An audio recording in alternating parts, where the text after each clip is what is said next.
ਉਹ ਮੁਹੱਬਤਾਂ ਤੇ ਨਫ਼ਰਤਾਂ ਹੋਣੇ ਅਮਰ ਜਾਣੀਆਂ, ਜਿਨ੍ਹਾਂ ਨੂੰ ਚੁਣ ਲਿਆ ਕਵਿਤਾਵਾਂ ਤੇ ਬਣ ਗਈਆਂ ਜੋ ਕਹਾਣੀਆਂ। ਸਤਿ ਸ਼੍ਰੀ ਅਕਾਲ, ਨਮਸਤੇ, ਆਦਾਬ ਤੇ ਹੈਲੋ ਦੋਸਤੋ। ਮੈਂ ਤੁਹਾਡੀ ਹੋਸਟ ਤੇ ਦੋਸਤ ਮਧੂ ਤਨਹਾ, ਪੰਜਾਬੀ ਸੱਥ ਮੈਲਬਨ ਤੇ ਏਯੂਪੀ ਪੰਜਾਬੀ ਚੈਨਲ ਵੱਲੋਂ ਤੁਹਾਡਾ ਸਵਾਗਤ ਕਰਦੀ ਹਾਂ ਸਾਡੇ ਇੱਕ ਨਵੇਂ ਉਦਮ ਅਦਬੀ ਰਾਹਾਂ ਦੇ ਵਿੱਚ, ਜਿਸ ਦੇ ਵਿੱਚ ਸਾਡਾ ਅੱਜ ਦਾ ਵਿਸ਼ਾ ਹੋਏਗਾ ਆਸਟ੍ਰੇਲੀਅਨ ਕਹਾਣੀ। ਤੇ ਪ੍ਰੋਗਰਾਮ ਸ਼ੁਰੂ ਕਰਨ ਤੋਂ ਪਹਿਲਾਂ ਮੈਂ ਆਪਣਾ ਤੇ ਆਪਣੇ ਸਾਰੇ ਟੀਮ ਵੱਲੋਂ ਸਾਡੀ ਐਕਨੋਲੇਜਮੈਂਟ ਦਿੰਦੀ ਹਾਂ ਅਬਰੀਜਨਲ ਪੀਪਲਸ ਨੂੰ, ਜਿਨ੍ਹਾਂ ਦੀ ਧਰਤੀ ਤੇ ਬਹਿ ਕੇ ਅਸੀਂ ਅੱਜ ਇਹ ਉਦਮ ਕਰ ਰਹੇ ਹਾਂ। ਉਹਨਾਂ ਨੇ ਆਪਣੀ ਬਿਊਟੀਫੁਲ ਲੈਂਡ ਸਾਡੇ ਨਾਲ ਸ਼ੇਅਰ ਕੀਤੀ ਹੈ ਤੇ ਅਸੀਂ ਬਹੁਤ ਧੰਨਵਾਦੀ ਹਾਂ ਉਹਨਾਂ ਦੇ। ਸਾਨੂੰ ਪਤਾ ਹੈ ਇਹ ਦੁਨੀਆ ਤੇ ਬਹੁਤ ਭਾਰਾ ਸਮਾਂ COVID-19 ਕਰਕੇ ਅਸੀਂ ਸਾਰੇ ਕੁਛ ਡਰੇ ਹੋਏ ਹਾਂ, ਕੁਛ ਸਹਿਮੇ ਹੋਏ ਹਾਂ, ਕੁਛ ਨਾਰਾਜ਼ ਹਾਂ, ਪਰ ਇਸ ਦਾ ਮਤਲਬ ਇਹ ਨਹੀਂ ਹੈ ਕਿ ਅਸੀਂ ਜ਼ਿੰਦਗੀ ਜਿਉਣੀ ਛੱਡ ਦਈਏ। ਇਸ ਦਾ ਮਤਲਬ ਇਹ ਹੈ ਕਿ ਆਓ ਆਪਣੇ ਉਹ ਸਾਰੇ ਸ਼ੌਂਕ ਪੂਰੇ ਕਰੀਏ ਇਦੋਂ ਪਹਿਲਾਂ ਕਿ ਜ਼ਿੰਦਗੀ ਦਾ ਖਾਤਮਾ ਹੋਵੇ।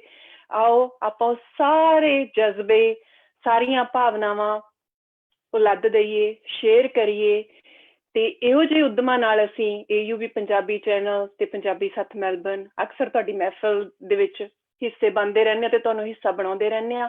ਇਹੋ ਜਿਹੀ ਇੱਕ ਮਹਿਫਿਲ ਦਾ ਹਿੱਸਾ ਅੱਜ ਆਪਾਂ ਸਾਰੇ ਬਣਾਂਗੇ।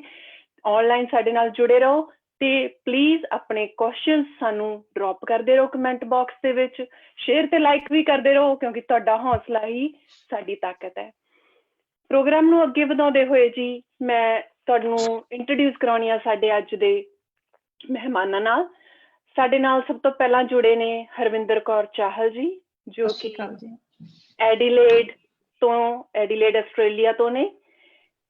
2006 ਤੋਂ ਹਰਵਿੰਦਰ ਕੌਰ ਚਾਹਲ ਜੀ ਆਪਣੇ ਕਾਲਜ ਸਮੇਂ ਦੇ ਵਿੱਚੋਂ ਜਿਹੜਾ ਹੈਗਾ ਕਹਾਣੀ ਨਾਲ ਜੁੜੇ ਹੋਏ ਨੇ। ਬਹੁਤ ਵਧੀਆ ਪਾੜੇ ਨੇ, ਰੀਡਰ ਨੇ, ਪੜ੍ਹਦੇ ਰਹਿੰਦੇ ਨੇ।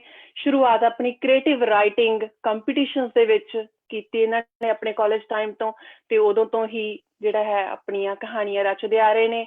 ਫਿਰ ਆਸਟ੍ਰੇਲੀਆ ਦੀ ਸਟਰਗਲ ਨੇ ਥੋੜਾ ਜਿਹਾ ਪੌਜ਼ ਲਾਤਾ, ਜਿਵੇਂ ਕਿ ਸਾਡੇ ਸਾਰਿਆਂ ਦੀ ਜ਼ਿੰਦਗੀ ਵਿੱਚ ਲੱਗਿਆ ਜਦੋਂ ਸਾਡਾ ਸੰਘਰਸ਼ ਦਾ ਸਮਾਂ ਸੀ। ਤੇ ਹੁਣ ਜਦੋਂ ਸਾਰਾ ਕੁਛ ਫਿਰ ਤੋਂ ਸੈੱਟ ਹੈ ਤਾਂ ਫਿਰ ਤੋਂ ਆਪਣੇ ਪੈਸ਼ਨ ਨੂੰ ਦੁਬਾਰਾ ਜਿਉ ਰਹੇ ਨੇ। ਅੱਜ ਉਹ ਸਾਡੇ ਨਾਲ ਆਪਣੀ ਕਹਾਣੀ ਸ਼ੇਅਰ ਕਰਨਗੇ, ਜਿਸ ਦਾ ਰਿਵਿਊ ਸਾਡੇ ਨਾਲ ਆਏ ਹੋਏ ਹੋਰ ਜਿਹੜੇ ਮਹਿਮਾਨ ਨੇ ਉਹਨਾਂ ਨੂੰ ਜਲਦੀ ਇੰਟਰੋਡਿਊਸ ਕਰਾਵਾਂਗੀ, ਉਹ ਕਰਨਗੇ। ਸਵਾਗਤ ਹੈ ਤੁਹਾਡਾ ਹਰਵਿੰਦਰ ਕੌਰ ਚਾਹਲ ਜੀ। ਧੰਨਵਾਦ ਜੀ ਸਾਰਿਆਂ ਦਾ ਬਹੁਤ ਬਹੁਤ। ਸਭ ਤੋਂ ਪਹਿਲਾਂ ਸਾਰਿਆਂ ਨੂੰ ਸਤਿ ਸ਼੍ਰੀ ਅਕਾਲ। ਕਾਫੀ ਸਮਾਂ ਪਹਿਲਾਂ ਮੈਂ ਇੱਕ ਕਹਾਣੀ ਲਿਖੀ ਸੀ, ਹਿੰਮਤ, ਤੇ ਅੱਜ ਪਹਿਲਾਂ ਮੈਂ ਉਹ ਕਹਾਣੀ ਪੜ੍ਹਨ ਜਾ ਰਹੀ ਹਾਂ ਜੀ। ਹਾਂਜੀ ਹਰਵਿੰਦਰ, ਮੈਂ ਆਪਾਂ ਪਹਿਲਾਂ ਸਾਰਿਆਂ ਨੂੰ ਇੰਟਰੋਡਿਊਸ ਕਰਾਵਾਂਗੇ ਰਾਜੇ, ਫਿਰ ਆਪਾਂ ਤੁਹਾਡੀ ਕਹਾਣੀ ਵੀ ਸੁਣਾਂਗੇ। ਆਪਾਂ ਸਾਰਿਆਂ ਨੂੰ ਸ਼ਾਮਲ ਕਰ ਲਈ ਆਪਣੇ ਨਾਲ, ਹੋਰ ਵੀ ਫੇਸਬੁੱਕ ਤੇ ਆਪਣੇ ਨਾਲ ਜੁੜ ਜਾਣ, ਫਿਰ ਆਪਾਂ ਪੜ੍ਹਦੇ ਹਾਂ ਤੁਹਾਡੀ ਕਹਾਣੀ, ਸੁਣਦੇ ਹਾਂ। ਅਗਲੇ ਮਹਿਮਾਨ ਸਾਡੇ ਨੇ ਜੀ ਜੱਸੀ ਧਾਲੀਵਾਲ। ਜੱਸੀ ਧਾਲੀਵਾਲ ਪੇਸ਼ੇ ਤੋਂ ਹੈਲਥ ਕੇਅਰ ਵਰਕਰ ਵਜੋਂ ਕੰਮ ਕਰਦੇ ਨੇ। ਬਹੁਤ ਪੈਸ਼ਨੇਟ ਨੇ ਆਪਦੀ ਜੌਬ ਦੇ ਪ੍ਰਤੀ, ਤੇ ਉਸ ਤੋਂ ਵੀ ਵੱਧ ਜ਼ਿਆਦਾ ਪੈਸ਼ਨੇਟ ਨੇ ਉਹ ਪੰਜਾਬੀ ਸਾਹਿਤ ਦੀਆਂ ਸਰਗਰਮੀਆਂ ਪ੍ਰਤੀ। ਜੱਸੀ ਧਾਲੀਵਾਲ ਆਸਟ੍ਰੇਲੀਆ ਦੇ ਵਿੱਚ ਕਿਸੇ ਜਾਣ ਪਹਿਚਾਣ ਦੀ ਮੁਹਤਾਜ ਨਹੀਂ ਹੈ। ਇੱਕ ਬਹੁਤ ਹੀ ਵਧੀਆ ਪਲੇਟਫਾਰਮ 13 ਮੈਗਜ਼ੀਨ ਕਰਕੇ ਉਸਨੇ ਸ਼ੁਰੂ ਕੀਤਾ ਹੋਇਆ, ਜਿਹੜਾ ਕਿ ਨਵੇਂ ਲੇਖਕਾਂ ਨੂੰ ਇੱਕ ਬਹੁਤ ਵਧੀਆ ਪਲੇਟਫਾਰਮ ਦਿੰਦਾ ਆਸਟ੍ਰੇਲੀਆ ਦੇ ਵਿੱਚ। ਉਹਦੀ ਸਾਰਾ ਕਰਤਾ ਧਰਤਾ ਤੇ ਸੰਪਾਦਨ ਕੱਲੀ ਜੱਸੀ ਦੇ ਮੋਢਿਆਂ ਉੱਤੇ ਹੈ। ਇਸ ਤੋਂ ਇਲਾਵਾ ਉਹਨਾਂ ਦੀਆਂ ਕਈ ਸਾਰੀਆਂ ਕਿਤਾਬਾਂ ਆ ਚੁੱਕੀਆਂ ਨੇ, ਜਿਹਦੇ ਵਿੱਚ ਕਹਾਣੀ ਸੰਗ੍ਰਹਿ ਦੇਸਣ ਤੇ ਕਹਾਣੀ ਸੰਗ੍ਰਹਿ ਬਾਕੀ ਸਭ ਸੁੱਖ ਸਾਂਦ ਹੈ। ਇਸ ਤੋਂ ਇਲਾਵਾ ਉਹਨਾਂ ਦੇ 2 ਨਾਵਲ ਆ ਚੁੱਕੇ ਨੇ, ਸੁਖਣ ਲੋਕ ਤੇ ਪੋਸਟ ਕਾਰਡ, ਤੇ ਬਹੁਤ ਹੀ ਜਲਦੀ ਉਹਨਾਂ ਦਾ 3ਜਾ ਕਹਾਣੀ ਸੰਗ੍ਰਹਿ ਟਰਾਫੀ ਵਾਈਫ ਆ ਰਿਹਾ। ਅਕਸਰ ਜੱਸੀ ਜਿਹੜੇ ਹੈਗੇ ਨੇ ਬਹੁਤ ਸੈਂਸਿਟਿਵ, ਸੰਵੇਦਨਸ਼ੀਲ ਮੁੱਦਿਆਂ ਨੂੰ ਲਿਖਦੇ ਰਹਿੰਦੇ ਨੇ, ਆਪਣੇ ਸੋਸ਼ਲ ਮੀਡੀਆ ਤੇ ਬਹੁਤ ਐਕਟਿਵ ਨੇ, ਤੇ ਅਸੀਂ ਉਹਨਾਂ ਦਾ ਸਵਾਗਤ ਕਰਦੇ ਹਾਂ। ਵੈਲਕਮ ਜੱਸੀ ਧਾਲੀਵਾਲ ਜੀ। ਸਤਿ ਸ਼੍ਰੀ ਅਕਾਲ ਜੀ ਸਾਰਿਆਂ ਨੂੰ। ਅਗਲੇ ਜੋ ਸਾਡੇ ਮਹਿਮਾਨ ਨੇ ਉਹਨਾਂ ਨੂੰ ਮੈਨੂੰ ਮਾਣ ਮਹਿਸੂਸ ਹੋ ਰਿਹਾ ਕਿ ਮੈਂ ਉਹਨਾਂ ਨੂੰ ਇੰਟਰੋਡਿਊਸ ਕਰਾ ਰਹੀ ਹਾਂ। ਸਾਡੇ ਨਾਲ ਜੁੜੇ ਨੇ ਜੀ ਪ੍ਰਸਿੱਧ ਕਹਾਣੀਕਾਰ ਜਤਿੰਦਰ ਹਾਂਸ ਜੀ। ਸਵਾਗਤ ਹੈ ਜਤਿੰਦਰ ਜੀ। ਜਤਿੰਦਰ ਜੀ ਪੇਸ਼ੇ ਵਜੋਂ ਅਧਿਆਪਕ ਨੇ, ਤੇ ਦੇਸ਼ ਵਿਦੇਸ਼ ਦੀ ਯਾਤਰਾ ਕਰਕੇ ਉਹਨਾਂ ਨੇ ਅਲੱਗ-ਅਲੱਗ ਜਿਹੜੇ ਹੈ ਵਿਸ਼ਿਆਂ ਨੂੰ ਆਪਣੀਆਂ ਕਹਾਣੀਆਂ ਦੇ ਵਿੱਚ ਛੂਹਿਆ ਹੈ। ਉਹਨਾਂ ਨੇ ਬਹੁਤ ਨੇੜੇ ਤੋਂ ਜਿਹੜਾ ਹੈਗਾ ਆਪਣੇ ਸੱਭਿਆਚਾਰ ਨੂੰ ਜਾਂ ਸੱਭਿਆਚਾਰ ਵਖਰੇਵਿਆਂ ਨੂੰ, ਅਲੱਗ-ਅਲੱਗ ਦੇਸ਼ਾਂ ਦੇ ਵਖਰੇਵਿਆਂ ਨੂੰ ਬਹੁਤ ਨਜ਼ਦੀਕੀ ਤੋਂ ਦੇਖਿਆ ਹੈ। ਆਪਣੇ ਆਪ ਨੂੰ ਉਹ ਸਥਾਪਿਤ ਕਰ ਚੁੱਕੇ ਨੇ 3 ਕਹਾਣੀ ਸੰਗ੍ਰਹਿ ਦੇ ਨਾਲ, ਜਿਹਦੇ ਵਿੱਚ ਪਾਵੇ ਨਾਲ ਬੰਨਿਆ ਕਾਲ, ਈਸ਼ਵਰ ਦਾ ਜਨਮ ਤੇ ਜਿਉਣਾ ਸੱਚ ਬਾਕੀ ਝੂਠ ਹੈ। ਜਿਉਣਾ ਸੱਚ ਬਾਕੀ ਝੂਠ ਇੱਕ ਅਵਾਰਡ ਵਿਨਿੰਗ ਕਿਤਾਬ ਹੈ ਤੇ ਜਿਸ ਦੀ ਕਾਫੀ ਚਰਚਾ ਪੰਜਾਬੀ ਸਾਹਿਤ ਦੇ ਵਿੱਚ ਹੋਈ ਹੈ। ਇਸ ਤੋਂ ਇਲਾਵਾ ਉਹਨਾਂ ਦਾ ਨਾਵਲ ਬਸ ਅਜੇ ਇੰਨਾ ਹੀ ਵੀ ਪ੍ਰਕਾਸ਼ਿਤ ਹੋ ਚੁੱਕਿਆ ਤੇ ਅਲੱਗ-ਅਲੱਗ ਮੈਗਜ਼ੀਨਾਂ, ਅਖਬਾਰਾਂ ਦੇ ਵਿੱਚ ਅਕਸਰ ਛਪਦੇ ਰਹਿੰਦੇ ਨੇ, ਸੋਸ਼ਲ ਮੀਡੀਆ ਤੇ ਬਹੁਤ ਐਕਟਿਵ ਰਹਿੰਦੇ ਨੇ ਤੇ ਅਸੀਂ ਸਾਰੇ ਉਹਨਾਂ ਦੀਆਂ ਕਹਾਣੀਆਂ ਨੂੰ ਮਾਣਦੇ ਹਾਂ ਸੋਸ਼ਲ ਮੀਡੀਆ ਦੇ ਉੱਤੇ। ਤੇ ਅਸੀਂ ਅੱਜ ਬਹੁਤ ਮਾਣ ਮਹਿਸੂਸ ਕਰ ਰਹੇ ਹਾਂ ਕਿ ਪੰਜਾਬੀ ਸੱਥ ਤੇ ਯੂ ਪੰਜਾਬੀ ਚੈਨਲ ਦੇ ਵਿਹੜੇ ਵਿੱਚ ਉਹ ਸਾਡੇ ਮਹਿਮਾਨ ਬਣੇ ਨੇ। ਸਵਾਗਤ ਜਤਿੰਦਰ ਜੀ। ਬਹੁਤ ਬਹੁਤ ਸ਼ੁਕਰੀਆ ਜੀ, ਬਹੁਤ ਥੈਂਕ ਯੂ। ਬੜੇ ਹੀ ਮਾਣ ਤੇ ਪ੍ਰਾਊਡ ਦੇ ਨਾਲ ਅਸੀਂ ਪੰਜਾਬੀ ਕਹਾਣੀ ਦੇ ਨਿਵੇਕਲੇ ਹਸਤਾਖਰ ਜਸਵੀਰ ਰਾਣਾ ਜੀ ਦਾ ਵੀ ਸਵਾਗਤ ਕਰਦੇ ਹਾਂ ਸਾਡੇ ਵਿਹੜੇ ਵਿੱਚ। ਜਸਵੀਰ ਰਾਣਾ ਜੀ ਦਾ ਨਾਮ ਲੈਣਾ ਤੇ ਉਹਨਾਂ ਨੂੰ ਇੰਟਰੋਡਿਊਸ ਕਰਾਉਣਾ ਸਾਡੇ ਲਈ ਸੁਭਾਗ ਹੈ, ਮੇਰੇ ਲਈ ਸੁਭਾਗ ਹੈ ਉਹਨਾਂ ਨੂੰ ਜਾਣਨਾ ਤੇ ਉਹਨਾਂ ਬਾਰੇ ਪੜ੍ਹਨਾ। ਕਿਸੇ ਵੀ ਜਾਣ ਪਹਿਚਾਣ ਦੇ ਮੁਹਤਾਜ ਨਹੀਂ ਹੈਗੇ, ਪਰ ਅੱਜ ਜੋ ਵੀ ਸਾਡੇ ਨਾਲ ਰੀਡਰਸ ਜੁੜੇ ਨੇ ਉਹਨਾਂ ਦੀ ਜਾਣਕਾਰੀ ਲਈ ਮੈਂ ਜ਼ਰੂਰ ਰਾਣਾ ਜੀ ਬਾਰੇ ਕੁਝ ਗੱਲਾਂ ਸ਼ੇਅਰ ਕਰਾਂਗੀ। ਆਪਣੀਆਂ ਮੌਲਿਕ ਪੁਸਤਕਾਂ ਸਿਖਰ ਦੁਪਹਿਰਾ, ਖਿੱਤੀਆਂ ਘੁੰਮ ਰਹੀਆਂ ਨੇ, ਮੈਂ ਤੇ ਮੇਰੀ ਖਾਮੋਸ਼ੀ, ਬਿੱਲੀਆਂ ਅੱਖਾਂ ਦਾ ਜਾਦੂ ਤੇ ਮੇਰੀਆਂ ਬਾਲ ਕਹਾਣੀਆਂ ਦੇ ਨਾਲ ਪੰਜਾਬੀ ਸਾਹਿਤ ਨੂੰ ਇੱਕ ਵੱਖਰੀ ਜਾਣ ਪਹਿਚਾਣ ਦੇ ਚੁੱਕੇ ਨੇ, ਇੱਕ ਵੱਖਰੇ ਮੁਕਾਮ ਤੇ ਲੈ ਕੇ ਜਾ ਚੁੱਕੇ ਨੇ। ਇਸ ਤੋਂ ਇਲਾਵਾ ਉਹਨਾਂ ਨੇ ਕਿਤਾਬਾਂ ਸੰਪਾਦਿਤ ਵੀ ਕੀਤੀਆਂ ਜਿਹਦੇ ਵਿੱਚ ਕਿੰਨਰਾਂ ਦਾ ਵੀ ਦਿਲ ਹੁੰਦਾ ਹੈ, ਜਿਹੜੀ ਕਿ ਕਿੰਨਰਾਂ ਦੀ ਜ਼ਿੰਦਗੀ ਤੇ ਆਧਾਰਿਤ ਕਹਾਣੀਆਂ ਦਾ ਸੰਗ੍ਰਹਿ ਹੈ। ਇਸ ਤੋਂ ਇਲਾਵਾ ਬਹੁਤ ਹੀ ਮਾਣ ਵਾਲੀ ਗੱਲ ਇਹ ਹੈ ਕਿ ਅਲੱਗ-ਅਲੱਗ ਯੂਨੀਵਰਸਿਟੀਆਂ ਦੇ ਵਿੱਚ ਜਸਵੀਰ ਰਾਣਾ ਜੀ ਦੀਆਂ ਕਹਾਣੀਆਂ ਦੇ ਉੱਪਰ ਬਹੁਤ ਸਾਰੀਆਂ ਖੋਜ ਪੁਸਤਕਾਂ ਜਿਹੜੀਆਂ ਛਪ ਚੁੱਕੀਆਂ ਨੇ। ਬਹੁਤ ਸਾਰੇ ਜਿਹੜੇ ਵਿਦਿਆਰਥੀ ਨੇ ਉਹਨਾਂ ਦੀਆਂ ਕਹਾਣੀਆਂ ਦੇ ਅਲੱਗ-ਅਲੱਗ ਵਿਸ਼ਿਆਂ ਤੇ ਥੀਸਿਸ ਲਿਖ ਚੁੱਕੇ ਨੇ ਤੇ ਅਲੱਗ-ਅਲੱਗ ਥਾਵਾਂ ਤੇ ਹਜੇ ਹੋਰ ਵੀ ਜਿਹੜੇ ਖੋਜ ਕਾਰਜ ਨੇ ਉਹਨਾਂ ਦੀਆਂ ਕਹਾਣੀਆਂ ਦੇ ਉੱਪਰ ਚੱਲ ਰਹੇ ਨੇ।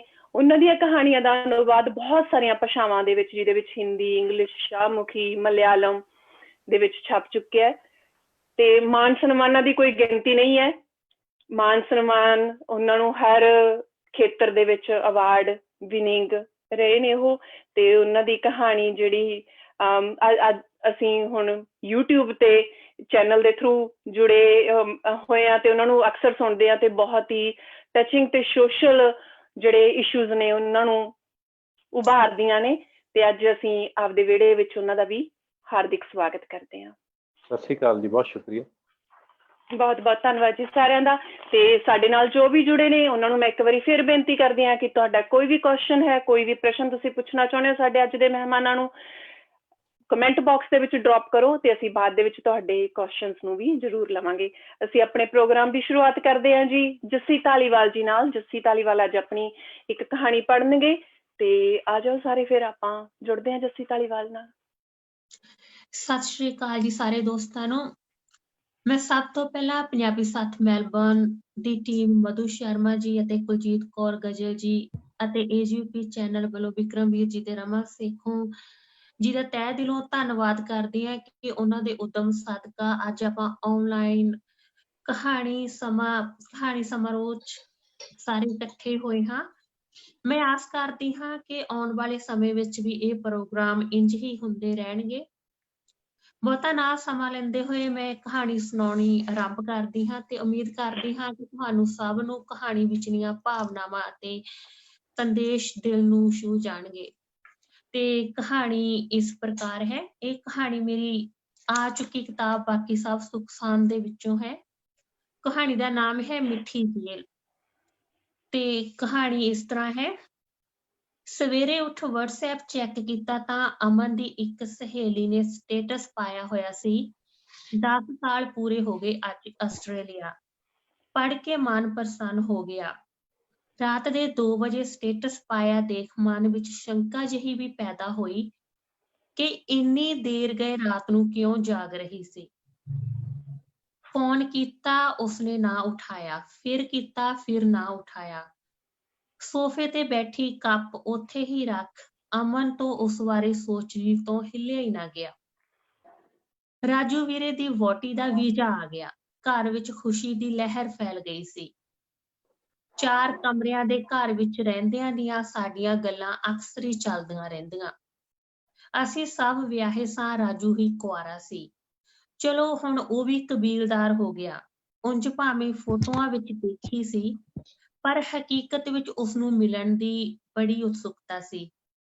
ਅਸੀਂ ਸੋਚਦੇ ਕਿੱਦਾਂ ਦੀ ਹੋਵੇਗੀ ਉਹ, ਸੁਭਾਅ ਸਾਡੇ ਵਿੱਚ ਆ ਕੇ ਰਲਣਾ ਵੀ ਹੈ ਕਿ ਨਹੀਂ, ਸੋਹਣੀ ਤਾਂ ਪੱਕਾ ਹੋਊ।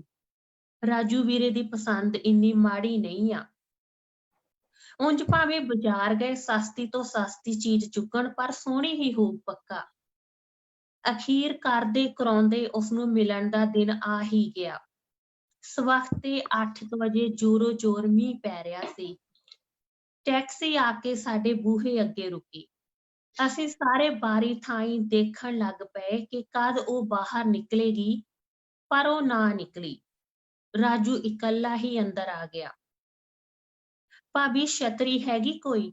ਸੋਨੂੰ ਕਹਿੰਦੀ ਮੈਂ ਭਿੱਜ ਜਾਣਾ, ਛਤਰੀ ਬਿਨਾਂ ਮੈਂ ਟੈਕਸੀ ਚੋਂ ਬਾਹਰ ਨਹੀਂ ਨਿਕਲਣਾ। ਉਸਦੀ ਗੱਲ ਸੁਣ ਅਸੀਂ ਸਾਰੇ ਇੱਕ ਦੂਜੇ ਦਾ ਮੂੰਹ ਤੱਕਣ ਲੱਗ ਪਏ। ਛਤਰੀ ਲੱਭ ਰਾਜੂ ਨੂੰ ਫੜਾ ਦਿੱਤੀ ਤੇ ਉਹ ਸੋਨੂੰ ਨੂੰ ਲੈਣ ਚਲਾ ਗਿਆ। ਲੈ ਵੀ ਕੁੜੀਓ ਆ ਗਈ ਮਜਾਜਾਂ ਪੱਟੀ, ਉਹ ਨਹੀਂ ਰਲਦੀ ਆਪਣੇ ਵਿੱਚ। ਅਸੀਂ ਆਪਸ ਵਿੱਚ ਘੁਸਰ ਮੁਸਰ ਕਰਨ ਲੱਗ ਪਈਆਂ। ਛਤਰੀ ਵਿੱਚ ਲੁਕਦੀ ਸੋਨੂੰ ਅੰਦਰ ਆ ਵੜੀ। ਸਭ ਨੂੰ ਮੇਲ ਚਾਹ ਪਾਣੀ ਪੀ ਜਾ ਕੇ ਸੌਂ ਗਈ। 10 ਵਰ੍ਹਿਆਂ ਦਾ ਫਰਕ ਸੀ ਸੋਨੂੰ ਤੇ ਰਾਜੂ ਦਾ। ਕਹਿੰਦੇ 10 ਸਾਲ ਵਿੱਚ ਇੱਕ ਪੀੜ੍ਹੀ ਬਦਲ ਜਾਂਦੀ ਹੈ।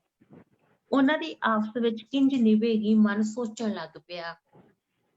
ਉਹ 20 ਦੀ ਤੇ ਰਾਜੂ 32 ਦਾ, ਹਾਲੇ ਨਵੀਂ ਪੰਜਾਬੋਂ ਆਈ ਸੀ। ਪੜ੍ਹ ਕੇ ਹਟੀ ਤਾਂ ਘਰਦਿਆਂ ਨੇ ਬਾਹਰਲੇ ਮੁੰਡੇ ਦੇ ਚੱਕਰ ਵਿੱਚ ਵਿਆਹ ਕਰ ਦਿੱਤਾ। ਦੁਨੀਆਦਾਰੀ ਤਾਂ ਵੇਖੀ ਨਹੀਂ ਸੀ ਉਸਨੇ। ਪਹਿਲਾਂ ਸਭ ਵਧੀਆ ਚੱਲਦਾ ਰਿਹਾ, ਫਿਰ ਕਮਰੇ ਅੰਦਰ ਹੁੰਦੀ ਨੋਕ ਝੋਕ ਬਾਹਰ ਨਿਕਲਣ ਲੱਗ ਪਈ। ਨਾਲ ਰਹਿੰਦੇ ਇੱਕ ਦੂਸਰੇ ਦੀਆਂ ਗੱਲਾਂ ਬਾਤਾਂ ਦਾ ਅਹਿਸਾਸ ਹੋ ਹੀ ਜਾਂਦਾ ਹੈ। ਸੋਨੂੰ ਕੰਮ ਕਰਨਾ ਚਾਹੁੰਦੀ ਸੀ, ਪਰ ਰਾਜੂ ਆਗਿਆ ਨਹੀਂ ਸੀ ਦਿੰਦਾ।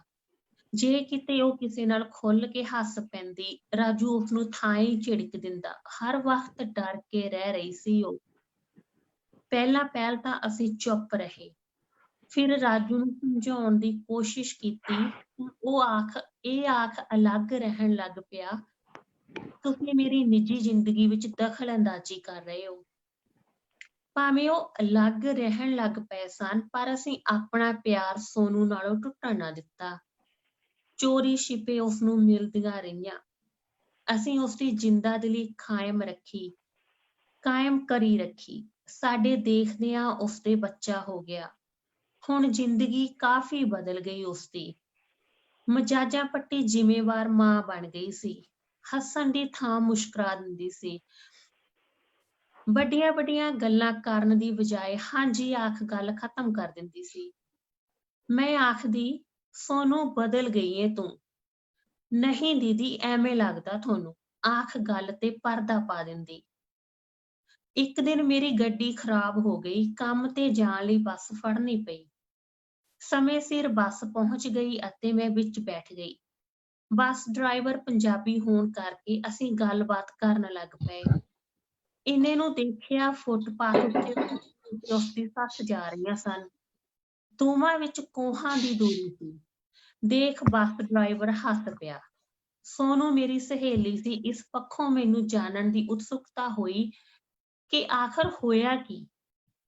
ਤੁਸੀਂ ਦੇਖਦੇ ਹੋ ਇਹਨਾਂ ਨੂੰ, ਹਰ ਰੋਜ਼ ਆਹੀ ਸਮੇਂ ਦੋਨੋਂ ਤੁਰਨ ਜਾਂਦੀਆਂ। ਮੈਂ ਜਾਣਦਾ ਤਾਂ ਹੈ ਨਹੀਂ, ਪਰ ਸੱਸ ਤੇ ਨੂੰਹ ਜਾਪਦੀਆਂ ਨੇ।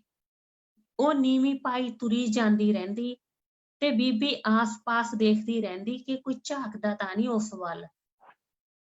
ਉਸ ਕੁੜੀ ਵੱਲ ਦੇਖ ਮੈਨੂੰ ਉਸਦੀ ਘੁਟਨ ਮਹਿਸੂਸ ਹੁੰਦੀ ਅਤੇ ਉਹ ਪਿੰਜਰੇ ਵਿੱਚ ਬੰਦ ਪੰਛੀ ਦੀ ਤਰ੍ਹਾਂ ਪ੍ਰਤੀਤ ਹੁੰਦੀ। ਜਿਸ ਦਿਨ ਮਾਲਿਕ ਪਿੰਜਰਾ ਬੰਦ ਕਰਨਾ ਭੁੱਲ ਗਿਆ, ਉਸਨੇ ਉਡਾਰੀ ਮਾਰ ਜਾਣੀ। ਡਰਾਈਵਰ ਦੀ ਗੱਲ ਸੁਣ ਮੈਂ ਹਾਂ ਵਿੱਚ ਸਿਰ ਹਿਲਾ ਦਿੱਤਾ। ਅਲਫਾਜ਼ ਮੁੱਕ ਗਏ ਸਨ ਕੁਝ ਕਹਿਣ ਨੂੰ। ਹੁਣ ਤਾਂ ਬਾਹਰਲੇ ਵੀ ਗੱਲਾਂ ਭਾਂਪਣ ਲੱਗ ਪਏ ਸਨ। ਇੰਨੇ ਨੂੰ ਸੋਨੂੰ ਦਾ ਫੋਨ ਆ ਗਿਆ।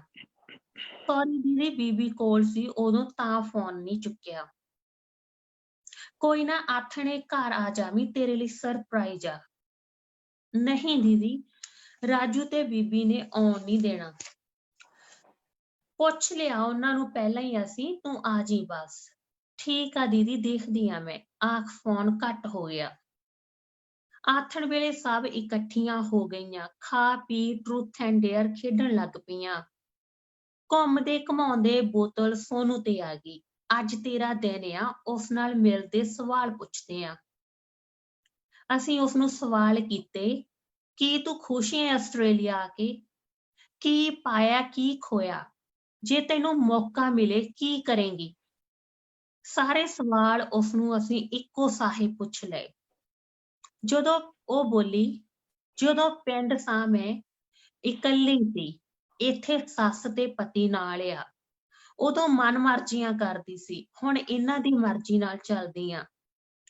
ਪਿੰਡ ਮੈਂ ਸਵੇਰੇ ਉੱਠ ਗੁਰੂ ਘਰ ਜਾਂਦੀ ਸੀ, ਘਰ ਦੇ ਸਾਰੇ ਕੰਮ ਕਰਦੀ ਸੀ, ਸਭ ਨਾਲ ਖੁੱਲ ਕੇ ਮਿਲਵਰਤਨ ਰੱਖਦੀ ਸੀ। ਮੁੰਡਿਆਂ ਨਾਲ ਸਭ ਤੋਂ ਜ਼ਿਆਦਾ ਦੋਸਤੀ ਸੀ ਮੇਰੀ, ਮਨਪਸੰਦੀਦਾ ਪਾਉਂਦੀ ਖਾਂਦੀ ਸੀ। ਪਰ ਇੱਥੇ ਘਰ ਵਾਲੇ ਤੋਂ ਪੁੱਛੇ ਬਿਨਾਂ ਪੈਰ ਨਹੀਂ ਪੁੱਟ ਸਕਦੀ। ਲੋਕੀ ਪਤਾ ਨਹੀਂ ਕਿੰਝ ਆਖਦੇ, ਬਾਹਰਲਾ ਦੇਸ਼ ਬਾਹਰਲਾ ਹੀ ਆ। ਮੈਨੂੰ ਤਾਂ ਕੋਈ ਆਜ਼ਾਦੀ ਨਹੀਂ ਨਜ਼ਰ ਆਉਂਦੀ। ਬਾਹਰ ਜੇ ਪਾਰਕ ਵਿੱਚ ਤੁਰਨ ਵੀ ਜਾਂਦੀ ਹਾਂ, ਸੱਸ ਮਗਰੇ CCTV ਕੈਮਰਾ ਬਣ ਤੁਰ ਪੈਂਦੀ ਹੈ। ਜੇ ਕੋਈ ਰਾਹ ਵਿੱਚ ਰੋਕ ਗੱਲ ਕਰ ਲਵੇ ਤਾਂ 100 ਸਵਾਲ ਪੁੱਛਦੀ, ਕੌਣ ਸੀ ਉਹ? ਇੱਕ ਬੱਸ ਡਰਾਈਵਰ ਹਰ ਰੋਜ਼ ਦੇਖਦਾ ਸਾਡਾ ਜਲੂਸ।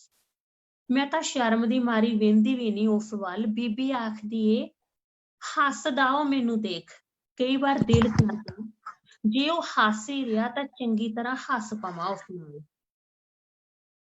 ਤੇਰੇ ਸਹੁਰੇ ਜਾਪਦੇ ਤਾਂ ਬੜੇ ਅਮੀਰ ਨੇ ਸੋਨੂੰ, ਮੈਂ ਉਸਨੂੰ ਟੋਕਦੇ ਕਿਹਾ। ਮੇਰੇ ਗੁੱਟਾਂ ਵਿੱਚ ਪਾਈਆਂ ਸੋਨੇ ਦੀਆਂ ਭਾਰੀ ਚੂੜੀਆਂ ਤੇ ਗਲ ਦੀ ਮੋਟੀ ਸੋਨੇ ਦੀ ਗਾਨੀ ਦੇਖ ਤੁਸੀਂ ਅੰਦਾਜ਼ਾ ਲਗਾ ਲਿਆ ਕਿ ਅਸੀਂ ਬੜੇ ਅਮੀਰ ਆ। ਅੰਦਾਜ਼ਾ ਲਗਾਓ ਵੀ ਕਿਉਂ ਨਾ, ਇਹੀ ਤਾਂ ਰਹਿ ਗਿਆ ਹੈ ਆਪਣੇ ਮੱਧਵਰਗ ਪਰਿਵਾਰਾਂ ਦੇ ਪੱਲੇ। ਇਹ ਚੀਜ਼ਾਂ ਮੈਨੂੰ ਤਾਂ ਜੰਜੀਰਾਂ ਜਾਪਦੀਆਂ। ਅਮੀਰੀ ਨੂੰ ਕਿਸੇ ਦਿਖਾਵੇ ਦੀ ਜ਼ਰੂਰਤ ਨਹੀਂ ਹੁੰਦੀ, ਉਹ ਆਪਣੇ ਕੰਮਾਂ ਕਾਰਾਂ, ਬੋਲ ਚਾਲ, ਰਹਿਣ ਸਹਿਣ ਦੇ ਤਰੀਕੇ ਤੋਂ ਅਲੱਗ ਹੀ ਝਲਕ ਜਾਂਦੀ ਏ। ਸੋਨਾ ਤਾਂ ਇੱਕ ਧਾਤ ਹੈ ਜਿਸਨੂੰ ਆਪਾਂ ਅਮੀਰੀ ਦਾ ਚਿੰਨ੍ਹ ਬਣਾ ਦਿੱਤਾ ਹੈ। ਇੱਕ ਸਾਊ ਨੂੰ ਸਮਝਦਾਰ ਪਤਨੀ ਬਣ ਘਰ ਦੀ ਕਬੀਲਦਾਰੀ ਚਲਾਉਂਦੀ ਸੋਨੂੰ ਥੱਕ ਗਈ ਸੀ। ਬੰਦਿਸ਼ਾਂ ਵਿੱਚ ਰਹਿੰਦੀ ਦਾ ਦਮ ਘੁੱਟਦਾ ਸੀ। ਦੀਦੀ, ਜੇ ਮੈਨੂੰ ਮੌਕਾ ਮਿਲੇ ਮੈਂ ਦੁਨੀਆ ਦੀ ਪਰਵਾਹ ਕਰੇ ਬਿਨਾਂ ਝੱਟ ਉਡਾਰੀ ਮਾਰ ਜਾਵਾਂ। ਆਖ ਉਹ ਰੋ ਪਈ। ਵਾਕਿਆ ਹੀ ਤੂੰ ਹੁਣ ਉਹ ਸੋਨੂੰ ਨਹੀਂ ਰਹੀ। ਬਾਹਰਲੇ ਦੇਸ਼ ਦੀ ਮਿੱਠੀ ਜੇਲ੍ਹ ਵਿੱਚ ਫਸੀ ਇੱਕ ਮਾਨਸਿਕ ਰੋਗਣ ਅਤੇ ਘਰਦਿਆਂ ਦੀ ਗੁਲਾਮ ਬਣ ਚੁੱਕੀ ਹੈ ਚੱਲੀਏ। ਆਖ ਅਸੀਂ ਸੋਨੂੰ ਨੂੰ ਲੈ ਕੇ ਉਬਰ ਕਰਾ ਸ਼ਹਿਰ ਵਿੱਚ ਗੇੜੀ ਮਾਰਨ ਚਲੀਆਂ ਗਈਆਂ, ਉਸਨੂੰ ਆਜ਼ਾਦੀ ਦਾ ਆਨੰਦ ਦਿਵਾਉਣ ਲਈ। ਸ਼ੁਕਰੀਆ ਜੀ। ਵਾਹ ਜੀ ਵਾਹ, ਬਹੁਤ ਬਹੁਤ ਖੂਬ, ਵਧੀਆ। ਬਹੁਤ ਵਧੀਆ। ਬਹੁਤ ਖੂਬ ਜੱਸੀ, ਜਿਵੇਂ ਕਿ ਮੈਂ ਅਕਸਰ ਬੜੇ ਕਹਿੰਦੀ ਵਧੀਆ ਤਰੀਕੇ ਨਾਲ ਬਿਆਨ ਕੀਤੀ ਹੈ। Good on you. ਸ਼ੁਕਰੀਆ ਜੀ। ਜੀ, ਥੈਂਕ ਯੂ ਸੋ ਮਚ। ਬਿਲਕੁਲ ਜੱਸੀ, ਅਕਸਰ ਆਸਟ੍ਰੇਲੀਆ ਦੇ ਸਾਡੀ ਮਾਈਗ੍ਰੈਂਟ ਕਮਿਊਨਿਟੀ ਦੇ ਵਿਸ਼ਾ ਨੂੰ ਬਹੁਤ ਵਧੀਆ ਤਰੀਕੇ ਨਾਲ ਪੇਸ਼ ਕਰਦੇ ਤੇ ਬਹੁਤ ਸੰਵੇਦਨਸ਼ੀਲ ਮੁੱਦਾ ਹੈ ਜਿਹੜਾ ਅੱਜ ਜਿਸ ਨੇ ਆਪਣੀ ਕਹਾਣੀ ਦੇ ਵਿੱਚ ਸ਼ੇਅਰ ਕੀਤਾ ਸਾਡੇ ਨਾਲ, ਕਿ ਅਕਸਰ ਅਸੀਂ ਚਕਾਚੌਂਦ ਦੀ ਜ਼ਿੰਦਗੀ ਦੇ ਵਿੱਚ ਇਹ ਭੁੱਲ ਜਾਂਦੇ ਹਾਂ ਕਿ ਜਿਹੜੀਆਂ ਨੂੰਹਾਂ ਸਾਡੇ ਇੱਥੇ ਘਰੇ ਆਈਆਂ ਨੇ, ਜਿਹੜੀਆਂ ਸਾਡੇ ਮੋਢੇ ਨਾਲ ਮੋਢਾ ਜੋੜ ਕੇ ਡਾਲਰ ਕਮਾ ਰਹੀਆਂ ਨੇ, ਉਹਨਾਂ ਨੂੰ ਵੀ ਥੋੜ੍ਹੀ ਜਿਹੀ ਆਜ਼ਾਦੀ ਦੀ ਲੋੜ ਹੈ। ਇਸ ਕਹਾਣੀ ਦਾ ਹੋਰ ਜਿਹੜੇ ਵੱਖ-ਵੱਖ ਪੱਖ ਚੂਜ਼ ਕਰਨ ਲਈ, ਸਾਨੂੰ ਦੱਸਣ ਲਈ ਜੋ ਸਾਡੇ ਨਾਲ ਜੁੜਨਗੇ, ਉਹ ਕਿਉਂ ਸਾਡੇ ਨਾਲ ਜੁੜ ਰਹੇ ਨੇ, ਇਹ ਮੈਂ ਤੁਹਾਨੂੰ ਜ਼ਰੂਰ ਦੱਸਣਾ ਚਾਹਾਂਗੀ। ਜਸਵੀਰ ਰਾਣਾ ਜੀ ਖੁਦ ਦੇਸ਼ਾਂ ਵਿਦੇਸ਼ਾਂ ਦੀ ਯਾਤਰਾ ਕਰ ਚੁੱਕੇ ਨੇ ਤੇ ਉਹਨਾਂ ਨੇ ਬਹੁਤ ਨੇੜਿਓਂ ਸਾਡੀ ਜ਼ਿੰਦਗੀ ਨੂੰ ਦੇਖਿਆ ਕਿ ਕਿਹੋ ਜਿਹੇ ਸੰਘਰਸ਼ਾਂ ਦੇ ਵਿੱਚੋਂ ਇੱਕ ਮਾਈਗ੍ਰੇਂਟ ਕਮਿਊਨਿਟੀ ਜਿਹੜੀ ਹੈਗੀ ਹੈ ਇੰਡੀਆ ਦੀ, ਵਿਦੇਸ਼ਾਂ ਦੇ ਵਿੱਚ ਲੰਘਦੀ ਹੈ। ਤੇ ਸਾਨੂੰ ਲੱਗਾ ਕਿ ਉਹਨਾਂ ਤੋਂ ਬਿਹਤਰ ਇਸ ਚੀਜ਼ ਨੂੰ ਹੋਰ ਕੋਈ ਨਹੀਂ ਸਮਝਾ ਸਕਦਾ ਜਾਂ ਸਮਝ ਸਕਦਾ, ਤੇ ਇਸ ਲਈ ਇਸ ਕਹਾਣੀ ਦਾ ਰਿਵਿਊ ਸਾਡੇ ਨਾਲ ਕਰਨਗੇ ਜਸਵੀਰ ਰਾਣਾ ਜੀ। ਜਸਵੀਰ ਰਾਣਾ ਜੀ, ਤੁਸੀਂ ਦੱਸੋ ਜੀ ਸਾਨੂੰ ਕਿ ਕਿਵੇਂ ਲੱਗਿਆ ਤੁਹਾਨੂੰ ਇਹ ਜੱਸੀ ਦੀ ਸਿਰਜਣਾ, ਤੇ ਇਸ ਕਹਾਣੀ ਬਾਰੇ ਸਾਨੂੰ ਹੋਰ ਵੇਰਵਾ ਪਾਓ, ਸਾਨੂੰ ਕ੍ਰਿਟੀਕਲ ਰਿਵਿਊ ਦਿਓ ਇਹਦਾ ਪਲੀਜ਼। ਹਾਂਜੀ ਹਾਂਜੀ, ਹਾਂਜੀ, ਸ਼ੁਰੂ ਕਰਾਂ ਮੈਂ ਗੱਲ ਆਪਣੀ? ਹਾਂਜੀ ਹਾਂਜੀ ਬਿਲਕੁਲ ਸਵਾਗਤ। ਬਹੁਤ ਸ਼ੁਕਰੀਆ। ਸਭ ਤੋਂ ਪਹਿਲਾਂ ਤਾਂ ਪੰਜਾਬੀ ਸਾਥ ਮੈਲਬੌਰਨ ਤੇ AUP ਚੈਨਲ TV, ਮਧੂ ਜੀ, ਜੱਸੀ ਜੀ, ਪਰਵਿੰਦਰ ਜੀ, ਜਤਿੰਦਰ ਹਾਂਸ ਜੀ, ਰਮਾ ਸੇਖੋਂ ਜੀ, ਵਿਕਰਮ ਸੇਖੋਂ ਜੀ, ਸਾਰੀ ਟੀਮ, ਸਾਰੇ ਵੇਖ ਸੁਣ ਰਹੇ ਦੋਸਤੋ, ਬਹੁਤ ਹੀ ਚੰਗਾ ਲੱਗਿਆ ਅੱਜ ਕਿ ਅਸੀਂ ਲਾਈਵ ਹੋ ਕੇ ਕਰੋਨਾ ਦੇ ਯੁੱਗ ਦੇ ਵਿੱਚ ਕਹਾਣੀਆਂ ਪਾ ਰਹੇ ਹਾਂ, ਹੁੰਗਾਰੇ ਦੇ ਰਹੇ ਹਾਂ, ਇਸ ਆਸ ਨਾਲ ਕਿ ਅਸੀਂ ਜ਼ਿੰਦਗੀ ਜਿਉਣੀ ਚਾਹੁੰਦੇ ਹਾਂ, ਅਸੀਂ ਮਰਨਾ ਨਹੀਂ ਚਾਹੁੰਦੇ। ਇਸ ਗੱਲ ਨੂੰ ਜੱਸੀ ਧਾਲੀਵਾਲ ਨੇ ਹੁਣੇ ਜਿਹੜੀ ਕਹਾਣੀ ਪੜ੍ਹੀ ਮਿੱਠੀ ਜੇਲ, ਉਸ ਦੇ ਵਿੱਚ ਬਹੁਤ ਹੀ ਵਧੀਆ ਤਰੀਕੇ ਨਾਲ ਪੇਸ਼ ਕੀਤਾ, ਦਰਜ ਕੀਤਾ ਤੇ ਬਿਰਤਾਂਤ ਦੇ ਵਿੱਚ ਢਾਲਿਆ। ਮੈਂ ਇਸ ਕਹਾਣੀ ਬਾਰੇ ਸਟੈਪ ਬਾਈ ਸਟੈਪ 4-5 ਗੱਲਾਂ ਇਸ ਆਸ ਨਾਲ ਸਾਂਝੀਆਂ ਕਰਨੀਆਂ ਚਾਹੂੰਗਾ ਕਿ ਅਸੀਂ ਪੰਜਾਬੀ ਕਹਾਣੀ ਦੀ ਗੱਲ ਕਰ ਰਹੇ ਹਾਂ, ਵਿਸ਼ੇਸ਼ ਤੌਰ ਦੇ ਉੱਤੇ ਆਸਟ੍ਰੇਲੀਆ ਦੇ ਵਿੱਚ ਲਿਖੀ ਜਾ ਰਹੀ ਪੰਜਾਬੀ ਕਹਾਣੀ ਦੀ ਗੱਲ ਕਰ ਰਹੇ ਹਾਂ। ਅਸੀਂ ਸਮਝ ਸਕੀਏ ਕਿ ਆਸਟ੍ਰੇਲੀਅਨ ਪੰਜਾਬੀ ਕਹਾਣੀ ਦੇ ਕੀ ਪਛਾਣ ਚਿੰਨ੍ਹ ਨੇ। ਆਸਟ੍ਰੇਲੀਆ ਦੇ ਵਿੱਚ ਜਿਹੜਾ ਕਹਾਣੀਕਾਰ ਕਹਾਣੀ ਲਿਖ ਰਿਹਾ ਹੈ, ਉਸ ਦਾ ਵਿਸ਼ਾ ਪੱਖ ਤੋਂ ਔਰ ਕਲਾ ਪੱਖ ਤੋਂ ਸਮੁੱਚੀ ਪੰਜਾਬੀ ਕਹਾਣੀ ਦੇ ਵਿੱਚ ਕਿੱਥੇ ਕੁ ਸਟੈਂਡ ਕਰਦੀ ਹੈ ਗੱਲ, ਅਜੇ ਹੋਰ ਕੀ ਕਰਨਾ ਲੋੜੀਏ।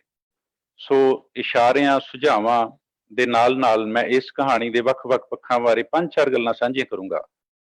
ਸਭ ਤੋਂ ਪਹਿਲੀ ਗੱਲ, ਜਦੋਂ ਅਸੀਂ ਕਿਸੇ ਕਹਾਣੀਕਾਰ ਦੀ ਕਹਾਣੀ ਦਾ ਵਿਸ਼ਲੇਸ਼ਣ ਕਰਨਾ ਹੋਵੇ, ਉਸ ਨੂੰ ਸਮਝਣਾ ਹੋਵੇ, ਤਾਂ ਸਭ ਤੋਂ ਪਹਿਲਾਂ ਜ਼ਰੂਰੀ ਹੋ ਜਾਂਦਾ ਕਿ ਅਸੀਂ ਕਹਾਣੀਕਾਰ ਦੀ ਦ੍ਰਿਸ਼ਟੀ ਔਰ ਦ੍ਰਿਸ਼ਟੀਕੋਣ ਹੈ ਜਿਹੜਾ, ਉਸ ਨੂੰ ਤੈਅ ਕਰੀਏ। ਜੱਸੀ ਧਾਲੀਵਾਲ ਨੇ ਜਿਹੜੀ ਹੁਣੇ ਕਹਾਣੀ ਪੜ੍ਹੀ ਮਿੱਠੀ ਜੇਲ, ਇਸ ਨੂੰ ਸਮਝਣ ਵਾਸਤੇ ਮੈਂ ਉਹਦੀਆਂ 3 ਕਹਾਣੀਆਂ ਨੇ ਜਿਹੜੀਆਂ, ਉਹਨਾਂ ਦਾ ਸਹਾਰਾ ਲੈਣਾ। ਸਭ ਤੋਂ ਪਹਿਲੀ ਉਹਦੀ ਕਹਾਣੀ ਹੈ ਵਨ ਨਾਈਟ ਸਟੈਂਡ, ਦੂਸਰੀ ਕਹਾਣੀ ਹੈ ਮੌਤ ਦਾ ਘਰ, ਤੀਸਰੀ ਇਹ ਕਹਾਣੀ ਹੈ ਜਿਹੜੀ ਹੁਣੇ ਉਹਨਾਂ ਨੇ ਬੜੇ ਖੂਬਸੂਰਤ ਅੰਦਾਜ਼ ਦੇ ਵਿੱਚ ਪੜ੍ਹੀ ਹੈ ਮਿੱਠੀ ਜੇਲ। ਦੋਸਤੋ, ਵਨ ਨਾਈਟ ਸਟੈਂਡ ਕਹਾਣੀ ਦੇ ਵਿੱਚ ਇੱਕ ਪ੍ਰਵਾਸ ਦੇ ਵਿੱਚ ਰਹਿੰਦੀ ਕੁੜੀ, ਜਿਹਦੇ ਅੰਦਰ ਇਕੱਲਤਾ, ਇਕਾਂਤ ਤੇ ਖਲਾ ਇੰਨਾ ਪੈਦਾ ਹੋ ਚੁੱਕਿਆ ਕਿ ਉਸ ਨੂੰ ਫੇਸਬੁੱਕ ਦੇ ਉੱਤੋਂ, ਸੋਸ਼ਲ ਮੀਡੀਆ ਦੇ ਉੱਤੋਂ ਭਰਨ ਦੀ ਕੋਸ਼ਿਸ਼ ਕਰਦੀ ਹੈ। ਰਿਕੁਐਸਟਾਂ ਆਉਂਦੀਆਂ ਨੇ, ਸੈਂਕੜੇ ਰਿਕੁਐਸਟਾਂ ਦੇ ਵਿੱਚੋਂ 100 ਕੁ ਰਿਕੁਐਸਟ ਉਹ ਅਸੈਪਟ ਕਰ ਲੈਂਦੀ ਹੈ। ਇੱਕ ਮੁੰਡਾ ਸੰਪਰਕ ਚ ਆਉਂਦਾ ਹੈ, ਗੱਲ ਤੁਰਦੀ ਹੈ, ਹੋਟਲ ਤੱਕ ਪਹੁੰਚ ਜਾਂਦੇ ਨੇ। ਉਸ ਕਮਰੇ ਦੇ ਵਿੱਚ ਬਾਕੀ ਜੋ ਹੁੰਦਾ ਅਲੱਗ, ਉਹ ਮੁੰਡਾ ਚਲਾਕੀ ਨਾਲ ਉਸ ਦਾ ਫੋਨ ਲੈ ਕੇ ਦੋਸਤੋ ਉਹਦੇ ਬਹੁਤ ਸਾਰੇ ਪੈਸੇ ਆਪਣੇ ਖਾਤੇ ਦੇ ਵਿੱਚ ਟਰਾਂਸਫਰ ਕਰ ਲੈਂਦਾ ਹੈ।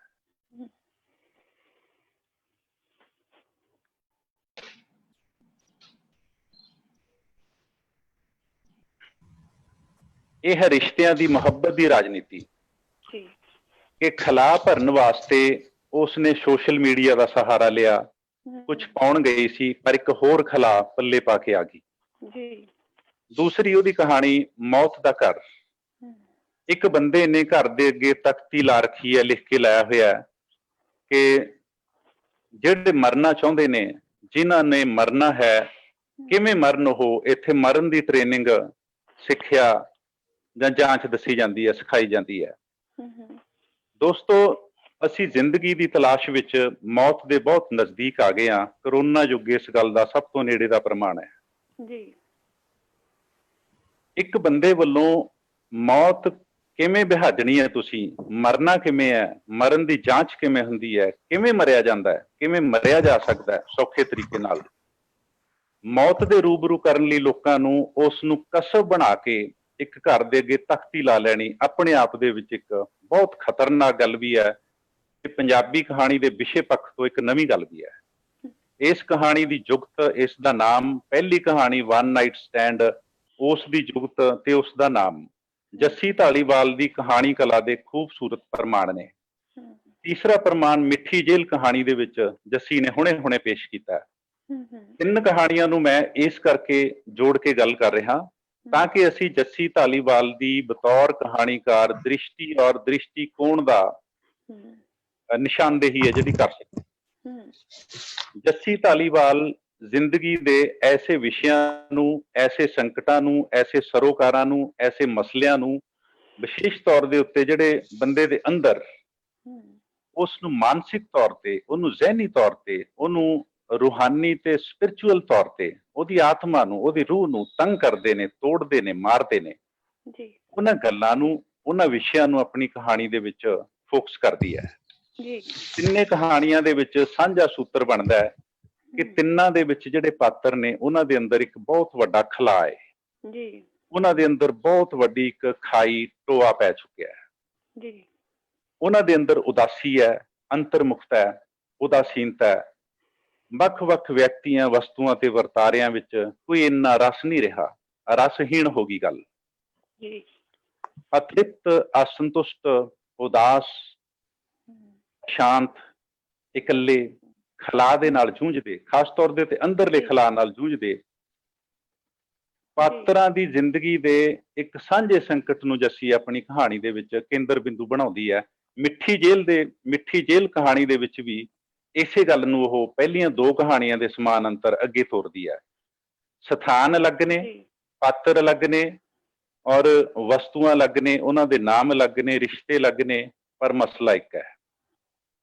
ਜੀ ਜੱਸੀ ਧਾਲੀਵਾਲ ਇਸ ਕਹਾਣੀ ਦੇ ਵਿੱਚ, ਮਿੱਠੀ ਜੇਲ੍ਹ ਕਹਾਣੀ ਦੇ ਵਿੱਚ, ਇਹਨਾਂ ਚੀਜ਼ਾਂ ਨੂੰ ਵਸਤੂ ਬਣਾਉਂਦੀ ਹੈ। ਕੁਲਵੰਤ ਸਿੰਘ ਵਿਰਕ ਦੀ ਇੱਕ ਕਹਾਣੀ ਹੈ ਦੋਸਤੋ, ਓਪਰੀ ਧਰਤੀ। 47 ਦੇ ਵਿੱਚ ਉਜੜਨ ਤੋਂ ਬਾਅਦ ਜਦੋਂ ਲੋਕ ਨਵੇਂ ਸਿਰੇ ਤੋਂ ਜ਼ਿੰਦਗੀ ਸ਼ੁਰੂ ਕਰਨ ਲੱਗਦੇ ਨੇ ਤਾਂ ਉੱਥੇ ਇੱਕ ਮੁੰਡਾ ਗੱਲ ਕਰਦਾ ਅਖੀਰ ਦੇ ਵਿੱਚ, ਕਹਿੰਦਾ ਚਾਚਾ ਤੂੰ ਚੋਰੀ ਕਰਨ ਦੀ ਗੱਲ ਕਰ ਰਿਹਾ ਹੈ ਕਿ ਮੈਂ ਗੁਜ਼ਾਰਾ ਕਰ ਲੂੰ ਆਪਣੇ ਉਸ ਕਸਬ ਨਾਲ। ਓਪਰੀ ਧਰਤੀ ਦੇ ਉੱਤੇ ਤਾਂ ਮੈਨੂੰ ਪੈਰ ਪੱਟਣਾ ਔਖਾ ਹੋ ਰਿਹਾ, ਇੱਥੇ ਤਾਂ ਦੀਵਾਰ ਤੋਂ ਤੁਰਨਾ ਸਿੱਖਣਾ ਪਊਗਾ। ਹੁਣ ਜੱਸੀ ਧਾਲੀਵਾਲ ਦੀ ਇਸ ਕਹਾਣੀ ਦੇ ਵਿੱਚ ਓਪਰੀ ਧਰਤੀ ਦੇ ਉੱਤੇ ਠੀਕ ਤਰੀਕੇ ਨਾਲ ਤੁਰਿਆ ਨਹੀਂ ਜਾ ਰਿਹਾ, ਠੀਕ ਤਰੀਕੇ ਨਾਲ ਜਿਉਇਆ ਨਹੀਂ ਜਾ ਰਿਹਾ, ਠੀਕ ਤਰੀਕੇ ਨਾਲ ਰਿਹਾ ਨਹੀਂ ਜਾ ਰਿਹਾ। ਪ੍ਰਵਾਸ ਉਹਨਾਂ ਵਾਸਤੇ ਬਨਵਾਸ ਬਣ ਗਿਆ। ਜੀ ਇਸ ਗੱਲ ਨੂੰ ਸੋਨੂ ਨਾਂ ਦੀ ਕੁੜੀ ਹੈ ਇਸ ਕਹਾਣੀ ਦੇ ਵਿੱਚ ਮੁੱਖ ਪਾਤਰ, ਜਿਹਦੇ ਆਲੇ ਦੁਆਲੇ ਕਹਾਣੀ ਘੁੰਮਦੀ ਹੈ, ਬੁਣੀ ਗਈ ਹੈ। ਜੀ ਉਸ ਕੁੜੀ ਦੇ ਅੰਤਰ ਦਵੰਦਾਂ, ਅੰਦਰਲੇ ਖਲਾ, ਉਸ ਦੇ ਅੰਦਰ ਗੁਲਾਮੀ ਦੇ ਅਹਿਸਾਸ, ਉਹਦੇ ਅੰਦਰ ਪ੍ਰਵਾਸ ਦੇ ਵਿੱਚ ਆ ਕੇ ਵੀ ਕੁਝ ਨਹੀਂ ਬਦਲਿਆ। ਜੀ ਇਸ ਤਰ੍ਹਾਂ ਦੇ ਜਿਹੜੇ ਸੰਕਟ ਨੇ, ਮਨੋ ਸੰਕਟ, ਉਹਨਾਂ ਨੂੰ ਬੜੇ ਬਖੂਬੀ ਇਹਨਾਂ ਨੇ ਕਹਾਣੀ ਦੇ ਵਿੱਚ ਬਿਆਨ ਕੀਤਾ, ਜਿਹੜੀ ਹੁਣੇ ਬੋਲੀ ਹੈ। ਜੀ ਮੈਨੂੰ ਸਭ ਤੋਂ ਖੂਬਸੂਰਤ ਇਸ ਕਹਾਣੀ ਦੀ ਦੂਸਰੀ ਮੈਂ ਗੱਲ ਕਰਨ ਲੱਗਿਆ, ਪਹਿਲੀ ਵਿਸ਼ਾ ਪੱਖ ਤੋਂ ਸੀ। ਦੂਸਰਾ ਸਾਡੇ ਕੋਲ ਹੈ ਕਿ ਕਹਾਣੀ ਦੇ ਵਿੱਚ ਜੋ ਪਾਤਰ ਲਿਆ ਗਿਆ ਜੀ ਉਹ ਪਾਤਰ ਕੀ ਹੈ, ਇਹ ਮਹੱਤਵਪੂਰਨ ਨਹੀਂ। ਮਹੱਤਵਪੂਰਨ ਇਹ ਗੱਲ ਹੈ ਕਿ ਉਹ ਪਾਤਰ ਕਰਦਾ ਕੀ ਹੈ। ਜੀ ਹੁਣ ਅਸੀਂ ਕਹਾਣੀ ਦੇ ਵਿੱਚੋਂ ਕੁਝ ਵੇਰਵੇ ਲੈਂਦੇ ਆ ਜਿਨ੍ਹਾਂ ਤੋਂ ਸਾਨੂੰ ਪਤਾ ਲੱਗੂਗਾ ਕਿ ਸੋਨੂ ਨਾਂ ਦੀ ਇਹ ਪਾਤਰ, ਜਿਹੜੀ ਪੰਜਾਬ ਤੋਂ ਉਡਾਰੀ ਮਾਰ ਕੇ ਆਸਟ੍ਰੇਲੀਆ ਵਿਦੇਸ਼ ਦੀ ਧਰਤੀ ਦੇ ਉੱਤੇ ਕੁੜੀ ਗਈ ਸੀ, ਉੱਥੇ ਉਸ ਦੇ ਹੱਥ ਕੀ ਕੀ ਲੱਗਿਆ, ਉਸ ਦੀ ਉਡਾਨ ਦੇ ਵਿੱਚ ਕੀ ਕੀ ਸ਼ਾਮਲ ਹੋਇਆ, ਕੀ ਕੀ ਕਰ ਗਿਆ। ਜੀ ਅਸੀਂ 5-4 ਇਹਦੇ ਵਿੱਚੋਂ ਹਵਾਲੇ ਲੈਂਦੇ ਆ। ਪਹਿਲਾ ਹਵਾਲਾ, ਜਦੋਂ ਵਿਆਹ ਤੋਂ ਬਾਅਦ ਕੁੜੀਆਂ, ਮੈਂ ਪਾਤਰ ਗੱਲਾਂ ਕਰਦੀ ਹੈ ਬਿਰਤਾਂਤਕਾਰ, ਕਿ ਰਾਜੂ ਸੀ ਜਿਹੜਾ ਉਹ ਇਕੱਲਾ ਹੀ ਅਣਵਿਆਹਿਆ ਸੀ, ਅਸੀਂ ਸਾਰੇ ਵਿਆਹੇ ਹੋਏ ਸੀ, ਉਹ ਵੀ ਵਿਆਹਿਆ ਗਿਆ। ਚੀਜ਼ਾਂ ਖਰੀਦਣ ਵੇਲੇ ਤਾਂ ਉਹ ਗਲਤੀ ਕਰ ਜਾਂਦਾ ਸੀ, ਪਰ ਹਮਸਫਰ ਦੀ ਚੋਣ ਦੇ ਵਿੱਚ ਉਸਨੇ ਲਾਜ਼ਮੀ ਸਿਆਣਪ ਵਰਤੀ ਹੋਊਗੀ, ਇਹ ਉਮੀਦ ਹੈ। ਹੁਣ ਇਸ ਉਮੀਦ ਨਾਲ ਉਹ ਰਾਜੂ ਉਸ ਕੁੜੀ ਨੂੰ, ਸੋਨੂ ਨਾਂ ਦੀ ਨੂੰ, ਉਹਨਾਂ ਨੂੰ ਦਿਖਾਉਣ, ਮਿਲਾਉਣ ਘਰੇ ਲੈ ਕੇ ਆ ਰਿਹਾ ਹੈ। ਜੀ ਸਾਰੇ ਉਡੀਕ ਰਹੇ ਨੇ। ਕਹਾਣੀ ਦੇ ਵਿੱਚ ਬੜਾ ਖੂਬਸੂਰਤ ਇੱਕ ਟੁਕੜਾ ਉੱਭਰਦਾ ਹੈ ਕਿ ਉਹ ਬਾਹਰ ਨਿਕਲੇਗੀ, ਪਰ ਉਹ ਬਾਹਰ ਨਾ ਨਿਕਲੀ, ਰਾਜੂ ਇਕੱਲਾ ਹੀ ਅੰਦਰ ਆ ਗਿਆ। ਜੱਸੀ ਲਿਖਦੀ ਹੈ, ਹੁਣੇ ਨਹੀਂ ਬੋਲੀ ਇਹ ਗੱਲ। ਜੀ ਉੱਥੇ ਕੁੜੀ ਜਿਸ ਦੀ ਉਡੀਕ ਸੀ ਸੋਨੂ ਦੇਖਣ ਦੀ, ਵਿਆਹੁਲੀ ਕੁੜੀ ਨੂੰ, ਉਸ ਦੀ ਥਾਂ ਤੇ ਰਾਜੂ ਇੱਕ ਡਾਇਲੌਗ ਬੋਲਦਾ ਹੈ, ਵਾਰਤਾਲਾਪ ਬਹੁਤ ਹੀ ਮੁੱਲਵਾਨ ਹੈ ਕਹਾਣੀ 'ਚ। ਜੀ ਕਹਿੰਦਾ ਭਾਬੀ ਛਤਰੀ ਹੈਗੀ ਕੋਈ? ਸੋਨੂ ਕਹਿੰਦੀ ਮੈਂ ਭਿੱਜ ਜਾਣਾ, ਛਤਰੀ ਬਿਨਾਂ ਮੈਂ ਟੈਕਸੀ 'ਚੋਂ ਬਾਹਰ ਨਹੀਂ ਆਉਣਾ। ਜੀ ਡਾਕਟਰ ਐਸਤਰ ਸੇਮ ਦਾ ਇੱਕ ਸ਼ੇਅਰ ਹੈ, ਉਹ ਕਹਿੰਦਾ ਜੀ ਨਾ ਧੁੱਪ ਇੱਥੇ ਨਾ ਮੀਂਹ ਇੱਥੇ, ਫਿਰ ਵੀ ਪਤਾ ਨਹੀਂ ਕਿਉਂ ਮੇਰੇ ਸ਼ਹਿਰ ਦਾ ਹਰ ਬੰਦਾ ਆਪਣੇ ਲਈ ਇੱਕ ਛਤਰੀ ਬਣਾਉਂਦਾ ਹੈ।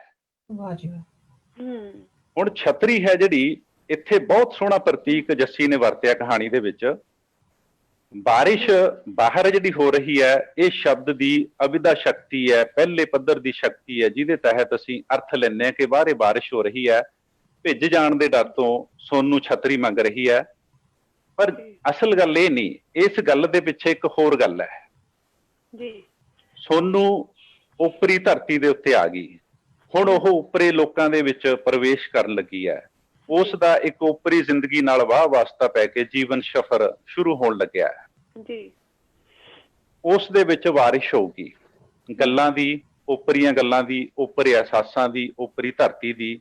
ਉਸ ਬਾਰਿਸ਼ ਤੋਂ ਬਚਣ ਵਾਸਤੇ ਉਸ ਨੂੰ ਆਪਣਤ ਦੀ ਜਿਹੜੀ ਛਤਰੀ ਹੈ, ਆਪਣੇ ਅਸਤਿਤਵ ਦੀ ਜਿਹੜੀ ਛਤਰੀ ਹੈ, ਉਸ ਦੀ ਲੋੜ ਹੈ। ਉਹ ਉਹਦੀ ਮੰਗ ਕਰ ਰਹੀ ਹੈ ਅਸਲ ਦੇ ਵਿੱਚ।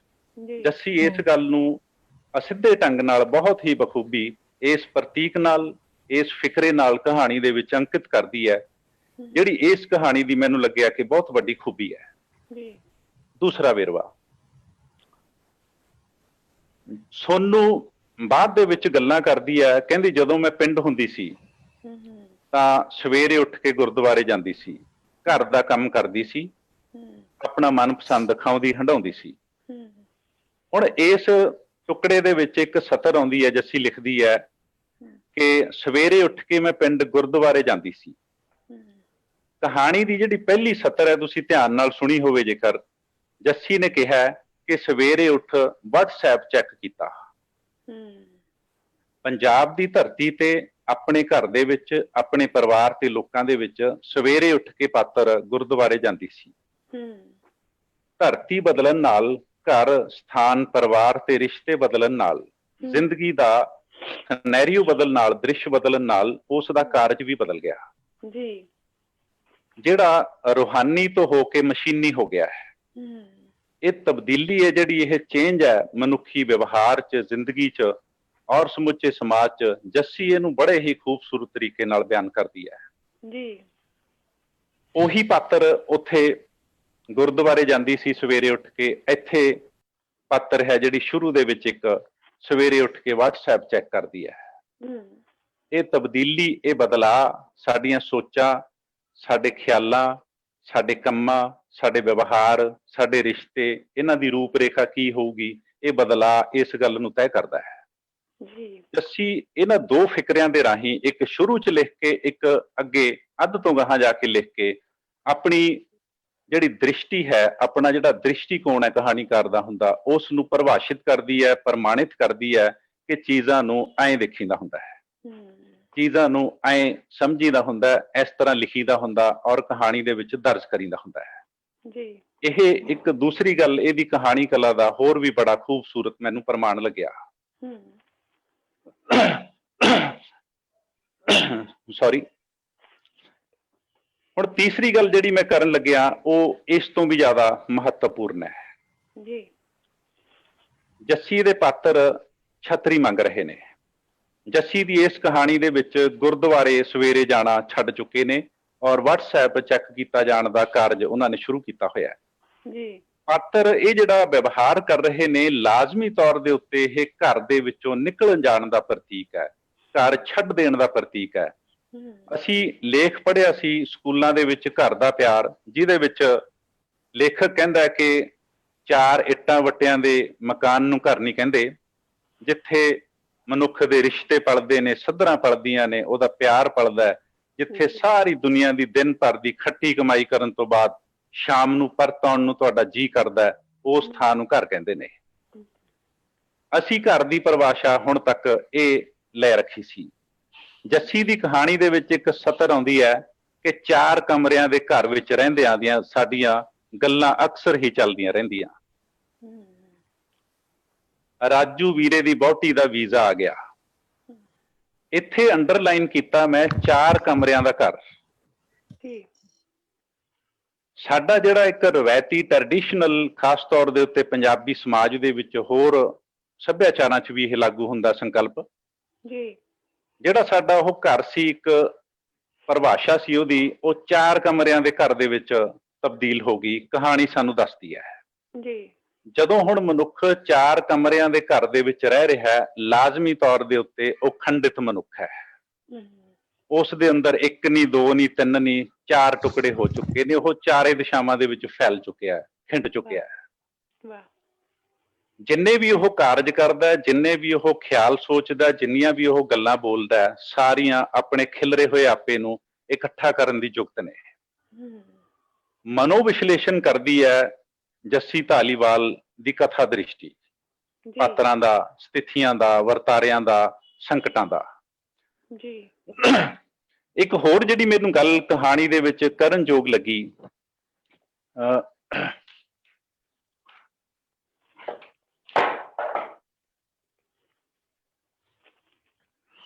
ਉਹ ਇਹ ਕਿ ਸੋਨੂੰ ਕੰਮ ਕਰਨਾ ਚਾਹੁੰਦੀ ਸੀ, ਪਰ ਰਾਜੂ ਆਗਿਆ ਨਹੀਂ ਸੀ ਦਿੰਦਾ। ਜੇ ਕਿਤੇ ਉਹ ਕਿਸੇ ਨਾਲ ਖੁੱਲ ਕੇ ਹੱਸ ਪੈਂਦੀ, ਰਾਜੂ ਉਸਨੂੰ ਥਾਂ ਹੀ ਝਿੜਕ ਦਿੰਦਾ। ਉਹ ਹਰ ਵਕਤ ਡਰ ਕੇ ਰਹਿ ਰਹੀ ਸੀ। ਜੱਸੀ ਧਾਲੀਵਾਲ ਦੀ ਕਹਾਣੀ ਦੇ ਵਿੱਚ ਜਦੋਂ ਬਿਰਤਾਂਤ ਦਾ ਇਹ ਟੁਕੜਾ ਮੈਂ ਪੜ੍ਹਿਆ, ਸੁਣਿਆ, ਤਾਂ ਮੈਨੂੰ ਸੁਰਜੀਤ ਪਾਤਰ ਦਾ ਇੱਕ ਸ਼ੇਅਰ ਯਾਦ ਆਇਆ, ਜਿਹਦੇ ਵਿੱਚ ਉਹ ਲਿਖਦਾ ਹੈ, ਕਹਿੰਦਾ, ਇੱਕ ਕੈਦ ਚੋਂ ਦੂਜੀ ਕੈਦ ਚ ਪਹੁੰਚ ਗਈ ਏ, ਕੀ ਖੱਟਿਆ ਮਹਿੰਦੀ ਲਾ ਕੇ ਤੇ ਵਟਣਾ ਮਲ ਕੇ। ਮੈਨੂੰ ਬਹੁਤ ਹੀ ਜ਼ਿਆਦਾ ਉਹ ਜਿਹੜਾ ਕਾਵਿ ਖਿਆਲ ਹੈ ਪਾਤਰ ਸਾਹਿਬ ਦਾ, ਕਹਾਣੀ ਦੇ ਵਿੱਚ, ਬਿਰਤਾਂਤ ਦੇ ਵਿੱਚ ਢਲਿਆ ਹੋਇਆ ਇਹ ਇੱਕ ਸੰਕਟ ਨਜ਼ਰ ਆਇਆ, ਜਿਹਨੂੰ ਜੱਸੀ ਬਹੁਤ ਹੀ ਸੂਖਮ ਫਿਕਰਿਆਂ ਦੇ ਵਿੱਚ ਬੜੀਆਂ ਸੰਖੇਪ ਛੋਹਾਂ ਦੇ ਰਾਹੀਂ ਸਾਡੇ ਅੱਗੇ ਪੇਸ਼ ਕਰਦੀ ਹੈ। ਹੁਣ ਜਿਹੜਾ ਉਸ ਦੀ ਹਸਤੀ ਦੇ ਵਿੱਚ, ਉਹਦੀ ਹੋਂਦ ਦੇ ਵਿੱਚ, ਉਹਦੇ ਹੋਣ ਦੇ ਵਿੱਚ ਸੋਨੂੰ ਪਾਤਰ ਹੈ ਜੋ ਕਹਾਣੀ 'ਚ ਤਬਦੀਲੀ ਆਈ, ਬਦਲਾਅ ਆਇਆ, ਉਹ ਨਾ ਪੱਖੀ ਹੈ ਕਿ ਉਹ ਹਾਂ ਪੱਖੀ ਹੈ। ਸਾਡੇ ਅੱਗੇ ਜੱਸੀ ਇੱਕ ਸਵਾਲ ਖੜਾ ਕਰਦੀ ਹੈ ਕਿ ਪ੍ਰਵਾਸੀ ਹੋਣ ਦਾ ਅਰਥ ਇੱਕ ਸਵਾਲ ਬਣ ਜਾਣਾ ਵੀ ਹੁੰਦਾ ਹੈ। ਕਹਿੰਦਾ, ਜ਼ਰਬਾਂ ਤਕਸੀਮਾਂ ਕਰਦਾ ਬੰਦਾ ਖੁਦ ਸਵਾਲ ਬਣ ਗਿਆ।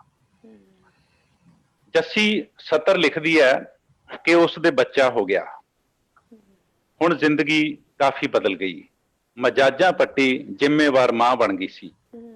ਇੱਥੇ ਅਸੀਂ ਵਾਕੰਸ਼ ਅੰਡਰਲਾਈਨ ਕਰਦੇ ਹਾਂ, ਮਜਾਜਾਂ ਪੱਟੀ, ਦੂਸਰਾ ਜ਼ਿੰਮੇਵਾਰ ਮਾਂ। ਮਜਾਜਾਂ ਪੱਟੀ ਇੱਕ ਹੋਰ ਹਸਤੀ, ਹੋਂਦ ਤੇ ਜ਼ਿੰਦਗੀ ਦਾ ਨਾਮ ਹੈ, ਕੁੜੀ ਦਾ ਨਾਮ ਹੈ। ਜ਼ਿੰਮੇਵਾਰ ਮਾਂ ਉਹੀ ਜਦੋਂ ਤਬਦੀਲ ਹੋ ਜਾਂਦੀ ਹੈ ਵਿਆਹ ਤੋਂ ਬਾਅਦ, ਬੱਚਿਆਂ ਤੋਂ ਬਾਅਦ, ਇੱਕ ਹੋਰ ਹਸਤੀ ਤੇ ਹੋਂਦ ਦਾ ਨਾਂ ਹੈ, ਜਿਹਦੇ ਵਿੱਚ ਮਜਾਜਾਂ ਪੱਟੀ, ਜ਼ਿੰਮੇਵਾਰ ਮਾਂ ਬਦਲ ਗਈ। ਇਹ ਇੱਕ ਤਬਦੀਲੀ ਹੈ, ਬਦਲਾਅ ਹੈ। ਹੁਣ ਉਸ ਬਦਲਾਅ ਨੂੰ ਕਹਾਣੀਕਾਰ ਆਪਣੀ ਕਹਾਣੀ ਦੇ ਵਿੱਚ ਕਿਹਨਾਂ ਫਿਕਰਿਆਂ ਦੇ ਰਾਹੀਂ, ਕਿਸ ਭਾਸ਼ਾ ਦੇ ਰਾਹੀਂ, ਕਿਸ ਪ੍ਰਤੀਕ ਦੇ ਰਾਹੀਂ ਡਿਜ਼ਾਈਨ ਕਰਦਾ ਹੈ, ਉਹਦੀ ਸਾਰੀ ਕਲਾ ਇਸ ਗੱਲ ਦੇ ਵਿੱਚ ਲੁਕੀ ਹੁੰਦੀ ਹੈ। ਜਿੰਨੇ ਸਫਲ ਤਰੀਕੇ ਨਾਲ, ਖੂਬਸੂਰਤ ਤਰੀਕੇ ਨਾਲ ਉਹ ਕਰ ਪਾਇਆ, ਅੱਛਾ ਕਹਾਣੀਕਾਰ ਹੈ, ਕਹਾਣੀ ਅੱਛੀ ਹੈ। ਮਾੜਾ ਕਰ ਪਾਇਆ ਤਾਂ ਮਾੜੀ ਹੈ। ਜੱਸੀ ਬਹੁਤ ਹੀ ਅੱਛੇ ਤਰੀਕੇ ਨਾਲ ਇਸ ਬਦਲਾਅ ਨੂੰ ਫਿਕਰੇ ਦੇ ਵਿੱਚ ਦਰਜ ਕਰਦੀ ਹੈ। ਕਿੰਨੀ ਸੂਖਮ ਗੱਲ ਹੈ, ਤੁਸੀਂ ਦੋਸਤੋ ਮਹਿਸੂਸ ਕਰਿਓ। ਹੱਸਣ ਦੀ ਥਾਂ ਹੁਣ ਉਹ ਮੁਸਕਰਾ ਦਿੰਦੀ ਸੀ। ਹੱਸਣਾ ਇੱਕ ਹੋਰ ਗੱਲ ਹੁੰਦੀ ਹੈ, ਇੱਕ ਹੋਰ ਅਹਿਸਾਸ ਹੁੰਦਾ ਹੈ। ਇਹ ਤੁਹਾਡੀ ਕਿਸੇ ਹੋਰ ਅੰਦਰਲੀ ਅਵਸਥਾ ਦੇ ਵਿੱਚੋਂ ਪੈਦਾ ਹੁੰਦਾ ਹੈ ਹਾਸਾ। ਹੁਣ ਉਹ ਮੁਸਕਰਾ ਦਿੰਦੀ ਸੀ। ਹਾਸਾ ਰਿਡਿਊਸ ਹੋ ਗਿਆ, ਉਹ ਸੁੰਗੜ ਗਿਆ, ਉਹ ਛੋਟਾ ਹੋ ਗਿਆ, ਉਸ ਨੂੰ ਕੱਟ ਦਿੱਤਾ ਗਿਆ, ਵੱਢ ਦਿੱਤਾ ਗਿਆ, ਉਸ ਦਾ ਆਕਾਰ ਸੁੰਗੜ ਗਿਆ। ਹੁਣ ਉਹ ਮੁਸਕਰਾ ਦਿੰਦੀ ਸੀ। ਹਾਸਾ ਤੇ ਮੁਸਕਰਾਉਣਾ ਜਿਹੜੇ ਸ਼ਬਦ ਨੇ ਉਹ ਕਮਾਲ ਦੇ ਜੱਸੀ ਨੇ ਇਸ ਦੇ ਵਿੱਚ ਵਰਤੇ ਨੇ। ਵੱਡੀਆਂ ਵੱਡੀਆਂ ਗੱਲਾਂ ਕਰਨ ਦੀ ਬਜਾਏ ਹਾਂ ਜੀ ਆਖ ਕੇ ਗੱਲ ਖਤਮ ਕਰ ਦਿੰਦੀ ਸੀ ਸੋਨੂੰ। ਹੁਣ ਵੱਡੀਆਂ ਵੱਡੀਆਂ ਗੱਲਾਂ, ਉਹ ਕਿਹੜੇ ਜ਼ਿੰਦਗੀ ਦੇ ਸੰਕਟ ਨੇ, ਉਹ ਕਿਹੜੇ ਰਿਸ਼ਤੇ ਨੇ, ਉਹ ਕਿਹੜੇ ਧਰਾਤਲ ਨੇ ਜਿਹੜੇ ਵੱਡੀਆਂ ਵੱਡੀਆਂ ਗੱਲਾਂ ਕਰਨ ਦੀ ਥਾਂ ਬੰਦੇ ਨੂੰ ਹਾਂ ਹੂੰ ਕਰਨ ਜੋਗਾ ਕਰ ਦਿੰਦੇ ਨੇ, ਉਸ ਨੂੰ ਬਦਲ ਦਿੰਦੇ ਨੇ, ਉਸ ਦੀ ਹਸਤੀ ਨੂੰ ਬੌਨੀ ਕਰ ਦਿੰਦੇ ਨੇ, ਛੋਟੀ ਕਰ ਦਿੰਦੇ ਨੇ। ਜੱਸੀ ਬਹੁਤ ਹੀ ਸੂਖਮ ਢੰਗ ਨਾਲ, ਸੰਕੇਤਕ ਵਿਧੀ ਨਾਲ, ਵਿਸਥਾਰ ਨਹੀਂ ਦਿੰਦੀ, ਇਹ ਸੰਕੇਤ ਕਰਦੀ ਹੈ, ਇਸ਼ਾਰੇ ਕਰਦੀ ਹੈ। ਉਹ ਸੰਕੇਤਾਂ ਨੂੰ, ਇਸ਼ਾਰਿਆਂ ਨੂੰ, ਪ੍ਰਤੀਕਾਂ ਨੂੰ, ਕਥਾ ਮੈਟਾਫਰ ਨੂੰ ਸਾਨੂੰ ਪਕੜਨਾ ਪੈਂਦਾ ਹੈ, ਸਮਝਣਾ ਪੈਂਦਾ ਹੈ ਕਿ ਜੱਸੀ ਅਸਲ 'ਚ ਲਿਖ ਕੁਝ ਹੋਰ ਰਹੀ ਹੈ, ਕਹਿ ਕੁਝ ਹੋਰ ਰਹੀ ਹੈ। ਉਹਦੇ ਸ਼ਬਦ ਕੁਝ ਹੋਰ ਨੇ, ਫਿਕਰੇ ਕੁਝ ਹੋਰ ਨੇ, ਉਹਦੇ ਅਰਥ ਕੁਝ ਹੋਰ ਨੇ। ਇੱਕ ਹੋਰ ਮਿਸਾਲ ਅਸੀਂ ਲਈਏ ਕਿ ਜਿਸ ਦਿਨ ਮਾਲਿਕ ਪਿੰਜਰਾ ਬੰਦ ਕਰਨਾ ਭੁੱਲ ਗਿਆ, ਉਸ ਨੇ ਉਡਾਰੀ ਮਾਰ ਜਾਣੀ ਹੈ। ਬਿਰਤਾਂਤਕਾਰ ਇਹ ਟਿੱਪਣੀ ਕਹਾਣੀ ਦੇ ਵਿੱਚ ਦਰਜ ਕਰਦੀ ਹੈ। ਅੱਗੇ ਜਾ ਕੇ ਅਗਲੇ ਪੰਨੇ ਦੇ ਉੱਤੇ ਉਸਨੇ ਕਿਹਾ, ਬੰਦਸ਼ਾਂ ਦੇ ਵਿੱਚ ਰਹਿੰਦੀ ਦਾ ਦਮ ਘੁੱਟਦਾ ਸੀ। ਸੋਨੂੰ ਕਹਿੰਦੀ ਹੈ, ਦੀਦੀ ਜੇ ਮੈਨੂੰ ਮੌਕਾ ਮਿਲੇ ਮੈਂ ਦੁਨੀਆ ਦੀ ਪਰਵਾਹ ਕਰੇ ਤੋਂ ਬਿਨਾਂ ਝੱਟ ਉਡਾਰੀ ਮਾਰ ਜਾਵਾਂ।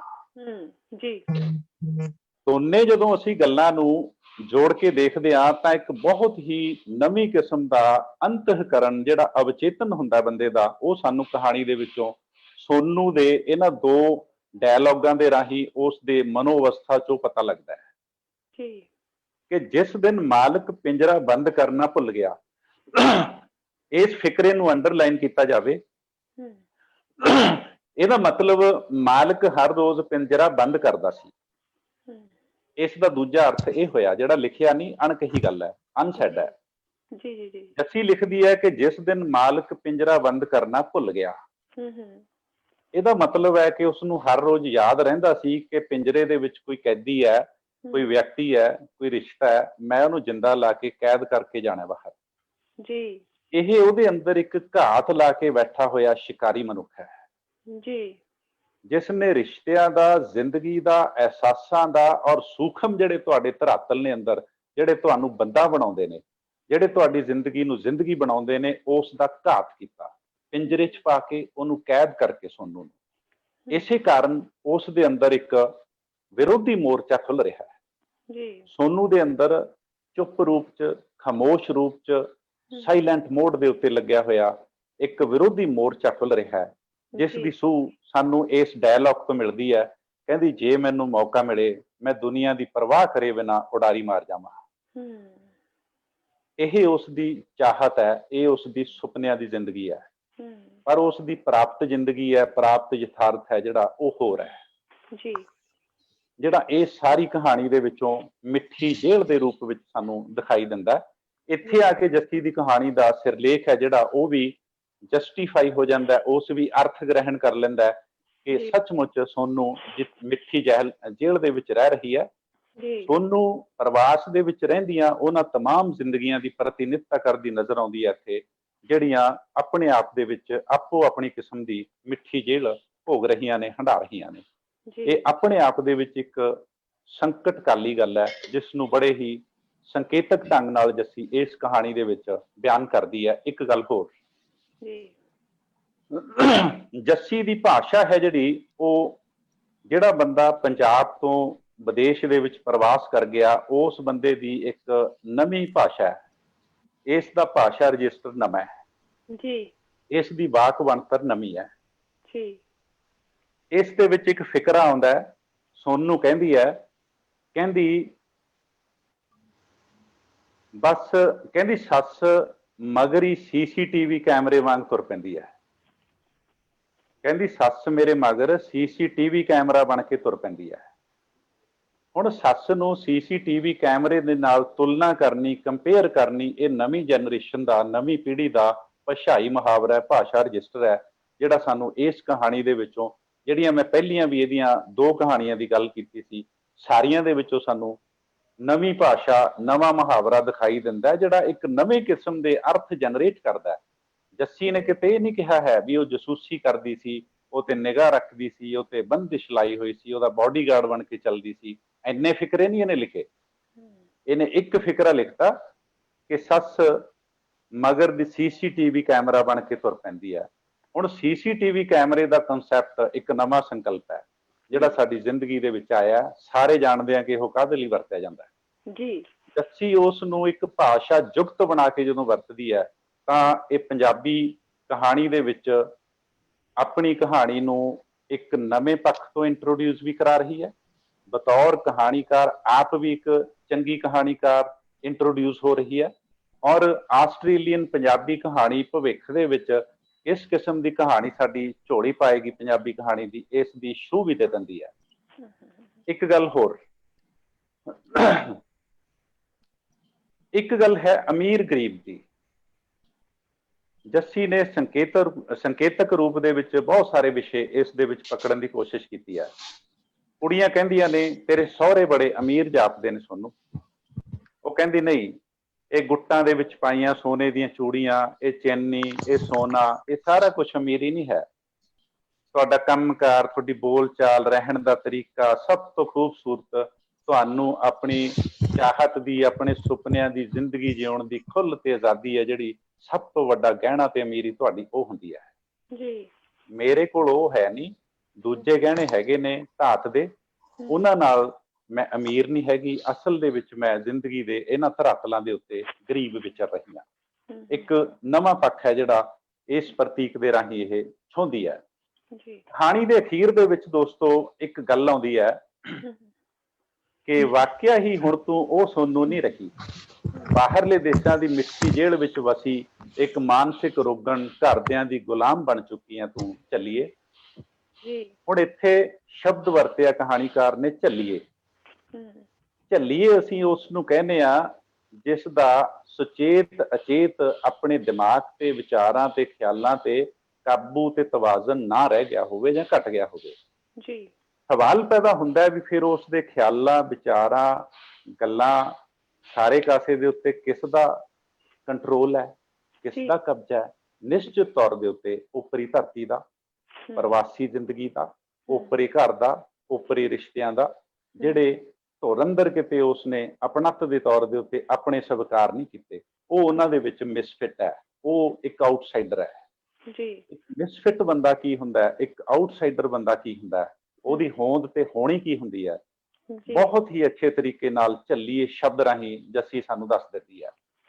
ਔਰ ਜਿਹੜੀ ਮੈਂ ਗੱਲ ਸ਼ੁਰੂ ਕੀਤੀ ਸੀ ਕਿ ਉਹ ਇਕੱਲਤਾ ਹੈ, ਖਲਾ ਹੈ, ਉਦਾਸੀ ਹੈ, ਉਦਾਸੀਨਤਾ ਹੈ, ਰਸ ਨਹੀਂ ਰਿਹਾ, ਉਹਨੂੰ ਅਖੀਰ ਦੇ ਵਿੱਚ ਇਹ ਮਿੱਠੀ ਜੇਲ੍ਹ ਦੇ ਵਿੱਚ ਫਸੀ ਇੱਕ ਮਾਨਸਿਕ ਰੋਗਣ ਘਰਦਿਆਂ ਦੀ ਗੁਲਾਮ ਤਿੰਨ ਵਾਕੰਸ਼ਾਂ ਦੇ ਨਾਲ ਪਰਿਭਾਸ਼ਿਤ ਕਰਦੀ ਹੈ, ਜਿਹੜੀ ਕਿ ਇਸ ਦੀ ਵਿਸ਼ਾ ਚੋਣ, ਇਸ ਦੀ ਪਾਤਰ ਚੋਣ, ਇਸ ਦੀ ਸ਼ਬਦ ਚੋਣ, ਇਸ ਦੀ ਬਾਕ ਬਣਤਰ ਦਾ ਜਿਹੜਾ ਹੁਨਰ ਹੈ ਉਹ ਸਾਡੇ ਅੱਗੇ ਇੱਕ ਪਰਪੱਕ ਰੂਪ ਦੇ ਵਿੱਚ ਲੈ ਕੇ ਆਉਂਦੀ ਹੈ।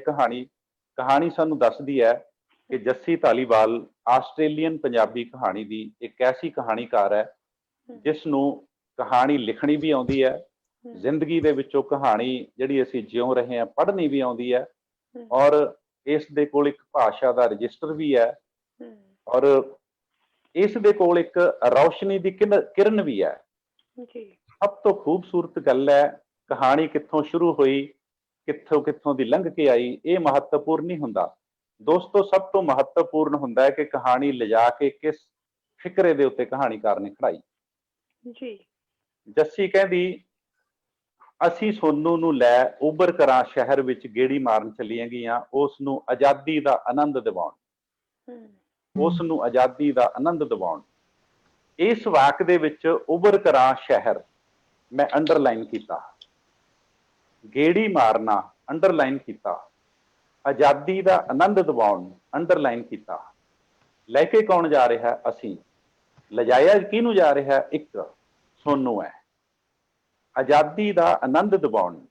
ਹੁਣ ਆਜ਼ਾਦੀ ਕੀ ਹੁੰਦੀ ਹੈ, ਕਿਹਨਾਂ ਗੱਲਾਂ ਦੇ ਵਿੱਚ ਪਈ ਹੈ, ਕਿਹੜੇ ਵਰਤਾਰਿਆਂ 'ਚ, ਕਿਹੜੇ ਥਾਵਾਂ ਤੇ, ਕਿਹੜੇ ਜੀਵਨ ਢੰਗਾਂ ਦੇ ਵਿੱਚ ਪਈ ਹੈ। ਜੱਸੀ ਸਾਨੂੰ ਇੱਕ ਓਪਨ ਐਂਡ, ਇੱਕ ਖੁੱਲਾ ਅੰਤ ਹੈ ਜਿਹੜਾ ਸਾਡੇ ਅੱਗੇ ਉਹ ਰੱਖ ਦਿੰਦੀ ਹੈ, ਕੋਈ ਫੈਸਲਾ ਨਹੀਂ ਦਿੰਦੀ। ਇਹ ਖੁੱਲਾ ਅੰਤ ਸੰਕੇਤਕ ਰੂਪ 'ਚ ਇਸ਼ਾਰਾ ਕਰਦੀ ਹੈ, ਇਸ਼ਾਰਾ ਕਰਦੀ ਹੈ ਆਜ਼ਾਦੀ ਦਾ ਆਨੰਦ ਦਿਵਾਉਣ ਅਸੀਂ ਲੈ ਕੇ ਜਾ ਰਹੇ ਹਾਂ। ਇਟ ਮੀਨਸ ਗੁਲਾਮ ਹੈ। ਆਨੰਦ, ਇਟ ਮੀਨਸ ਆਨੰਦ ਮਿਲ ਨਹੀਂ ਰਿਹਾ ਕਿਸੇ ਵੀ ਵਿਅਕਤੀ, ਵਸਤੂ ਤੇ ਵਰਤਾਰੇ ਚੋਂ।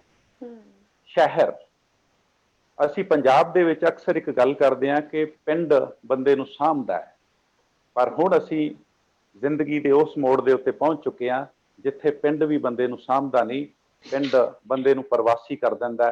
ਪਿੰਡ ਤੋਂ ਪੈਰ ਚੱਕ ਕੇ ਬੰਦਾ ਜਹਾਜ਼ 'ਚ ਧਰਦਾ, ਜਹਾਜ਼ ਤੋਂ ਥੱਲੇ ਰਹਿੰਦਾ, ਥੱਲੇ ਧਰਤੀ ਹੋਰ ਹੁੰਦੀ ਹੈ ਪ੍ਰਵਾਸ ਦੀ। ਫਿਰ ਸ਼ਹਿਰ ਵਿੱਚ ਗੇੜੀ ਮਾਰਨਾ। ਹੁਣ ਸ਼ਹਿਰ ਸਾਡੇ ਕੋਲ ਸਾਹਮਣੇ ਹੈ, ਅਸੀਂ ਪਿੰਡ ਦੇ ਬੰਦੇ ਨੇ ਸ਼ਹਿਰ ਨੂੰ ਕਿਵੇਂ ਸੰਬੋਧਿਤ ਹੋਣਾ ਹੈ, ਸ਼ਹਿਰ ਨਾਲ ਕਿਸ ਕਿਸਮ ਦਾ ਰਿਸ਼ਤਾ ਬਣਾਉਣਾ ਹੈ। ਅਸੀਂ ਉੱਥੇ ਗਵਾਚਣ ਵਾਸਤੇ ਜਾ ਰਹੇ ਹਾਂ ਕਿ ਆਪਣਾ ਗਵਾਚਿਆ ਹੋਇਆ ਕੁਛ ਲੱਭਣ ਵਾਸਤੇ ਜਾ ਰਹੇ ਹਾਂ? ਬੜੇ ਹੀ ਅਹਿਮ ਸਵਾਲ ਨੇ ਜਿਹੜੇ ਜ਼ਿੰਦਗੀ ਦੇ ਸੋਨੂੰ ਦੇ ਇਸ ਕਹਾਣੀ ਦੇ ਵਿੱਚ ਸਮੁੱਚੀ ਕੁੜੀਆਂ ਦੀ ਆਪਾਂ ਕਹਿ ਲਈਏ ਕਿ ਹੋਣੀ ਹੈ, ਹਸਤੀ ਹੈ, ਹੋਂਦ ਹੈ, ਜਾਂ ਅਸੀਂ ਕੁੜੀ ਨੂੰ ਵੀ ਸ਼ਬਦ ਹਟਾ ਕੇ ਜ਼ਿੰਦਗੀ ਕਹਿ ਲਈਏ। ਇੱਕ ਪ੍ਰਵਾਸੀ ਮਨੁੱਖ ਦੀ ਜਿਹੜੀ ਜ਼ਿੰਦਗੀ ਹੈ ਪ੍ਰਤੀਕ ਹੈ ਸੋਨੂੰ ਉਸ ਦਾ।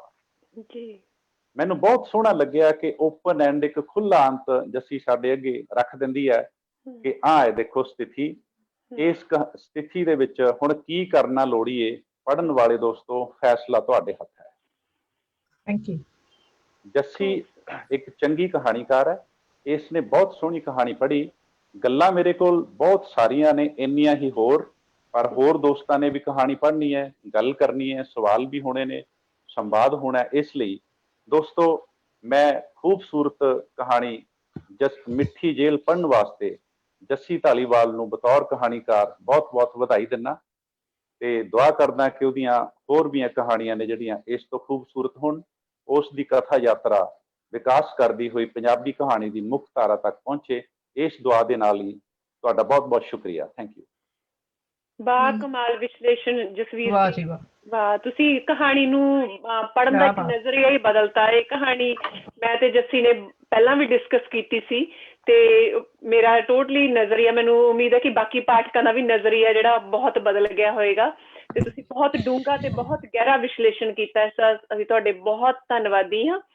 ਤੇ ਪ੍ਰੋਗਰਾਮ ਨੂੰ ਆਪਾਂ ਅਗਲੇ ਚਰਨ ਦੇ ਵਿੱਚ ਲੈ ਕੇ ਚੱਲਦੇ ਹਾਂ। ਦੋਸਤੋ ਸਾਡੇ ਨਾਲ ਜੁੜੇ ਨੇ ਐਡੀਲੇਡ ਤੋਂ ਹਰਵਿੰਦਰ ਚਾਹਲ ਜੀ ਤੇ ਆਪਣੀ ਕਹਾਣੀ ਪੜ੍ਹਨਗੇ। ਆਓ ਦੇਖਦੇ ਹਾਂ ਉਹ ਕਿਹੜਾ ਰੰਗ ਲੈ ਕੇ ਆਉਂਦੇ ਆਪਣੇ ਲਈ, ਸਾਰਿਆਂ ਲਈ। ਸਵਾਗਤ। ਸਤਿ ਸ਼੍ਰੀ ਅਕਾਲ ਜੀ ਸਾਰਿਆਂ ਨੂੰ।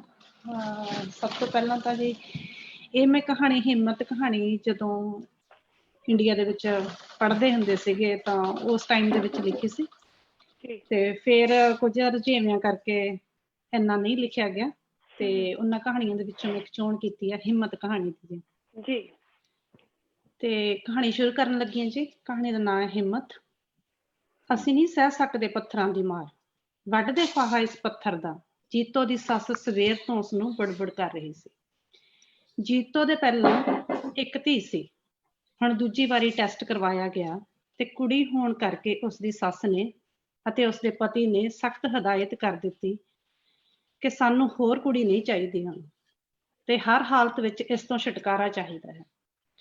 ਅੱਜ ਸਵੇਰ ਤੋਂ ਹੀ ਜੀਤੋ ਪਰੇਸ਼ਾਨ ਸੀ ਕਿਉਂਕਿ ਅੱਜ ਉਸਨੇ ਆਪਣੇ ਪਤੀ ਨਾਲ ਡਾਕਟਰ ਦੇ ਕੋਲ ਜਾਣਾ ਸੀ। ਗਰਮੀਆਂ ਦਾ ਸਿਖਰ ਦੁਪਹਿਰ, ਅੱਜ ਉਸਨੂੰ ਹੋਰ ਵੀ ਗਰਮੀ ਦੀ ਦੁਪਹਿਰ ਤਿੱਖੀ ਲੱਗ ਰਹੀ ਸੀ। ਉਸਦਾ ਅੰਗ ਅੰਗ ਝੁਲਸ ਰਿਹਾ ਸੀ। ਆਪਣੇ ਜਿਗਰੇ ਦੇ ਟੁਕੜੇ ਨੂੰ ਆਪਣੇ ਤੋਂ ਵੱਖ ਕਰਨਾ ਕੋਈ ਸੌਖੀ ਗੱਲ ਨਹੀਂ ਸੀ ਤੇ ਇਹ ਗੱਲ ਕਿੱਦਾਂ ਸੌਖੀ ਹੋ ਵੀ ਸਕਦੀ ਹੈ, ਇਹ ਹਰ ਇੱਕ ਔਰਤ ਲਈ ਇੰਨਾ ਸੌਖਾ ਨਹੀਂ ਸੀ। ਪਰ ਪਤੀ ਤੇ ਸੱਸ ਦਾ ਵਿਰੋਧ ਕਰਨ ਦੀ ਹਿੰਮਤ ਵੀ ਜੀਤੋ ਵਿੱਚ ਨਹੀਂ ਸੀ। ਜੇ ਇੱਕ ਪਲ ਵਿਰੋਧ ਕਰਨ ਦਾ ਹੌਸਲਾ ਕਰਦੀ ਤਾਂ ਦੂਜੇ ਪਲ ਸੋਚਣ ਲੱਗਦੀ ਕਿ ਜੇ ਇਹਨਾਂ ਮੈਨੂੰ ਘਰੋਂ ਕੱਢ ਦਿੱਤਾ ਤਾਂ ਧੀਆਂ ਨੂੰ ਲੈ ਕੇ ਮੈਂ ਕਿੱਥੇ ਜਾਵਾਂਗੀ। ਨਿੰਮ ਦੀ ਛਾਵੇਂ ਪਈ ਜੀਤੋ ਆਪਣੇ ਮਨ ਦੇ ਵਿੱਚ ਤਰ੍ਹਾਂ ਤਰ੍ਹਾਂ ਦੇ ਖਿਆਲ ਸੋਚ ਰਹੀ ਹੈ। ਨਿੰਮ ਉੱਪਰ ਪਾਏ ਆਲਣੇ 'ਚ ਬੈਠੀ ਘੁੱਗੀ ਦੇ ਕਾਂ ਠੂੰਗਾ ਮਾਰਦਾ ਤੇ ਘੁੱਗੀ ਝਪਟ ਕੇ ਕਾਂ ਵੱਲ ਜਾਂਦੀ ਹੈ। ਇਹਨਾਂ ਦਾ ਪਤਾ ਨਹੀਂ ਕੀ ਵੱਟ ਦਾ ਰੌਲਾ, ਜੈ ਖਾਣੇ ਇਹ ਵੀ ਦੁਪਹਿਰੇ ਟਿਕਣ ਨਹੀਂ ਦਿੰਦੇ। ਜੀਤੋ ਨੇ ਕਾਂ ਤੇ ਘੁੱਗੀ ਦੇ ਰੌਲੇ ਤੇ ਖਿੱਝ ਕੇ ਕਿਹਾ, ਮੂੰਹ ਤੇ ਚੁੰਨੀ ਦਾ ਪੱਲਾ ਕਰ, ਫਿਰ ਪੈ ਗਏ। ਗਲੀ ਦਾ ਬੂਹਾ ਖੜਕਿਆ। ਜੀਤੋ ਨੇ ਬੂਹਾ ਖੋਲ੍ਹਿਆ। ਪਤੀ ਨੇ ਅੰਦਰ ਵੜਦਿਆਂ ਹੀ ਕਿਹਾ, ਤਿਆਰ ਨਹੀਂ ਹੋਈ ਅਜੇ। ਜੀਤੋ ਬਿਨਾਂ ਕੁਝ ਕਹੇ ਅੰਦਰ ਗਈ ਤੇ ਡਾਕਟਰ ਕੋਲ ਜਾਣ ਲਈ ਤਿਆਰ ਹੋਣ ਲੱਗੀ। ਕੱਪੜੇ ਪਾ ਕੇ ਬਾਹਰ ਆ ਕੇ ਉਸਨੇ ਮੰਜੀ ਤੇ ਨਿੰਮ ਦੀ ਛਾਵੇਂ ਫਿਰ ਬੈਠ ਗਈ ਜਿੱਥੇ ਉਹ ਪਹਿਲਾਂ ਬੈਠੀ ਸੀ।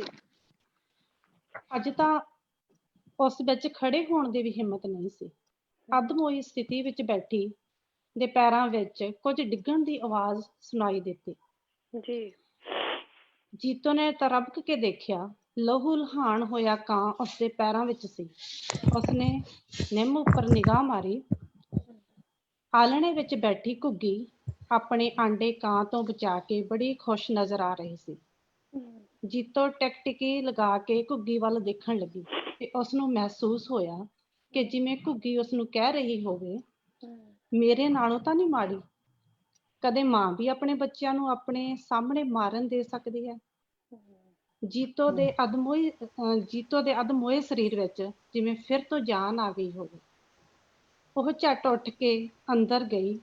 ਮੁੜ ਪੁਰਾਣੇ ਕੱਪੜੇ ਪਾ ਕੇ ਘਰ ਦੇ ਕੰਮਾਂ ਵਿੱਚ ਜੁਟ ਗਈ, ਜਿਵੇਂ ਉਸ ਵਿੱਚ ਆਪਣੀ ਧੀਆਂ ਦੇ ਹੋਣ ਵਾਲੇ ਹਰ ਵਾਰ ਨੂੰ ਰੋਕਣ ਦੀ ਹਿੰਮਤ ਆ ਗਈ ਹੋਵੇ। ਇਹ ਸੀ ਕਹਾਣੀ ਜੀ ਹਿੰਮਤ ਕਹਾਣੀ। ਬਹੁਤ ਸੋਹਣਾ ਕਿਹਾ ਹਰਵਿੰਦਰ ਕੌਰ ਚਾਹਲ ਜੀ, ਬਹੁਤ ਵਧੀਆ ਲਿਖਿਆ। ਇਹ ਇੱਕ ਹੋਰ ਜਿਹੜਾ ਹੈਗਾ ਸਾਡੇ ਸਮਾਜ ਦਾ ਕਾਲਾ ਸੱਚ ਜਿਹੜਾ ਕਿ ਅਸੀਂ ਜ਼ਾਹਰ ਨਹੀਂ ਕਰਨਾ ਚਾਹੁੰਦੇ, ਪਰ ਕਿਤੇ ਨਾ ਕਿਤੇ ਬਹੁਤ ਡੂੰਘਾ ਜਿਹੜਾ ਹੈਗਾ ਗਰਕਿਆ ਹੋਇਆ ਸਾਡੇ ਸਮਾਜ ਦੇ ਵਿੱਚ। ਮੈਂ ਐਕਸਪਰਟ ਨਹੀਂ ਹੈਗੀ ਕਿ ਇਸ ਕਹਾਣੀ ਬਾਰੇ ਕੁਝ ਹੋਰ ਕਵਾਂ, ਤੇ ਆਪਾਂ ਐਕਸਪਰਟ ਬੰਦੇ ਕੋਲੇ ਚੱਲਦੇ ਹਾਂ ਤੇ ਦੇਖਦੇ ਹਾਂ ਕਿ ਸਾਡੇ ਕਹਾਣੀਕਾਰ ਜਤਿੰਦਰ ਹਾਂਸ ਜੀ ਇਸ ਦਾ ਕੀ ਵਿਸ਼ਲੇਸ਼ਣ ਕਰਦੇ ਆ। ਸਵਾਗਤ ਹੈ ਜਤਿੰਦਰ ਜੀ।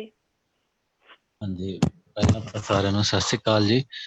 ਤੇ ਮੈਂ ਜਿਹੜਾ ਪੰਜਾਬੀ ਸੱਥ ਮੈਲਬੌਰਨ ਤੋਂ ਮਧੂ ਹੁਣਾਂ ਦਾ, ਕੁਲਜੀਤ ਗਜ਼ਲ ਹੁਣਾਂ ਦਾ, ਰਮਾ ਸੇਖੋਂ, ਬਿਕਰਮ ਸੇਖੋਂ, ਰਾਣਾ ਜੀ, ਰਵਿੰਦਰ ਚਹਿਲ ਤੇ ਜੱਸੀ ਧਾਲੀਵਾਲ, ਸਾਰਿਆਂ ਨੂੰ ਮਿਲ ਕੇ ਇੱਥੇ ਚੰਗਾ ਲੱਗਿਆ ਤੇ ਕਹਾਣੀਆਂ ਸੁਣ ਕੇ ਹੋਰ ਵੀ ਚੰਗਾ ਲੱਗਿਆ। ਤੇ ਇਹ ਜਿਹੜਾ ਕਾਰਜ ਹੈਗਾ, ਪਹਿਲੀ ਗੱਲ ਤਾਂ ਇਹ ਵੱਡਾ ਕਾਰਜ ਹੈਗਾ ਤੇ ਵਧੀਆ ਕਾਰਜ ਹੈ ਜਿਹੜਾ, ਕਿਉਂਕਿ ਆਸਟ੍ਰੇਲੀਆ ਦੀ ਕਹਾਣੀ ਨੂੰ ਕੋਈ ਜਾਣਦਾ ਨਹੀਂ ਸੀ। ਪਹਿਲਾਂ ਤਾਂ ਲਕੀਰ ਇਹ ਮਾਰ ਦਿੰਦੇ ਸੀਗੇ ਵੀ ਆਸਟ੍ਰੇਲੀਆ 'ਚ ਵੀ ਕੋਈ ਕਹਾਣੀ ਲਿਖਦਾ, ਵੀ ਕੋਈ ਲਿਖਦਾ ਹੀ ਨਹੀਂ ਹੈਗਾ। ਤੇ ਤੁਸੀਂ ਜਿਹੜੇ ਪੰਜਾਬੀ ਸੱਥ ਤੇ ਜਿਹੜੇ ਟੀਵੀ ਚੈਨਲ ਕਿਹੜਾ ਹੈ AUP ਤੇ ਇਹ ਸਾਰੇ, ਹਾਂ, ਇਹ ਰਲ ਕੇ ਜੋ ਇਹ ਉਦਮ ਕਰਿਆ ਹੈਗਾ, ਇਹ ਵਧੀਆ ਉਦਮ ਆ। ਤੇ ਤੁਸੀਂ ਇਹਨਾਂ ਨੂੰ, ਜਿਹੜੇ ਕਹਾਣੀਕਾਰਾਂ ਨੇ ਇਹਨਾਂ ਨੂੰ, ਤੇ ਇਹ ਵੀ 2 ਕੁੜੀਆਂ ਨੂੰ ਕੱਢ ਲਿਆਂਦਾ ਜਿਹੜੀਆਂ ਬਹੁਤ ਸੋਹਣੀ ਕਹਾਣੀਆਂ, ਜਿਨ੍ਹਾਂ ਨੇ ਆਪਣੇ ਪਹਿਲਾਂ ਜੱਸੀ ਜੀ ਨੇ ਇੰਨੀ ਸੋਹਣੀ ਕਹਾਣੀ ਪੜ੍ਹੀ ਤੇ ਫਿਰ ਹਰਵਿੰਦਰ ਹੋਣਾ ਨੇ, ਤੇ ਇਹਨਾਂ ਦੀਆਂ ਮੈਂ ਹਰਵਿੰਦਰ ਹੋਣਾ ਦੀ ਇੱਕ ਹੋਰ ਕਹਾਣੀ ਵੀ ਪੜ੍ਹੀ ਸੀਗੀ, ਅਸਲੀ ਚੋਰ। ਉਹ ਵੀ ਬਹੁਤ ਖੂਬਸੂਰਤ ਕਹਾਣੀ ਹੈ ਇਹਨਾਂ ਦੀ। ਤੇ ਜਿਹੜਾ ਵੱਡੀ ਗੱਲ ਇਹ ਹੈਗੀ ਆ, ਤੁਹਾਨੂੰ ਇਹਦੇ ਲਈ ਵੀ ਵਧਾਈ ਹੈਗੀ ਆ ਵੀ ਤੁਸੀਂ ਆਸਟ੍ਰੇਲੀਆ ਦੀ ਕਹਾਣੀ ਨੂੰ ਜਾਣੀ ਸਾਹਮਣੇ ਲਿਆਂਦਾ ਹੈਗਾ। ਸਾਰੇ ਪ੍ਰਬੰਧਕਾਂ ਨੇ ਜਿਹੜਾ ਇਹਦੇ ਲਈ ਵਧਾਈ ਹੈਗੀ। ਤੇ ਹਿੰਮਤ ਕਹਾਣੀਆਂ ਜਿਹੜੀ, ਇਹਦੇ ਬਾਰੇ ਕਹਾਣੀ ਤਾਂ ਆਪਾਂ ਸੁਣੀ ਨਹੀਂ, ਇਹਦਾ ਵਿਸ਼ਾ ਵਸਤੂ ਇਹੀ ਆ ਵੀ ਜਿਹੜੀ ਜੀਤੋ ਹੈਗੀ ਆ, ਉਹਦੇ ਬੱਚਾ ਹੋਣ ਵਾਲਾ ਹੈਗਾ ਤੇ ਉਹਦੇ ਪਰਿਵਾਰ ਵਾਲੇ ਚਾਹੁੰਦੇ ਨੇ ਵੀ ਉਹ ਕੁੜੀ ਹੈਗੀ ਆ, ਕੁੜੀਆਂ ਨੂੰ ਪੱਥਰ ਕਿਹਾ ਜਾਂਦਾ, ਵੀ ਉਹ ਨਾ ਆਵੇ ਇਸ ਪਰਿਵਾਰ ਦੇ ਵਿੱਚ। ਤੇ ਪਰ ਉਹ ਵੀ ਉਹਦਾ ਮਨ ਤਾਂ ਨਹੀਂ ਮੰਨਦਾ ਹੈਗਾ, ਪਰ ਕਿਉਂਕਿ ਉਹ ਡਰਦੀ ਵੀ ਹੈਗੀ ਆ ਸਹੁਰੇ ਪਰਿਵਾਰ ਤੋਂ, ਉਹ ਤਿਆਰ ਹੋ ਕੇ ਬੈਠ ਜਾਂਦੀ ਹੈਗੀ ਆ। ਤੇ ਫਿਰ ਉਹ ਦੇਖਦੀ ਹੈਗੀ ਆ ਕਿ ਇੱਕ ਪੰਛੀ ਕਿਵੇਂ ਆਪਣੇ ਬੱਚਿਆਂ ਲਈ ਲੜਦਾ ਹੈਗਾ, ਆਪਦੇ ਆਂਡੇ ਦੀ ਕਾਂ ਨੂੰ ਭੰਨਣ ਦਿੰਦਾ ਤੇ ਉਹਨੂੰ ਮਾਰ ਕੇ ਭਜਾ ਦਿੰਦਾ ਹੈਗਾ।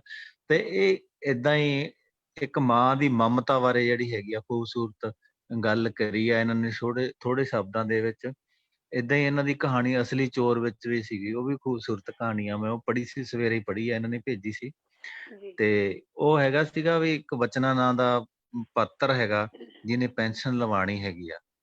ਪੈਨਸ਼ਨ ਲਵਾਉਣ ਲਈ ਗਰੀਬ ਬੰਦਾ ਹੈਗਾ, ਉਹ ਸਰਪੰਚ ਕੋਲ ਜਾਂਦਾ ਤੇ ਸਰਪੰਚ ਨੂੰ ਕਹਿੰਦਾ ਵੀ ਭਾਈ ਏਦਾਂ ਨਹੀਂ ਪੈਨਸ਼ਨ ਲੱਗਦੀ ਹੈਗੀ, ਤੇ ਤੁਹਾਨੂੰ ਤਾਂ ਮੈਂ ਵੋਟਾਂ ਪਾਉਣ ਵੇਲੇ ਸ਼ਰਾਬ ਪਿਲਾਈ ਸੀ ਤੇ ਪੈਸੇ ਦਿੱਤੇ ਸੀ, ਵੀ ਹੁਣ ਤੁਸੀਂ ਵੀ ਜਿਹੜਾ ਮੈਨੂੰ ਪੈਸੇ ਦਿੰਦਾ ਮੈਂ ਉਹਦੀ ਸਾਈਨ ਕਰਦਾ ਹੈਗਾ।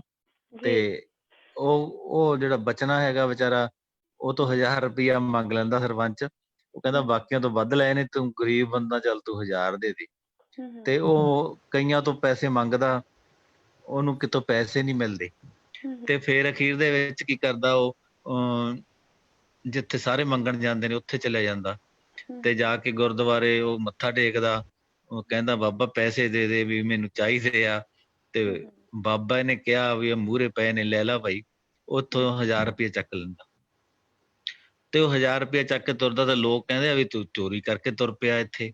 ਤੇ ਇੰਨੇ ਨੂੰ ਸਰਪੰਚ ਵੀ ਆ ਜਾਂਦਾ ਤੇ ਸਰਪੰਚ ਕਹਿੰਦਾ ਭਾਈ ਇਹ ਤੂੰ ਬਹੁਤ ਮਾੜਾ ਕੰਮ ਕਰਿਆ ਸੀ, ਤਾਂ ਤੈਨੂੰ ਇਮਾਨਦਾਰ ਬੰਦਾ ਸਮਝਦੇ ਸੀਗੇ। ਅਸਲ 'ਚ ਉਹਨੇ ਦੇਖਿਆ ਵੀ ਉਹਦੇ ਕੋਲ 500 ਦੇ 2 ਨੋਟ ਹੈਗੇ ਆ, ਵੀ ਸਰਪੰਚ ਨੂੰ ਪਤਾ ਲੱਗ ਜਾਂਦਾ ਵੀ ਭਾਈ ਇਹ ਮੇਰੇ ਲਈ ਉਹ ਚੱਕੇ ਨੇ ਇਹਨੇ। ਇਹ ਕਹਾਣੀ ਸੀਗੀ। ਤੇ ਏਦਾਂ ਦੀਆਂ ਜਿਹੜੀਆਂ ਇਹ ਖੂਬਸੂਰਤ ਕਹਾਣੀਆਂ ਨੇ, ਇਹਨਾਂ ਦੇ ਬਾਰੇ ਜੇ ਇਹ ਵਿਸ਼ਾ ਵਸਤੂ ਹੈਗਾ ਕਹਾਣੀ ਦਾ। ਤੇ ਜਿਹੜੀਆਂ ਗੱਲਾਂ ਰਾਣੇ ਨੇ ਦੱਸੀਆਂ ਨੇ, ਉਹਨੇ ਸਮਝਾਏ ਦਿੱਤਾ ਵੀ ਕਹਾਣੀ ਕਿੱਦਾਂ ਲਿਖੀ ਜਾਂਦੀ ਹੈਗੀ ਆ ਤੇ ਕਿੱਦਾਂ ਉਹਦੀ ਜਦੋਂ ਪੜ੍ਹਨੀ ਆ ਤਾਂ ਕਿੱਦਾਂ ਪੜ੍ਹਨੀ ਹੈਗੀ ਆ। ਜੇ ਓਡੀਆਂ ਲੰਬੀਆਂ ਮੈਂ ਗੱਲਾਂ ਕਰਾਂ ਤਾਂ ਮੈਨੂੰ ਲੱਗਦਾ ਵੀ ਕੋਈ ਹੋਰ ਸਵਾਲ ਜਿਹੜੇ ਤੁਸੀਂ ਕਰਨ ਨੂੰ ਖਾਸੇ ਲਿਖੀ ਫਿਰਦੇ ਹੋ, ਉਹਨਾਂ ਦੀ ਫਿਰ ਮੈਨੂੰ ਲੱਗਦਾ ਲੋੜ ਨਹੀਂ ਪੈਣੀ ਹੈਗੀ। ਮੈਂ ਇਹਦੀਆਂ ਜਿਹੜੀਆਂ 2 ਗੱਲਾਂ ਨੇ ਉਹ ਦੱਸਣੇ ਹੈਗਾ ਕਿ ਇਹਨਾਂ ਦੀ ਕਹਾਣੀ ਦੀ ਖੂਬਸੂਰਤੀ ਹੈਗੀ ਆ। ਇੱਕ ਤਾਂ ਕਹਾਣੀ ਦਾ ਸੁਭਾਅ ਹੈਗਾ ਕਈ ਵਾਰ ਐਂ ਲੱਗਦਾ ਵੀ ਇਹ ਸਧਾਰਨ ਪਾਤਰ ਸਧਾਰਨ ਜੀ ਗੱਲ ਕਰ ਰਿਹਾ, ਪਰ ਉਹ ਗੱਲਾਂ ਇੰਨੀਆਂ ਡੂੰਘੀਆਂ ਉਤਰ ਜਾਂਦੀਆਂ ਕਿ ਜੀਵਨ ਦੇ ਜਿਹੜੇ ਹੈਗੇ ਆ ਉਹ ਅਰਥ ਬਦਲ ਜਾਂਦੇ ਆ। ਕਹਾਣੀ ਦਾ ਸੁਭਾਅ ਹੈਗਾ ਉਹ ਬਦਲਦਾ ਰਹਿੰਦਾ ਹੈਗਾ। ਵਿਸ਼ਾ ਇਹ ਸਰਵ ਵਿਆਪੀ ਨੇ ਦੋਵਾਂ ਕਹਾਣੀਆਂ ਦੇ, ਤੇ ਜੱਸੀ ਦੀ ਕਹਾਣੀ ਦਾ ਵੀ ਏਦਾਂ ਹੀ ਹੈਗਾ ਸੀਗਾ। ਤੇ ਇੱਕ ਮਾਂ ਦੀ ਮਮਤਾ ਦਿਖਾਈ ਗਈ ਹੈ, ਤੇ ਦੂਜੇ ਦੇ ਵਿੱਚ ਪੈਸੇ ਦੀ ਉਹ ਸ਼ਕਤੀ ਦਿਖਾਈ ਗਈ ਆ। ਤੇ ਗਰੀਬ ਬੰਦੇ ਨੂੰ ਵੀ ਚੋਰ ਤਾਂ ਵੱਡੇ ਹੁੰਦੇ ਆ, ਪਰ ਜਿਹੜਾ ਗਰੀਬ ਬੰਦਾ ਉਹਦੇ ਤੇ ਮੜੀ ਜਾਂਦੀ ਹੈ ਚੋਰੀ ਹੈਗੀ ਆ ਜਿਹੜੀ, ਵੀ ਇਹੀ ਚੋਰ ਹੈਗਾ। ਤੇ ਜਿੱਦਾਂ ਆਪਣੇ ਸਮਾਜ ਦੇ ਵਿੱਚ ਹੈਗਾ, ਤੇ ਕਹਾਣੀਆਂ ਨੇ ਜਿਹੜੀਆਂ ਮਨ ਦੀਆਂ ਤਹਿਾਂ ਨੂੰ ਫੋਲਦੀਆਂ ਨੇ। ਤੇ ਇਹਨਾਂ ਬਾਕੀ ਗੱਲ ਹੈਗਾ ਵੀ ਇਹਨਾਂ ਕੋਲ ਨਾ ਹਰਵਿੰਦਰ ਹੋਣਾ ਕੋਲ ਗੱਲ ਕਹਿਣ ਦੀ ਇੱਕ ਕਲਾ ਹੈਗੀ ਆ, ਜਿਹਨੂੰ ਕਹਾਣੀ ਕਹਿਣ ਦੀ ਕਲਾ ਕਹਿੰਦੇ ਹੈਗੇ ਆ। ਤੇ ਇਹਨਾਂ ਕੋਲ ਲਿਖਣ ਦੀ, ਕਹਾਣੀ ਲਿਖਣ ਦੀ ਹਿੰਮਤ ਵੀ ਹੈਗੀ ਆ। ਤੇ ਦ੍ਰਿਸ਼ਟੀ, ਇਹਨਾਂ ਕੋਲ ਦ੍ਰਿਸ਼ਟੀ ਹੈਗੀ ਆ ਜਿਹੜੀ ਅਸਲੀ ਚੋਰ ਫੜ ਸਕਦੀ ਹੈਗੀ ਆ, ਜਿਹੜੀ ਕਿ ਸਾਨੂੰ ਜ਼ਰੂਰੀ ਹੈਗੀ ਆ ਕਹਾਣੀਕਾਰ ਦੇ ਤੌਰ ਤੇ। ਇੱਕ ਵੀ ਕੀ ਦ੍ਰਿਸ਼ਟੀ ਆ ਕਹਾਣੀਆਂ ਵਿੱਚ, ਜਿਹੜੀ ਸਹਿਜਤਾ, ਸਰਲਤਾ ਤੇ ਮਿੱਠੀ ਬੋਲੀ ਤੇ ਪਾਤਰਾਂ ਦੇ ਮਨ ਦੀ ਜਿਹੜੀ ਸਮਝ ਹੈਗੀ ਆ, ਇਹਨਾਂ ਨੂੰ ਇੱਕ ਵਿਲੱਖਣ ਕਹਾਣੀਕਾਰ ਬਣਾਉਂਦੀ ਆ। ਤੇ ਮੈਂ ਇਹਨਾਂ ਨੂੰ ਕਹਾਣੀਕਾਰ ਦੇ ਤੌਰ ਤੇ ਦੋਵਾਂ ਕਹਾਣੀਕਾਰਾਂ ਨੂੰ ਵਧਾਈ ਦਿੰਦਾ। ਦੋਵੇਂ, ਸਾਨੂੰ ਤਾਂ ਪਤਾ ਹੀ ਨਹੀਂ ਸੀਗਾ ਵੀ ਉੱਥੇ ਇੰਨੀ ਕਹਾਣੀ ਲਿਖੀ ਜਾ ਰਹੀ ਆ, ਤੇ ਆਪਣੀ ਜੱਸੀ ਧਾਲੀਵਾਲ 3 ਕਿਤਾਬਾਂ ਕਹਾਣੀਆਂ ਦੀਆਂ ਆ ਗਈਆਂ, ਤੇ ਅਸੀਂ ਜਾਣਦੇ ਨਹੀਂ ਸੀਗੇ। ਤੇ ਦੋਵਾਂ ਨੂੰ ਮੈਂ ਵਧਾਈ ਦਿੰਦਾ ਹੈਗਾ, ਦੋਵੇਂ ਲਿਖਣ। ਤੇ ਹਰਵਿੰਦਰ ਨੂੰ ਤਾਂ ਮੈਂ ਇਹ ਸਲਾਹ ਦਿੰਦਾ ਵੀ ਜੱਸੀ ਹੋਣਾ ਨੇ ਜਿਵੇਂ ਆਸਟ੍ਰੇਲੀਆ ਦੇ ਬਾਰੇ ਕਹਾਣੀਆਂ ਲਿਖੀਆਂ ਹੈਗੀਆਂ, ਕਿਉਂਕਿ ਚਲੋ ਇਹ ਤੁਹਾਡੀਆਂ ਪਹਿਲੀਆਂ ਲਿਖੀਆਂ ਹੋਈਆਂ ਨੇ, ਵੀ ਉਧਰਲੀ ਕਹਾਣੀ ਵੀ ਉਹਨਾਂ ਦੇ ਲੋਕਾਂ ਬਾਰੇ, ਜਿੱਥੇ ਤੁਸੀਂ ਰਹਿੰਦੇ ਹੈਗੇ ਹੋ ਉਹਨਾਂ ਲੋਕਾਂ ਬਾਰੇ ਲਿਖੋ। ਏਦਾਂ ਕਹਾਣੀ ਦਾ ਵਿਹੜਾ ਹੋਰ ਮੁਕਲਾ ਹੋਊਗਾ। ਸਾਨੂੰ ਆਸਟ੍ਰੇਲੀਆ ਦੀ ਕਹਾਣੀ ਦੀ ਪੜ੍ਹਨ ਦੀ ਆਸ ਹੈਗੀ ਆ, ਕਿਉਂਕਿ ਤੁਹਾਡੇ ਕੋਲ ਸਾਰਾ ਕੁਛ ਹੈਗਾ ਇੱਕ ਕਹਾਣੀਕਾਰ ਦੇ ਤੌਰ ਤੇ। ਤੁਹਾਨੂੰ ਪਤਾ ਹੈਗਾ ਕਹਾਣੀ ਦੇ ਵਿੱਚ ਕਿਹੜੀ ਗੱਲ ਦੱਸਣੀ ਹੈਗੀ ਆ ਤੇ ਕਿਹੜੀ ਲੁਕਾਉਣੀ ਹੈਗੀ ਆ, ਤੇ ਤੁਹਾਨੂੰ ਸਾਰਾ ਉਹ ਸਮਝ ਹੈਗੀ ਆ ਇੱਕ ਕਹਾਣੀਕਾਰ ਦੇ, ਤੇ ਤੁਸੀਂ ਉਹ ਕਹਾਣੀਆਂ ਵੀ ਲਿਖੋ। ਤੇ ਮੈਂ ਦੋਵਾਂ ਕਹਾਣੀਕਾਰਾਂ ਨੂੰ ਮੁਬਾਰਕਬਾਦ ਦਿੰਦਾ। ਬਹੁਤ ਬਹੁਤ ਧੰਨਵਾਦ ਜੀ, ਬਹੁਤ ਧੰਨਵਾਦ। ਸਾਡੇ ਕੋਲੇ ਕਾਫੀ ਸਾਰੇ ਸਵਾਲ ਆਏ ਹੋਏ ਨੇ ਤੇ ਅਸੀਂ ਬਹੁਤ ਕੁਝ ਜਾਣਨਾ ਵੀ ਚਾਹੁੰਦੇ ਹਾਂ, ਪਰ ਜਿਵੇਂ ਜਸਵੀਰ ਰਾਣਾ ਜੀ ਨੇ ਕਾਫੀ ਕੁਝ ਆਸਟ੍ਰੇਲੀਅਨ ਕਹਾਣੀ ਬਾਰੇ ਜਾਂ ਇੱਥੋਂ ਦੀ ਸਿਰਜਣਤਾ ਬਾਰੇ ਜਿਹੜਾ ਹੈਗਾ ਸਾਨੂੰ ਆਲਰੇਡੀ ਸਮਝਾਇਆ।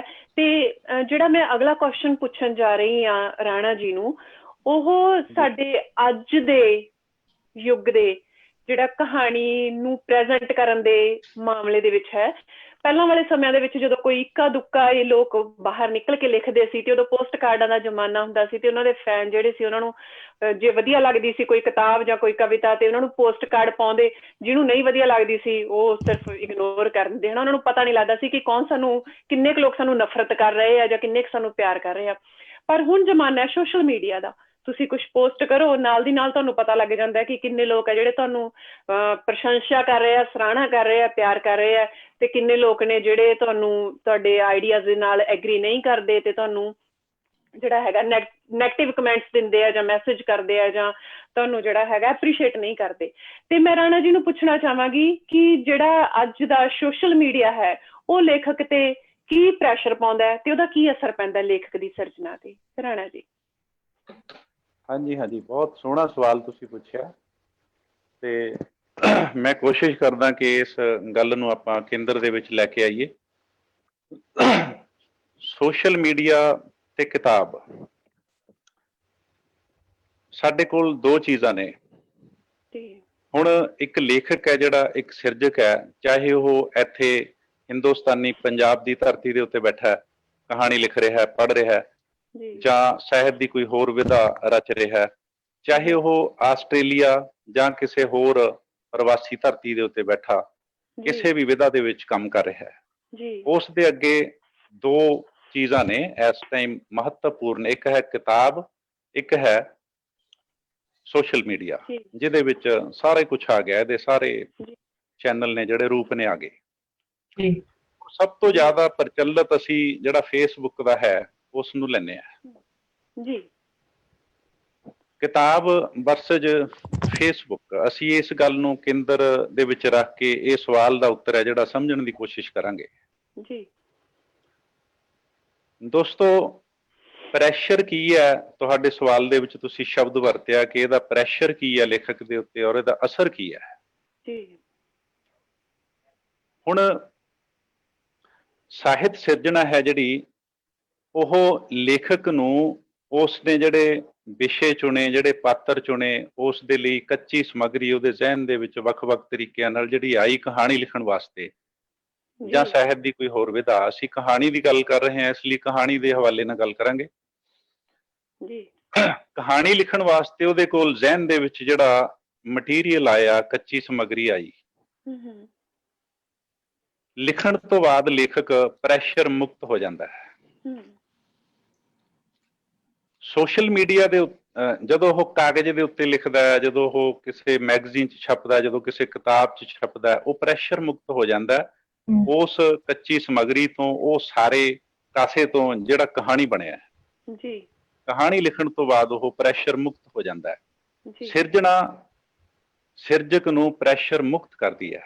ਜੀ ਪਰ ਜਦੋਂ ਉਹੀ ਸਿਰਜਕ ਸੋਸ਼ਲ ਮੀਡੀਆ ਦੇ ਉੱਪਰ ਹੂੰ ਲਿਖਦਾ ਹੈ, ਕੋਈ ਪੋਸਟ ਪਾਉਂਦਾ ਹੈ, ਹੂੰ ਤਾਂ ਨਾਲ ਦੀ ਨਾਲ ਉਹ ਕਮੈਂਟਸ ਦੀ, ਲਾਈਕਸ ਦੀ, ਹੁੰਗਾਰਿਆਂ ਦੀ ਉਡੀਕ ਕਰਨ ਲੱਗਦਾ ਹੈ।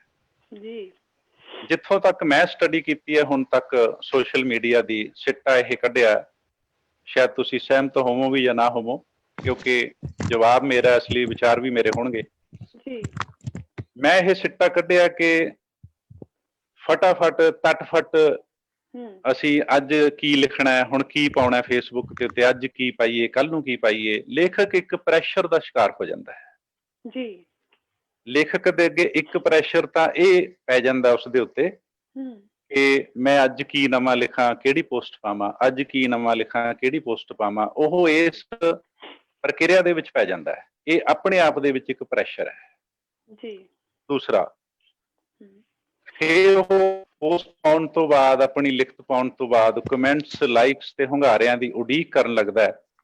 ਜੀ ਅਗਰ ਕਿਸੇ ਨੇ ਗਲਤ ਕਮੈਂਟ ਕਰਤਾ, ਲਾਈਕ ਕੀਤਾ ਜਾਂ ਨਹੀਂ ਕੀਤਾ, ਜੀ ਤੋਂ ਆਸ ਸੀ ਉਹਨੇ ਕੀਤਾ ਨਹੀਂ, ਜੀ ਤੋਂ ਆਸ ਨਹੀਂ ਸੀ ਉਹਨੇ ਕੀਤਾ, ਹਨਾ। ਜੀ ਜਦੋਂ ਉਹ ਹੁੰਗਾਰਿਆਂ ਦੀ ਤਰਤੀਬ ਵਿਗੜਦੀ ਹੈ ਤਾਂ ਆਪਣੇ ਆਪ ਦੇ ਵਿੱਚ ਇੱਕ ਹੋਰ ਪ੍ਰੈਸ਼ਰ ਪੈਂਦਾ ਹੈ। ਜੇ ਹੁੰਗਾਰੇ, ਕਮੈਂਟਸ, ਲਾਈਕ ਘੱਟ ਆ ਜਾਣ, ਉਹ ਵੀ ਇੱਕ ਪ੍ਰੈਸ਼ਰ ਹੈ। ਜੀ ਜੇ ਜ਼ਿਆਦੇ ਆ ਜਾਣ, ਉਹ ਵੀ ਇੱਕ ਪ੍ਰੈਸ਼ਰ ਹੈ। ਹੂੰ ਮੈਨੂੰ ਲੱਗਦਾ ਹੈ ਕਿ ਮਾਧਿਅਮ ਦੇ ਤੌਰ ਤੇ ਸੋਸ਼ਲ ਮੀਡੀਆ ਦੇ ਸਾਰੇ ਰੂਪ ਨੇ ਜਿਹੜੇ ਬਹੁਤ ਵਧੀਆ ਨੇ। ਜੀ ਜਿਹੜਾ ਸਿਰਜਕ, ਜਿਹੜਾ ਲੇਖਕ, ਜਿਹੜਾ ਕਲਾਕਾਰ ਇਹਨਾਂ ਨੂੰ ਮਾਧਿਅਮ ਦੇ ਤੌਰ ਤੇ ਆਪਣੀ ਗੱਲ ਹੋਰਾਂ ਤੱਕ ਪਹੁੰਚਾਉਣ ਲਈ, ਲੈ ਕੇ ਜਾਣ ਲਈ ਵਰਤਦਾ ਹੈ, ਜੀ ਉਹ ਇਹਦਾ ਸਹੀ ਪ੍ਰਯੋਗ ਕਰਦਾ ਹੈ। ਜੀ ਇਸ ਦੇ ਉੱਪਰ ਜਾ ਕੇ, ਆਪਣੀ ਗੱਲ ਲੈ ਜਾ ਕੇ, ਲੋਕਾਂ ਤੱਕ ਪਹੁੰਚਾ ਕੇ, ਇੱਥੇ ਵੀ ਮੈਂ ਸਮਝਦਾ ਕਿ ਇਸ ਰੂਪ ਦੇ ਵਿੱਚ ਉਹ ਵਿਚਰੇ, ਜਾਂ ਸਾਨੂੰ ਵਿਚਰਨਾ ਚਾਹੀਦਾ ਕਿ ਪ੍ਰੈਸ਼ਰ ਮੁਕਤ ਹੋ ਜਾਈਏ। ਹੂੰ ਅਗਰ ਅਸੀਂ ਪ੍ਰੈਸ਼ਰ ਦੇ ਵਿੱਚ ਆ ਗਏ ਤਾਂ ਸਮਝ ਲਓ ਕਿ ਸਾਡੀ ਗੱਲ ਗਈ, ਸਿਰਜਣਾ ਦੀ ਗੱਲ ਗਈ, ਲਿਖਣ ਦੀ ਗੱਲ ਗਈ, ਹੂੰ ਪੜ੍ਹਨ ਦੀ ਗੱਲ ਗਈ। ਜੀ ਹੁਣ ਤੁਹਾਨੂੰ ਮਿਸਾਲ ਦਿੰਨਾ ਇੱਕ। ਜੀ ਇਹਦੇ ਨਾਲ ਲੇਖਕ ਦੇ ਅੰਦਰ ਇੱਕ ਕਾਹਲ ਪੈਦਾ ਹੁੰਦੀ ਹੈ। ਹੂੰ ਲੇਖਕ ਦੇ ਅੰਦਰ ਜਲਦੀ ਲਿਖਣਾ, ਕਾਹਲੀ ਦੇ ਵਿੱਚ ਲਿਖਣਾ, ਕਾਹਲੀ ਦੇ ਵਿੱਚ ਪੋਸਟ ਕਰਨਾ, ਰਾਤੋਂ ਰਾਤ ਇੰਨੇ ਲਾਈਕਸ, ਕਮੈਂਟਸ ਇਕੱਠੇ ਕਰਕੇ ਇਸ ਜੀ ਵਹਿਮ ਨੂੰ ਪਾਲਣਾ ਜਾਂ ਅਸਲੀਅਤ ਨੂੰ ਪਾਲਣਾ ਕਿ ਮੈਂ ਬਹੁਤ ਜ਼ਿਆਦਾ ਫੇਮਸ ਹੋ ਗਿਆ, ਜਾਂ ਮੇਰੀ ਗੱਲ ਬੜੀ ਸਥਾਪਿਤ ਹੋ ਗਈ, ਪੜ੍ਹੀ ਗਈ। ਮੈਂ ਇਹ ਵੀ ਸਿੱਟਾ ਕੱਢਿਆ ਕਿ 70% ਤੋਂ ਜ਼ਿਆਦਾ ਬਿਨਾਂ ਪੜ੍ਹੇ ਲਾਈਕਸ, ਕਮੈਂਟਸ ਆਉਂਦੇ ਨੇ। ਐਗਰੀ, ਉਹ ਸਿਰਫ ਦੇਖ ਕੇ ਆਉਂਦੇ ਨੇ। ਦੇਖਣਾ ਤੇ ਪੜ੍ਹਨਾ ਹੋਰ ਚੀਜ਼ਾਂ ਨੇ। ਬਿਲਕੁਲ ਉਹ ਸਿਰਫ ਵੇਖ ਕੇ ਆਉਂਦੇ ਨੇ ਕਿ ਜਸਵੀਰ ਰਾਣਾ ਨੇ ਆਹ ਪੋਸਟ ਪਾਈ ਹੈ, ਇਹ ਆਪਣਾ ਦੋਸਤ ਹੈ, ਲਾਈਕ ਕਰ ਦਿਓ, ਟਿਕ ਟਿਕ ਟਿਕ ਟਿਕ। ਜੀ ਉਹ ਸਾਰਾ ਹੋ ਗਿਆ। ਹੁਣ ਉਸ ਦੇ ਨਾਲ ਮੇਰੀ ਜਿਹੜੀ ਗੱਲ ਸੀ ਉਹ ਪੜ੍ਹੀ ਨਹੀਂ ਗਈ, ਉਹ ਸਮਝੀ ਨਹੀਂ ਗਈ। ਮੇਰਾ ਜਿਹੜਾ ਮਹੱਤਵ ਸੀ ਸਿਰਜਣਾ ਕਰਨ ਦਾ, ਉਹ ਪ੍ਰਾਪਤ ਨਹੀਂ ਹੋ ਸਕਿਆ।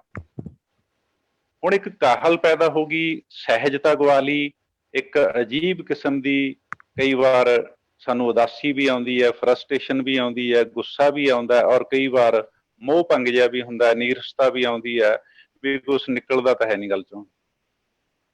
ਅਸੀਂ ਉੱਪਰ ਆਮ ਜੇ ਹੁੰਨੇ ਆ, ਪਰ ਫਿਰ ਵੀ ਅਸੀਂ ਉਸ ਕਵਾਇਦ ਦੇ ਵਿੱਚ ਪਏ ਹੋਏ ਕਰਦੇ ਜਾਂਦੇ ਆ। ਕਰਨਾ ਬਹੁਤ ਜ਼ਰੂਰੀ ਹੈ ਅਪਡੇਟ ਹੋਣ ਵਾਸਤੇ, ਪੂਰੀ ਦੁਨੀਆ ਨਾਲ ਜੁੜਨ ਵਾਸਤੇ। ਅੰਤਰਰਾਸ਼ਟਰੀ ਪੱਧਰ ਦੇ ਮੰਚ ਨੇ ਇਹ ਸੋਸ਼ਲ ਮੀਡੀਆ ਦੇ ਉੱਤੇ।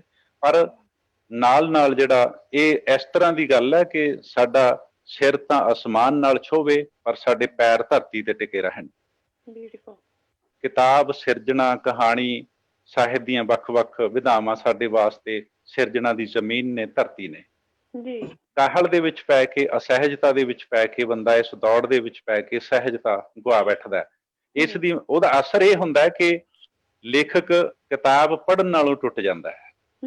ਜਦੋਂ ਦਿਨ ਦੇ ਵਿੱਚੋਂ 24 ਘੰਟਿਆਂ ਦੇ ਵਿੱਚੋਂ 6, 7, 8 ਵੱਧ ਵੀ ਲੋਕ ਯੂਜ਼ ਕਰਦੇ ਹੋਣਗੇ, ਸੋਸ਼ਲ ਮੀਡੀਆ ਦੇ ਉੱਤੇ ਬੈਠੇ ਰਹਿਣਾ, ਉਸ ਨੂੰ ਚਲਾਉਣਾ, ਉਹਦੇ ਉੱਤੇ ਜਾਣਾ ਆਉਣਾ, ਰੂਟਿੰਗ ਕਰਨੀ ਹੈ, ਉਸ ਦੇ ਨਾਲ ਤੁਹਾਡੇ ਕੋਲ ਸ਼ਕਤੀ ਕਿੰਨੀ ਕੁ ਬਚਦੀ ਹੈ ਕਿਤਾਬ ਪੜ੍ਹਨ ਦੀ? ਸ਼ਕਤੀ ਕਿੰਨੀ ਕੁ ਬਚਦੀ ਹੈ ਚਿੰਤਨ ਕਰਨ ਦੀ? ਸ਼ਕਤੀ ਕਿੰਨੀ ਕੁ ਬਚਦੀ ਹੈ ਇਸ ਤਰ੍ਹਾਂ ਸੰਵਾਦ ਰਚਾਉਣ ਦੀ? ਤਾਂ ਬੰਦਾ ਨਿਸੱਤਾ ਹੋ ਜਾਂਦਾ ਹੈ, ਸ਼ਕਤੀਹੀਣ ਹੋ ਜਾਂਦਾ ਹੈ, ਆਪਣਾ ਸਾਰਾ ਜਿਹੜਾ ਉਹ ਧਰੋਹਰ ਹੈ ਅੰਦਰਲੀ ਸਿਰਜਣਾ ਦੀ ਇੱਥੇ ਡਿਸਚਾਰਜ ਕਰ ਜਾਂਦਾ ਹੈ। ਉਹਦੇ ਕੋਲ ਕੁਝ ਬਚਦਾ ਨਹੀਂ ਹੈ ਉਸ ਵਾਸਤੇ। ਮੈਨੂੰ ਲੱਗਦਾ ਕਿ ਉਹਦੇ ਸਭ ਤੋਂ ਮਾੜਾ ਅਸਰ ਇਹ ਹੁੰਦਾ ਹੈ ਕਿ ਉਹ ਲਿਖਣ ਪੜ੍ਹਨ ਦਾ ਜਿਹੜਾ ਅਸਲੀ ਕਾਰਜ ਹੈ, ਅਸੀਂ ਪੰਜਾਬ ਦੀ ਧਰਤੀ ਦੇ ਲੋਕ, ਪੰਜਾਬੀ ਸਾਹਿਤ, ਅੱਖਰਾਂ, ਸ਼ਬਦਾਂ ਤੇ ਵਿਚਾਰਾਂ ਨਾਲ ਜੁੜੇ ਹੋਏ ਲੋਕ, ਸ਼ਬਦ ਸੱਭਿਆਚਾਰ ਦੇ ਲੋਕ ਹੈ। ਸਾਡਾ ਸੱਭਿਆਚਾਰ ਸਭ ਤੋਂ ਪਹਿਲਾਂ ਸ਼ਬਦ ਸੱਭਿਆਚਾਰ ਹੈ। ਇੱਥੇ ਜਿੱਥੇ ਅਸੀਂ ਜਨਮ ਲਿਆ, ਇੱਥੇ ਵੇਦ ਰਚੇ ਗਏ ਨੇ, ਪਹਿਲਾਂ ਗ੍ਰੰਥ ਰਚੇ ਗਏ ਨੇ, ਗਿੱਧੇ, ਭੰਗੜੇ, ਫੁਲਕਾਰੀਆਂ, ਚਰਖੇ ਇਹ ਬਾਅਦ ਦੇ ਵਿੱਚ ਆਏ ਨੇ। ਉਹ ਸੱਭਿਆਚਾਰ ਜਿਹੜਾ ਸਜਾਵਟੀ ਸੱਭਿਆਚਾਰ ਹੈ ਜਾਂ ਦੇਖਣ ਦਿਖਾਉਣ ਦਾ, ਉਹ ਬਾਅਦ ਦੇ ਵਿੱਚ ਆਇਆ, ਪਹਿਲਾਂ ਸ਼ਬਦ ਸੱਭਿਆਚਾਰ ਹੈ। ਸੋ ਸਭ ਤੋਂ ਮਾੜਾ ਅਸਰ ਇਹ ਹੁੰਦਾ ਕਿ ਅਸੀਂ ਕਿਤਾਬ ਤੇ ਸਿਰਜਣ ਪ੍ਰਕਿਰਿਆ ਦੇ ਸ਼ਬਦ ਸੱਭਿਆਚਾਰ ਨਾਲੋਂ, ਉਹਦੇ ਅਸਲ ਨਾਲੋਂ, ਉਹਦੀ ਤਸੀਰ ਨਾਲੋਂ ਟੁੱਟ ਜਾਂਦੇ ਆ। ਹਰ ਇੱਕ ਚੀਜ਼ ਦਾ ਦੋਸਤੋ ਔਰਾ ਹੁੰਦਾ, ਇੱਕ ਤਸੀਰ ਹੁੰਦੀ ਹੈ, ਇੱਕ ਮੈਗਨੈਟਿਕ ਏਰੀਆ ਹੁੰਦਾ। ਅਸੀਂ ਉਸ ਦੇ ਨਾਲੋਂ ਡਿਸਕਨੈਕਟ ਹੋ ਕੇ ਨਿਕਲ ਕੇ ਉਹਦੇ ਵਿੱਚੋਂ ਬਾਹਰ ਹਵਾ ਦੇ ਵਿੱਚ ਘੁੰਮਣ ਲੱਗਦੇ ਆ। ਇਹ ਮੈਨੂੰ ਐ ਵੀ ਲੱਗਦਾ ਹੁੰਦਾ ਕਿ ਸੋਸ਼ਲ ਮੀਡੀਆ ਦਾ ਰਾਹ ਇੱਕ ਹਵਾ ਦਾ ਰਾਹ ਵੀ ਹੈ, ਇਸ ਲਈ ਜਰਾ ਬਚ ਕੇ ਮੋੜ ਤੋਂ ਸਾਨੂੰ ਆਪਣੀ ਜ਼ਮੀਨ ਨਾਲ, ਧਰਾਤਲ ਨਾਲ ਵੀ ਜੁੜੇ ਰਹਿਣਾ ਚਾਹੀਦਾ, ਇਸ ਦਾ ਵੀ ਪ੍ਰਯੋਗ ਕਰਨਾ ਚਾਹੀਦਾ। ਅਸਲੀ ਸਿਰਜਕ, ਲੇਖਕ, ਪਾਠਕ ਉਹੀ ਹੈ ਜਿਹੜਾ ਇਹਨਾਂ ਦੇ ਵਿੱਚ ਸਮਤੋਲ ਤੇ ਬੈਲੈਂਸ ਬਣਾ ਕੇ ਤੁਰਦਾ। ਜੀ, ਬਹੁਤ ਸੋਹਣਾ, ਬਹੁਤ ਵਧੀਆ ਦੱਸਿਆ ਜੀ ਤੁਸੀਂ। ਬਿਲਕੁਲ ਐਗਰੀ ਕਰਦੇ ਆ ਤੁਹਾਡੇ ਨਾਲ, ਖਾਸ ਕਰਕੇ ਇਸ ਗੱਲ ਕਿ ਬਿਨਾਂ ਪੜ੍ਹੇ ਲਿਖੇ ਬਸ ਲਾਈਕਸ ਜਿਹੜਾ ਹੈਗਾ ਬਟਨ ਪ੍ਰੈਸ ਕਰ ਦਿੱਤਾ ਜਾਂਦਾ ਤੇ ਸ਼ਾਇਦ ਅਸੀਂ ਆਪਦੀਆਂ ਭਾਵਨਾਵਾਂ ਜਿੱਥੋਂ ਤੱਕ ਪਹੁੰਚਾਉਣੀਆਂ ਹੁੰਦੀਆਂ ਉਹ ਉੱਥੋਂ ਤੱਕ ਪਹੁੰਚਦੀਆਂ ਹੀ ਨਹੀਂ। ਮੇਰਾ ਅਗਲਾ ਸਵਾਲ ਜੋ ਹੈ ਜੀ ਉਹ ਹੈ ਜੱਸੀ ਧਾਲੀਵਾਲ ਤੇ ਹਰਵਿੰਦਰ ਚਾਹਲ ਜੀ ਲਈ। ਤੁਸੀਂ ਦੋਨੋਂ ਅਕਸਰ ਬੜੇ ਸੰਵੇਦਨਸ਼ੀਲ ਮੁੱਦਿਆਂ ਤੇ ਲਿਖਦੇ ਹੋ। ਖਾਸ ਕਰਕੇ ਜੱਸੀ ਦਾ ਮੈਂ ਸੋਸ਼ਲ ਮੀਡੀਆ ਤੇ ਫੋਲੋ ਕਰਦੀ ਹਾਂ ਉਹਨਾਂ ਨੂੰ, ਤੇ ਬਹੁਤ ਇਹੋ ਜਿਹੇ ਮੁੱਦੇ ਜਿਨ੍ਹਾਂ ਬਾਰੇ ਸਾਡੀ ਸੁਸਾਇਟੀ ਦੇ ਵਿੱਚ ਗੱਲ ਕਰਨੀ ਵੀ ਵਰਜਿਤ ਹੈ, ਇਹੋ ਜਿਹੇ ਮੁੱਦਿਆਂ ਤੇ ਜੱਸੀ ਬਹੁਤ ਬੇਬਾਕੀ ਨਾਲ ਜਿਹੜਾ ਹੈਗਾ ਲਿਖਦੇ ਨੇ। ਮੈਂ ਤੁਹਾਨੂੰ ਪੁੱਛਣਾ ਚਾਹੁੰਦੀ ਹਾਂ ਜੱਸੀ ਤੇ ਹਰਵਿੰਦਰ, ਕੀ ਤੁਹਾਨੂੰ ਲੱਗਦਾ ਕਿ ਜਦੋਂ ਤੁਸੀਂ ਇਹੋ ਜਿਹਾ ਲਿਖਦੇ ਹੋ ਤੇ ਲੋਕ ਤੁਹਾਡੇ ਬਾਰੇ ਇੱਕ ਜੱਜਮੈਂਟਲ ਸੋਚ ਬਣਾ ਲੈਂਦੇ ਨੇ? ਤੁਸੀਂ ਕਦੇ ਅਸਹਿਜ ਮਹਿਸੂਸ ਕਰਦੇ ਹੋ ਜਿਹਾ ਕੁਛ ਲਿਖਦੇ, ਪੋਸਟਾਂ ਪਾਉਂਦੇ ਜਾਂ ਲੋਕਾਂ ਦੇ ਕਮੈਂਟ ਪੜ੍ਹਦੇ ਜਾਂ ਇਹੋ ਜਿਹੀ ਸਿਰਜਣ ਕਰਦੇ ਜਿੱਦਾਂ ਜਿਹੜੀਆਂ ਚੀਜ਼ਾਂ ਆਪਣੇ ਕਾਈਂਡ ਆਫ ਪ੍ਰੋਹਿਬਿਟਡ ਮੰਨੀਆਂ ਜਾਂਦੀਆਂ ਨੇ ਆਪਣੇ ਕਲਚਰ ਦੇ ਵਿੱਚ? ਪਲੀਜ਼ ਸਾਰਿਆਂ ਨੂੰ ਦੱਸੋ ਕਿ ਕਿਵੇਂ ਮਹਿਸੂਸ ਹੁੰਦਾ ਉਦੋਂ। ਹਾਂਜੀ, ਮੈਂ ਬੋਲਾਂ ਪਹਿਲਾਂ? ਹਾਂਜੀ, ਮੈਂ ਓਨੈਸਟਲੀ ਗੱਲ ਦੱਸਾਂ ਤਾਂ ਮੈਂ ਇਹ ਸਮਝਦੀ ਹਾਂ ਕਿ ਜਦੋਂ ਮੈਂ ਕੋਈ ਪੋਸਟ ਪਾਉਣੀ ਆ ਜਾਂ ਮੈਂ ਕੁਛ ਵੀ ਲਿਖਦੀ ਆ ਤਾਂ ਖਾਸ ਤੌਰ ਤੇ ਸ਼ੁਰੂ ਦੇ ਵਿੱਚ ਜਦੋਂ ਮੈਂ ਨਵਾਂ ਲਿਖਣਾ ਸ਼ੁਰੂ ਕੀਤਾ ਸੀ ਤਾਂ ਖਾਸ ਤੌਰ ਤੇ ਮੇਰੇ ਰਿਸ਼ਤੇਦਾਰਾਂ ਨੇ ਜਾਂ ਮੇਰੇ ਦੋਸਤਾਂ ਨੇ ਮੇਰੇ ਬਾਰੇ ਚ ਇੱਕ ਧਾਰਨਾ ਬਣਾ ਲਈ ਸੀ ਕਿ ਜੱਸੀ ਦੇ ਨਾਲ ਨਿੱਜੀ ਤੌਰ ਤੇ ਵਾਪਰਿਆ ਆ। ਪਰ ਇਹ ਗੱਲ ਨੂੰ ਇਸ ਗੱਲ ਤੋਂ ਮੈਂ ਇਨਕਾਰ ਵੀ ਨਹੀਂ ਕਰ ਸਕਦੀ ਕਿ ਵੀ ਮੇਰੇ ਨਾਲ ਇਹ ਵਾਪਰਿਆ ਨਹੀਂ ਹੈਗਾ ਤੇ ਮੈਂ ਲਿਖਤਾ। ਜ਼ਿਆਦਾਤਰ ਗੱਲਾਂ ਇਹ ਹੁੰਦੀਆਂ ਕਿ ਨਿੱਜੀ ਤੌਰ ਤੇ ਵਾਪਰੀਆਂ ਵੀ ਹੁੰਦੀਆਂ ਆਪਣੇ ਨਾਲ, ਪਰ ਕੁਝ ਟੌਪਿਕ ਅਜਿਹੇ ਹੁੰਦੇ ਆ ਜਿਹੜੇ ਨਹੀਂ ਵਾਪਰੇ ਹੁੰਦੇ ਨਿੱਜੀ ਤੌਰ ਤੇ। ਇੱਕ ਲੇਖਕ ਉਹਨਾਂ ਦੇ ਵਿੱਚ ਦੀ ਨਹੀਂ ਲੰਘਿਆ ਹੋਇਆ ਹੁੰਦਾ, ਪਰੰਤੂ ਉਹਨੇ ਸਿਰਫ ਉਹ ਗੱਲ ਮਹਿਸੂਸ ਕੀਤੀ ਹੁੰਦੀ ਹੈ ਤੇ ਉਹ ਗੱਲ ਮਨ ਨੂੰ ਹਿੱਟ ਕੀਤੀ ਹੁੰਦੀ ਹੈ ਤੇ ਉਹਨੇ ਉਹ ਲਿਖਤੀ ਹੁੰਦੀ ਹੈ। ਜਿਵੇਂ ਉਹਨੂੰ ਆਮਦ ਆਈ, ਉਹਨੇ ਉਸ ਗੱਲ ਨੂੰ ਸ਼ਬਦਾਂ ਦੇ ਵਿੱਚ ਉਹ ਪਰੋ ਦਿੰਦਾ ਆ। ਜਿਵੇਂ ਜੇ ਤੁਸੀਂ ਮੇਰੀਆਂ ਸਾਰੀਆਂ ਕਹਾਣੀਆਂ ਪੜ੍ਹੋਗੇ ਤਾਂ ਸਾਰੀਆਂ ਕਹਾਣੀਆਂ ਦੇ ਵਿੱਚ ਕਿਤੇ ਰੇਪ ਦੀ ਗੱਲ ਹੋਈ ਆ, ਕਿਤੇ ਕੋਈ ਪਾਤਰ ਕਿਸੇ ਹੋਟਲ ਦੇ ਵਿੱਚ ਗਿਆ ਹੋਇਆ, ਕਿਸੇ ਦਾ ਕੋਈ ਪ੍ਰੇਮੀ ਆ, ਕਿਸੇ ਦੇ ਨਾਲ ਕੋਈ ਮਾਨਸਿਕ ਸ਼ੋਸ਼ਣ ਦਾ ਸ਼ਿਕਾਰ ਆ, ਕੋਈ ਲੜਾਈਆਂ ਦੇ ਵਿੱਚ ਦੀ ਵਿਚਰਦਾ ਹੈ, ਕੋਈ ਕੁਛ। ਹਾਂ, ਕੁਝ ਗੱਲਾਂ ਹੋ ਸਕਦੀਆਂ ਨੇ ਕਿ ਮੇਰੇ ਨਾਲ ਨਿੱਜੀ ਤੌਰ ਤੇ ਵਾਪਰੀਆਂ ਹੋਣ, ਪਰ ਸਾਰੀਆਂ ਨਹੀਂ ਵਾਪਰੀਆਂ ਹੋਈਆਂ। ਪਰ ਜੋ ਨਵੇਂ ਲੋਕ ਮੇਰੇ ਨਾਲ ਜੁੜਦੇ ਆ, ਜਿਵੇਂ ਆਪਾਂ ਹੁਣੇ ਸੋਸ਼ਲ ਮੀਡੀਆ ਦੀ ਗੱਲ ਕਰਕੇ ਹਟੇ ਆ, ਜਾਂ ਸੋਸ਼ਲ ਮੀਡੀਆ ਤੇ ਮੇਰੀਆਂ ਕਈ ਪੋਸਟਾਂ ਪਾਈਆਂ ਹੁੰਦੀਆਂ ਨੇ ਨਾ, ਤੇ ਹਾਂ, ਸਿਰਫ ਮੈਂ ਹੀ ਨਹੀਂ, ਮੈਂ ਇਹ ਸਮਝਦੀ ਹਾਂ ਕਿਸੇ ਲੇਖਕ ਭਾਈਚਾਰੇ ਨਾਲ, ਹੋਰਾਂ ਦੇ ਨਾਲ ਵੀ ਗੱਲ ਹੁੰਦੀ ਆ, ਤਾਂ ਉਹਨਾਂ ਦੇ ਵੀ ਵਿਚਾਰ ਇਹ ਹੁੰਦੇ ਆ ਕਿ ਕਈ ਵਾਰ ਹਾਸੇ ਮਜ਼ਾਕ 'ਚ ਦੱਸ ਦਿੰਦੇ ਆ ਕਿ ਯਾਰ ਮੈਂ ਆਹ ਪੋਸਟ ਪਾਈ ਸੀ ਤੇ ਦੇਖੋ ਇਹਨਾਂ ਨੇ ਪੜ੍ਹ ਲਈ ਹੋਈ ਆ ਤੇ ਹੁਣ ਮੈਨੂੰ ਇਹ ਲੱਗਦਾ ਹੈ ਕਿ ਥੱਲੇ ਜਿਹੜੇ ਕਮੈਂਟ ਆ ਰਹੇ ਆ ਤਾਂ ਮੈਂ ਇਹ ਸਮਝਦੀ ਹਾਂ ਕਿ ਉਹਨਾਂ ਨੂੰ ਲੱਗ ਰਿਹਾ ਇਹ ਮੇਰੇ ਨਾਲ ਵਾਪਰਿਆ। ਜੀ ਤਾਂ ਮੈਂ ਸਿਰਫ ਓਵਰਆਲ ਇਹ ਕਹਿਣਾ ਚਾਹੁੰਦੀ ਹਾਂ ਕਿ ਹਾਂ, ਸਾਰੀਆਂ ਗੱਲਾਂ ਲੇਖਕ ਦੇ ਨਾਲ ਨਿੱਜੀ ਤੌਰ ਤੇ ਨਹੀਂ ਵਾਪਰੀਆਂ ਹੁੰਦੀਆਂ, ਕੁਝ ਹੁੰਦੀਆਂ ਵਾਪਰੀਆਂ, ਇਸ ਗੱਲ ਤੋਂ ਆਪਾਂ ਇਨਕਾਰ ਨਹੀਂ ਕਰ ਸਕਦੇ, ਬਟ ਸਾਰੀਆਂ ਨਹੀਂ ਵਾਪਰੀਆਂ ਹੁੰਦੀਆਂ। ਐਂਡ ਕਿਸੇ ਲੇਖਕ ਦੀ ਕੋਈ ਪੋਸਟ ਪੜ੍ਹ ਕੇ, ਕੋਈ ਰਚਨਾ ਪੜ੍ਹ ਕੇ ਆਪਾਂ ਇਹ ਅੰਦਾਜ਼ਾ ਨਹੀਂ ਲਗਾ ਸਕਦੇ ਕਿ ਇਹ ਬੰਦੇ ਦੇ ਨਾਲ ਨਿੱਜੀ ਤੌਰ ਤੇ ਵਾਪਰਿਆ ਹੈ। ਜੀ ਸੋ ਹਾਂ, ਜੇ ਤੁਸੀਂ ਮੈਂ ਪਰਸਨਲੀ ਮੇਰੇ ਬਾਰੇ ਚ ਗੱਲ ਕਰਾਂ, ਜਿਵੇਂ ਤੁਸੀਂ ਸਵਾਲ ਕੀਤਾ ਆ, ਤਾਂ ਹਾਂ, ਹੁਣ ਮੈਨੂੰ ਓਨੈਸਟਲੀ ਨਹੀਂ ਪਤਾ ਕਿ ਕਿਉਂਕਿ ਮੈਂ ਇੰਨੀਆਂ ਕੁ ਰਚਨਾਵਾਂ ਲਿਖ ਲਈਆਂ ਹੋਈਆਂ ਕਿ ਹੁਣ ਮੇਰੇ ਬਾਰੇ ਕੀ ਸੋਚਦੇ ਆ ਸਾਰੇ, ਪਰ ਸਟਾਰਟਿੰਗ ਦੇ ਵਿੱਚ ਹਾਂਜੀ ਮੈਨੂੰ ਇਸ ਫੇਜ਼ ਦੇ ਵਿੱਚੋਂ ਜ਼ਰੂਰ ਨਿਕਲਣਾ ਪਿਆ ਕਿ ਸਾਰਿਆਂ ਨੂੰ ਇਹ ਲੱਗਦਾ ਸੀ ਕਿ ਵੀ ਇਹ ਮੇਰੇ ਨਾਲ ਨਿੱਜੀ ਤੌਰ ਤੇ ਹੋਇਆ ਆ। ਜੀ ਸੋ ਹਾਂਜੀ, ਇਹ ਪਰ ਕਈ ਵਾਰ ਕੋਈ ਰਚਨਾ ਆਪਾਂ ਲਿਖੀ ਹੋਈ ਇਸ ਤਰੀਕੇ ਨਾਲ ਹੁੰਦੀ ਹੈ ਨਾ, ਤਾਂ ਉਹ ਪੜ੍ਹਨ ਵਾਲੇ ਦਾ ਵੀ ਉਹ ਚ ਕੋਈ ਕਸੂਰ ਨਹੀਂ ਹੁੰਦਾ ਜੀ, ਆਪਾਂ ਕਹੀਏ ਕਿ ਉਹਨੂੰ ਵੀ ਲੱਗਦਾ ਹੈ ਕਿ ਹਾਂ ਹੋ ਸਕਦਾ ਇਹ ਬੰਦੀ ਦੇ ਨਾਲ ਵਾਪਰੀ ਹੋਵੇ ਇਹ ਗੱਲ।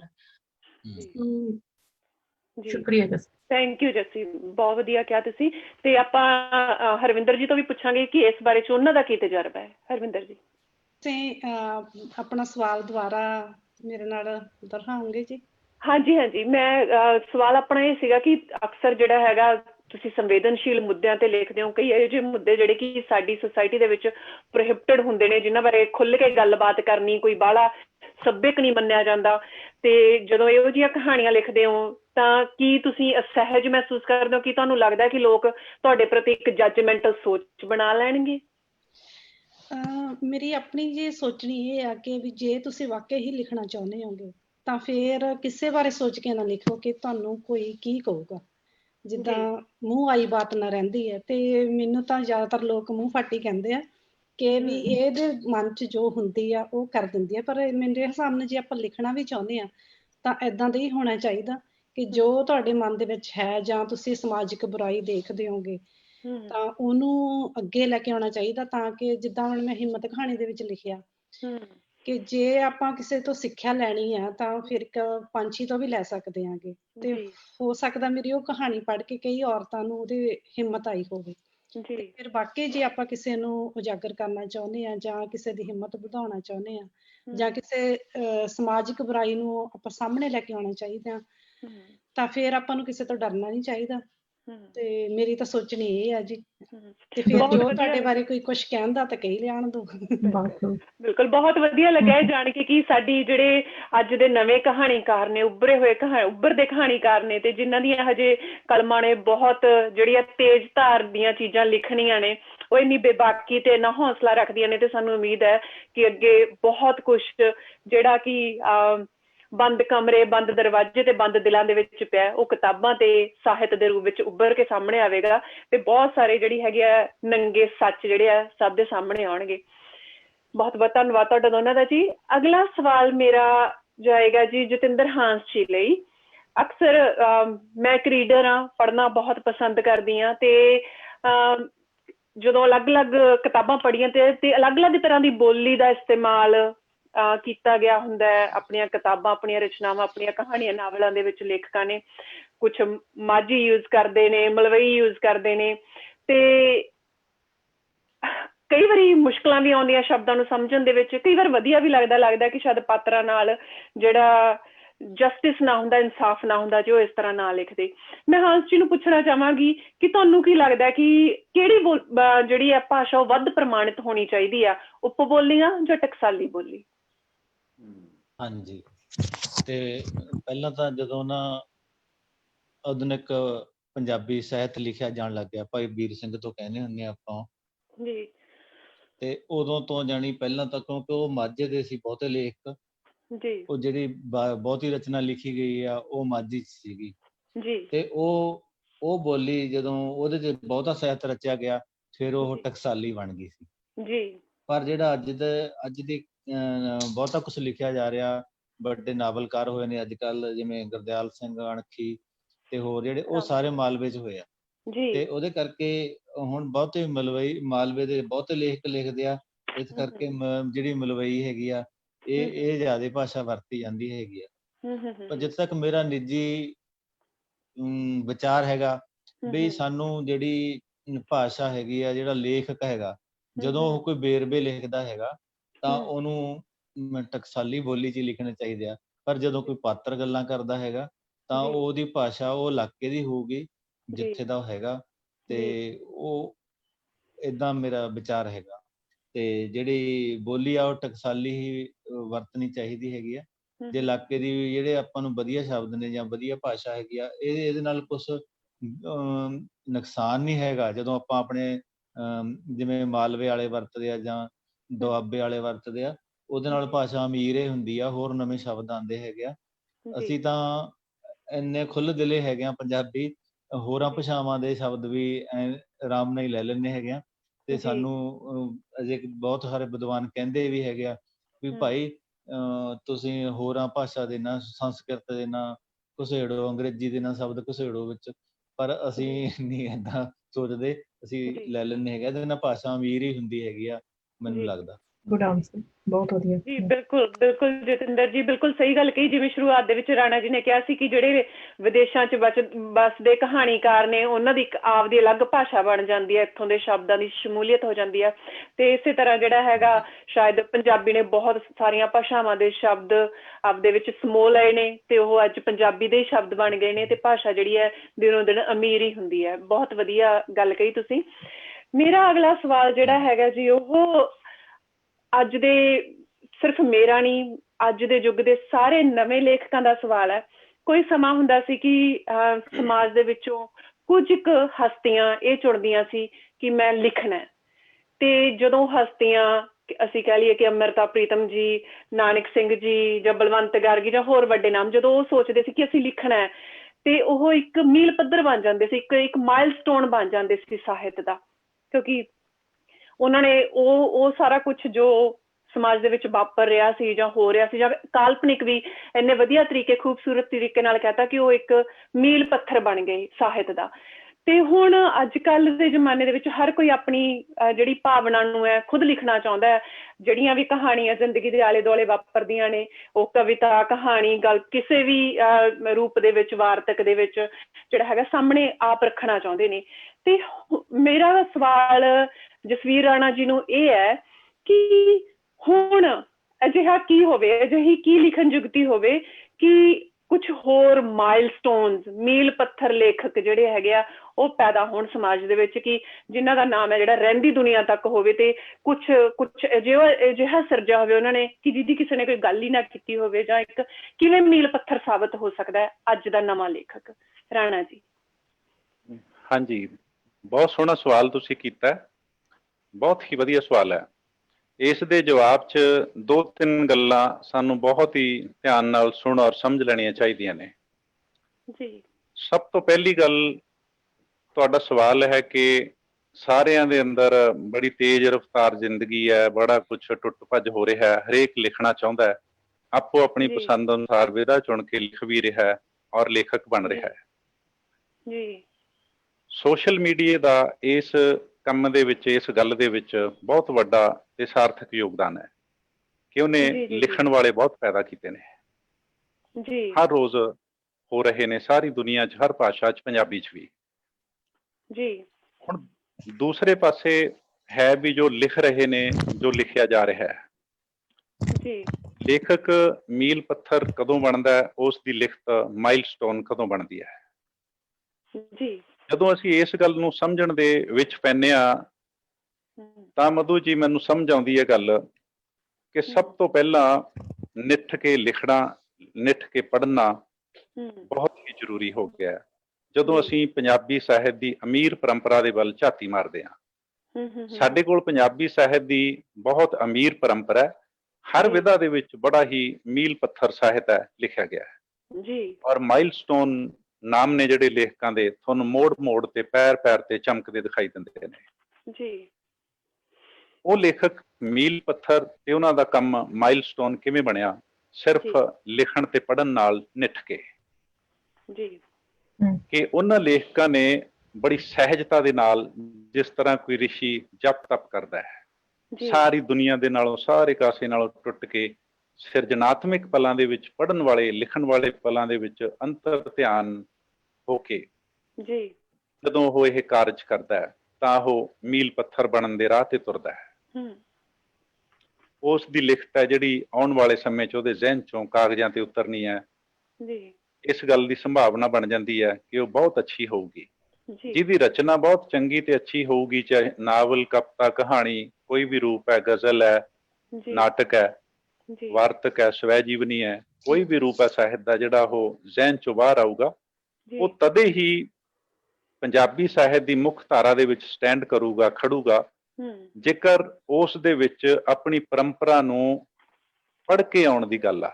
ਜੀ ਜਿਹੜਾ ਲੇਖਕ ਆਪਣੀ ਵਿਧਾ ਦੀ, ਆਪਣੇ ਸਾਹਿਤ ਦੀ, ਆਪਣੀ ਜ਼ੁਬਾਨ ਦੀ ਜਿਹੜੀ ਅਮੀਰ ਪਰੰਪਰਾ ਹੈ, ਉਸ ਨੂੰ ਪੜ੍ਹਨ ਤੋਂ ਬਾਅਦ, ਉਸ ਦਾ ਚਿੰਤਨ ਕਰਨ ਤੋਂ ਬਾਅਦ, ਉਸ ਦਾ ਅਧਿਐਨ ਕਰਨ ਤੋਂ ਬਾਅਦ, ਉਹ ਵੀ ਬੜੀ ਸਹਿਜਤਾ ਨਾਲ, ਬੜੇ ਸੰਜਮ ਨਾਲ, ਬੜੇ ਜਪ ਤਪ ਨਾਲ ਹੂੰ ਫੇਰ ਲਿਖਣ ਵੱਲ ਆਉਂਦਾ ਹੈ। ਜੀ ਉਸ ਦੀ ਲਿਖਤ ਚੰਗੀ ਬਣਦੀ ਹੈ। ਚੰਗੀ ਲਿਖਤ ਹੀ ਸ਼ਾਹਕਾਰ ਬਣਦੀ ਹੈ। ਸ਼ਾਹਕਾਰ ਲਿਖਤ ਹੀ ਮੀਲ ਪੱਥਰ ਬਣਦੀ ਹੈ। ਉਸ ਨੂੰ ਲਿਖਣ ਵਾਲਾ ਮਾਈਲਸਟੋਨ ਬਣਦਾ ਹੈ। ਕਾਹਲ ਦੀ ਇਹਦੇ ਵਿੱਚ ਤਟਫਟ ਕੰਮ ਦੀ ਕੋਈ ਥਾਂ ਨਹੀਂ। ਜੀ ਜੀ ਇਸ ਦੇ ਵਿੱਚ ਕਾਹਲ ਦਰਕਾਰ ਨਹੀਂ, ਇਸ ਦੇ ਵਿੱਚ ਤਟਫਟ ਹੋਣਾ ਦਰਕਾਰ ਨਹੀਂ, ਇਸ ਦੇ ਵਿੱਚ ਸੰਜਮ, ਸਹਿਜਤਾ, ਜਪ ਤਪ, ਨਿੱਠ ਕੇ ਲਿਖਣ ਪੜ੍ਹਨ ਦਾ ਅਧਿਐਨ ਤੇ ਅਭਿਆਸ ਕਰਨਾ ਅਤੀ ਜ਼ਰੂਰੀ ਗੱਲ ਸਾਨੂੰ ਸਾਡੀ ਪਰੰਪਰਾ ਦੇ ਵਿੱਚੋਂ ਲੱਭਦੀ ਹੈ। ਜੀ ਅਸੀਂ ਬਹੁਤ ਸਾਰੇ ਲੇਖਕ ਪੰਜਾਬੀ ਦੇ ਨੇ ਜਿਹੜੇ ਉਹਨਾਂ ਦੀ ਸੰਗਤ ਕੀਤੀ ਹੈ। ਹਾਂ, ਜਿਸ ਤਰ੍ਹਾਂ ਹੁਣ ਆਪਾਂ ਲਾਈਵ ਗੱਲਬਾਤ ਕਰ ਰਹੇ ਹਾਂ, ਜੀ ਅੱਜ ਕੱਲ ਬੰਦੇ ਦੇ ਅੰਦਰ ਇੰਨੀਆਂ ਗੱਲਾਂ ਪੈਦਾ ਹੋ ਰਹੀਆਂ ਨੇ ਹਰੇਕ ਦੇ ਵਿੱਚ ਕਿ ਉਹ ਆਪਣੀ ਗੱਲ ਕਰਨੀ ਚਾਹੁੰਦਾ ਹੈ, ਜੀ ਪਰ ਹਰੇਕ ਬੰਦੇ ਦਾ ਤੁਸੀਂ ਹੈਰਾਨ ਹੋਵੋਗੇ ਲਿਸਨਰ ਗਾਇਬ ਹੈ। ਹੂੰ ਉਹਦਾ ਸੁਣਨ ਵਾਲਾ, ਉਹਦਾ ਸਰੋਤਾ ਲੋਕ ਹੈ ਜਿਹੜਾ ਉਹ ਗਾਇਬ ਹੈ। ਜੀ ਗੱਲ ਉਹਦੇ ਕੋਲ ਹੈਗੀ ਹੈ, ਜੀ ਹੁਣ ਉਹ ਉਸ ਨੂੰ ਉਹਨੇ ਕਹਿਣੀ ਹੈ ਤੋ ਬੋਲ ਕੇ ਕਹਿੰਦੇ ਆ, ਲਾਜ਼ਮੀ ਤੌਰ ਤੇ ਲਿਖ ਕੇ ਕਹਿੰਦੇ ਆ। ਹੁਣ ਅਸੀਂ ਜਿਹੜੀ ਆਨਲਾਈਨ ਗੱਲ ਕਰ ਰਹੇ ਹਾਂ, ਇਸ ਦਾ ਇੱਕ ਰੂਪ ਆਫਲਾਈਨ ਵੀ ਹੈ। ਜੀ ਸੰਗਤ ਕਰਨੀ, ਸੰਵਾਦ ਕਰਨਾ ਤੇ ਸਿੱਧਾ ਸੰਵਾਦ ਕਰਨਾ। ਹੂੰ ਬਹੁ ਗਿਣਤੀ ਜਿਹੜੇ ਮੈਂ ਦੇਖਿਆ ਅੱਜ ਕੱਲ ਨਵੀਂ ਜਨਰੇਸ਼ਨ ਲੇਖਕਾਂ ਦੀ ਆ ਰਹੀ ਹੈ, ਬਹੁਤ ਸਵਾਗਤ ਹੈ ਉਹਦਾ, ਬਹੁਤ ਖੁਸ਼ੀ ਵੀ ਹੁੰਦੀ ਹੈ ਦੇਖ ਕੇ ਉਹਨਾਂ ਨੂੰ ਤੇ ਉਹਨਾਂ ਦੀਆਂ ਲਿਖਤਾਂ ਪੜ੍ਹ ਕੇ। ਪਰ ਉਸ ਦੇ ਵਿੱਚੋਂ ਕਿਤੇ ਨਾ ਕਿਤੇ ਮੈਨੂੰ ਪਰੰਪਰਾ ਦੇ ਨਾਲੋਂ ਟੁੱਟੇ ਹੋਣ ਦੀ ਸੂਹ ਮਿਲਦੀ ਹੈ। ਉਹਨਾਂ ਦੇ ਨਾਲੋਂ ਆਪਣੀ ਸਾਹਿਤ ਹੈ ਜਿਹੜੀ, ਸਾਹਿਤ ਦੀ ਹਰ ਵਿਧਾ ਹੈ, ਉਹ ਧਾਰਾ ਹੈ, ਖਾਸ ਤੌਰ ਦੇ ਉੱਤੇ ਮੇਨ ਸਟਰੀਮ ਹੈ ਜਿਹੜੀ ਚੰਗਾ ਸਾਹਿਤ ਹੈ, ਚੰਗੇ ਲੇਖਕ ਨੇ ਜੀ ਹਰ ਵਿਧਾ ਦੇ, ਉਹਨਾਂ ਨੂੰ ਪੜ੍ਹਨ ਦੀ ਘਾਟ ਨਜ਼ਰ ਆ ਰਹੀ ਹੈ। ਜੀ ਔਰ ਪੜ੍ਹਨ ਦੀ ਸ਼ਰਤ ਬਹੁਤ ਜ਼ਰੂਰੀ ਹੈ। ਹੂੰ ਕੁਲਵੰਤ ਸਿੰਘ ਵਿਰਕ ਨੇ ਕਿਹਾ, ਕਹਿੰਦਾ ਅਗਰ ਤੁਸੀਂ ਇੱਕ ਦਿਨ ਨਹੀਂ ਲਿਖਦੇ ਹੂੰ ਤਾਂ ਕੋਈ ਫਰਕ ਨਹੀਂ ਪੈਂਦਾ, ਜੀ 2 ਦਿਨ ਨਹੀਂ ਲਿਖਦੇ ਤਾਂ ਵੀ ਕੋਈ ਫਰਕ ਨਹੀਂ ਪੈਂਦਾ, 2 ਹਫ਼ਤੇ 2 ਮਹੀਨੇ ਨਹੀਂ ਲਿਖਦੇ ਤਾਂ ਵੀ ਕੋਈ ਫਰਕ ਨਹੀਂ ਪੈਂਦਾ, ਜੇ ਤੁਸੀਂ 2 ਸਾਲ ਵੀ ਨਹੀਂ ਲਿਖਦੇ ਤਾਂ ਵੀ ਕੋਈ ਫਰਕ ਨਹੀਂ ਪੈਂਦਾ। ਹੂੰ ਕੁਲਵੰਤ ਸਿੰਘ ਵਿਰਕ ਇਹ ਗੱਲ ਕਹਿੰਦਾ ਅਗਰ ਤੁਸੀਂ ਇੱਕ ਦਿਨ ਵੀ ਨਹੀਂ ਪੜ੍ਹਦੇ ਤਾਂ ਬਹੁਤ ਫਰਕ ਪੈਂਦਾ ਹੈ। ਬਿਲਕੁਲ ਜੀ। ਪੜ੍ਹਨ ਤੋਂ ਤੁਹਾਡਾ ਇੱਕ ਦਿਨ ਦਾ ਵੀ ਨਾਗਾ ਇੱਥੇ ਬਰਦਾਸ਼ਤਯੋਗ ਨਹੀਂ। ਇਹ ਐਸਾ ਸੰਸਾਰ ਹੈ, ਇਹਦੇ ਵਿੱਚ ਸਹਿਜਤਾ ਨਾਲ ਨਿੱਠ ਕੇ ਆਪਣੀ ਪਰੰਪਰਾ ਨੂੰ, ਅੱਛੇ ਸਾਹਿਤ ਨੂੰ ਪੜ੍ਹਨਾ ਤੇ ਫਿਰ ਉਸ ਦੀ ਰੌਸ਼ਨੀ 'ਚ ਜਿਹੜਾ ਗਿਆਨ ਅਸੀਂ ਪ੍ਰਾਪਤ ਕੀਤਾ ਉਸ ਦੇ ਆਧਾਰ ਤੇ ਲਿਖਣਾ, ਉਹੀ ਸਾਨੂੰ ਮੀਲ ਪੱਥਰ ਬਣਨ ਜਾਂ ਮਾਈਲਸਟੋਨ ਦੇ ਰਸਤੇ ਦੇ ਉੱਤੇ ਤੋਰਦਾ। ਨਹੀਂ ਤਾਂ ਅਸੀਂ ਰਸਤੇ 'ਚ ਰਹਿ ਜਾਂਦੇ ਹਾਂ, ਹਵਾ 'ਚ ਰਹਿ ਜਾਂਦੇ ਹਾਂ, ਅਸੀਂ ਵੀ ਤੇ ਸਾਡੀ ਗੱਲ ਵੀ। ਮੈਨੂੰ ਇਸ ਤਰ੍ਹਾਂ ਲੱਗਦਾ ਹੈ। ਬਹੁਤ ਵਧੀਆ, ਬਹੁਤ ਸਾਨੂੰ ਢੁਕਵਾਂ ਜਵਾਬ ਮਿਲਿਆ। ਮੈਨੂੰ ਲੱਗਦਾ ਹੈ ਬਹੁਤ ਸਾਰੇ ਜਿਹੜੇ ਲੇਖਕ ਸਾਡੇ ਨਾਲ ਜੁੜੇ ਹੋਏ ਨੇ ਨਵੇਂ, ਉਹਨਾਂ ਨੂੰ ਇੱਕ ਉਤਸ਼ਾਹ ਵਾਲਾ ਆਨਸਰ ਹੋਏਗਾ ਇਹ, ਤੇ ਸਾਰੇ ਹੁਣ ਹੋਰ ਪੜ੍ਹਨ ਦੇ ਵਿੱਚ ਜ਼ਰੂਰ ਜੁਟਣਗੇ ਲਿਖਣ ਦੇ ਨਾਲ ਨਾਲ। ਸਾਡੇ ਕੋਲੇ ਸਮੇਂ ਦੀ ਬਹੁਤ ਘਾਟ ਹੈ, ਸਵਾਲ ਬਹੁਤ ਸਾਰੇ ਨੇ। ਸ਼ਾਇਦ ਸਾਨੂੰ ਇਸ ਪ੍ਰੋਗਰਾਮ ਦਾ ਸ਼ਾਇਦ ਇੱਕ ਹੋਰ ਭਾਗ ਲੈ ਕੇ ਆਉਣਾ ਪਵੇ ਜਲਦੀ। ਤੇ ਹੁਣ ਅਸੀਂ ਇੱਕ ਆਖਰੀ ਪ੍ਰਸ਼ਨ ਵੱਲ ਵਧਾਂਗੇ ਸਮੇਂ ਦੀ ਘਾਟ ਕਰਕੇ। ਤੇ ਆਖਰੀ ਪ੍ਰਸ਼ਨ ਸਾਨੂੰ ਭੇਜਿਆ ਹੈ ਜੀ ਬਿਕਰਮ ਸਿੰਘ ਜੀ ਨੇ। ਇਹ ਪੁੱਛਣਾ ਚਾਹੁੰਦੇ ਨੇ ਕਿ ਹਾਂਸ ਜੀ ਲਈ ਕੁਐਸਚਨ ਭੇਜਿਆ ਇਹਨਾਂ ਨੇ, ਆਸਟ੍ਰੇਲੀਆ 'ਚ ਵਧੀਆ ਕਹਾਣੀ ਲਿਖਣ ਲਈ ਹੋਰ ਕੀ ਦਿਸ਼ਾ ਨਿਰਦੇਸ਼ ਨੇ? ਹਾਂਸ ਜੀ। ਇਹ ਮੈਨੂੰ ਲੱਗਦਾ ਰਾਣੇ ਤੋਂ ਹੀ ਪੁੱਛਣਾ ਚਾਹੀਦਾ ਸੀਗਾ। ਉਹਨਾਂ ਨੂੰ ਵੀ ਪੁੱਛ ਲਾਂਗੇ ਜੀ, ਇਹਨੇ- ਤੁਸੀਂ ਵੀ ਦੱਸ ਦਿਓ ਆਪਦੇ ਵਿਚਾਰ, ਤੇ ਆਪਾਂ ਰਾਣਾ ਜੀ ਨੂੰ ਵੀ ਪੁੱਛ ਲਾਂਗੇ।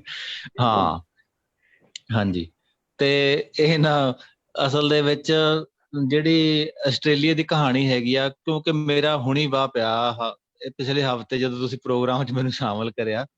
ਜੀ ਆਸਟ੍ਰੇਲੀਆ ਦੇ ਵਿੱਚ, ਕੈਨੇਡਾ ਦੇ ਵਿੱਚ ਜੀ ਤੇ ਇੰਗਲੈਂਡ ਵਿੱਚ, ਅਮਰੀਕਾ ਦੇ ਵਿੱਚ ਬਹੁਤ ਸਾਰੀ ਕਹਾਣੀ ਲਿਖੀ ਜਾ ਰਹੀ ਆ, ਪਰ ਜੀ ਆਸਟ੍ਰੇਲੀਆ ਦਾ ਪਤਾ ਨਹੀਂ ਸੀ ਲੋਕਾਂ ਨੂੰ। ਤੁਸੀਂ ਇਹ ਪ੍ਰੋਗਰਾਮ ਕਰਾ ਕੇ ਇਹਨਾਂ ਨੂੰ ਨਾ ਜਿਹੜਾ ਬਹੁਤ ਵਧੀਆ ਗੱਲ ਕੀਤੀ ਹੈਗੀ ਆ।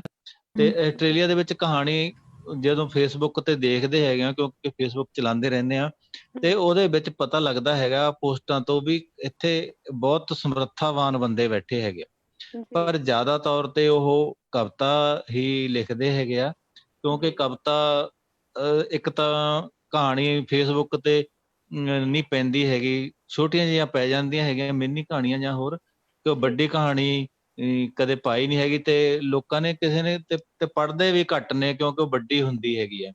ਕਵਿਤਾ ਅਗਲਾ ਜਿਹੜੀਆਂ 2 ਲਾਈਨਾਂ ਨੇ ਜਿਵੇਂ ਕਹਿੰਦੇ ਆ, ਉਹ ਪੜ੍ਹ ਵੀ ਲੈਂਦਾ 5-7 ਲਾਈਨਾਂ, ਤੇ ਹੇਠਾਂ ਲਿਖ ਵੀ ਦਿੰਦਾ ਵੀ ਵਧੀਆ ਹੈ।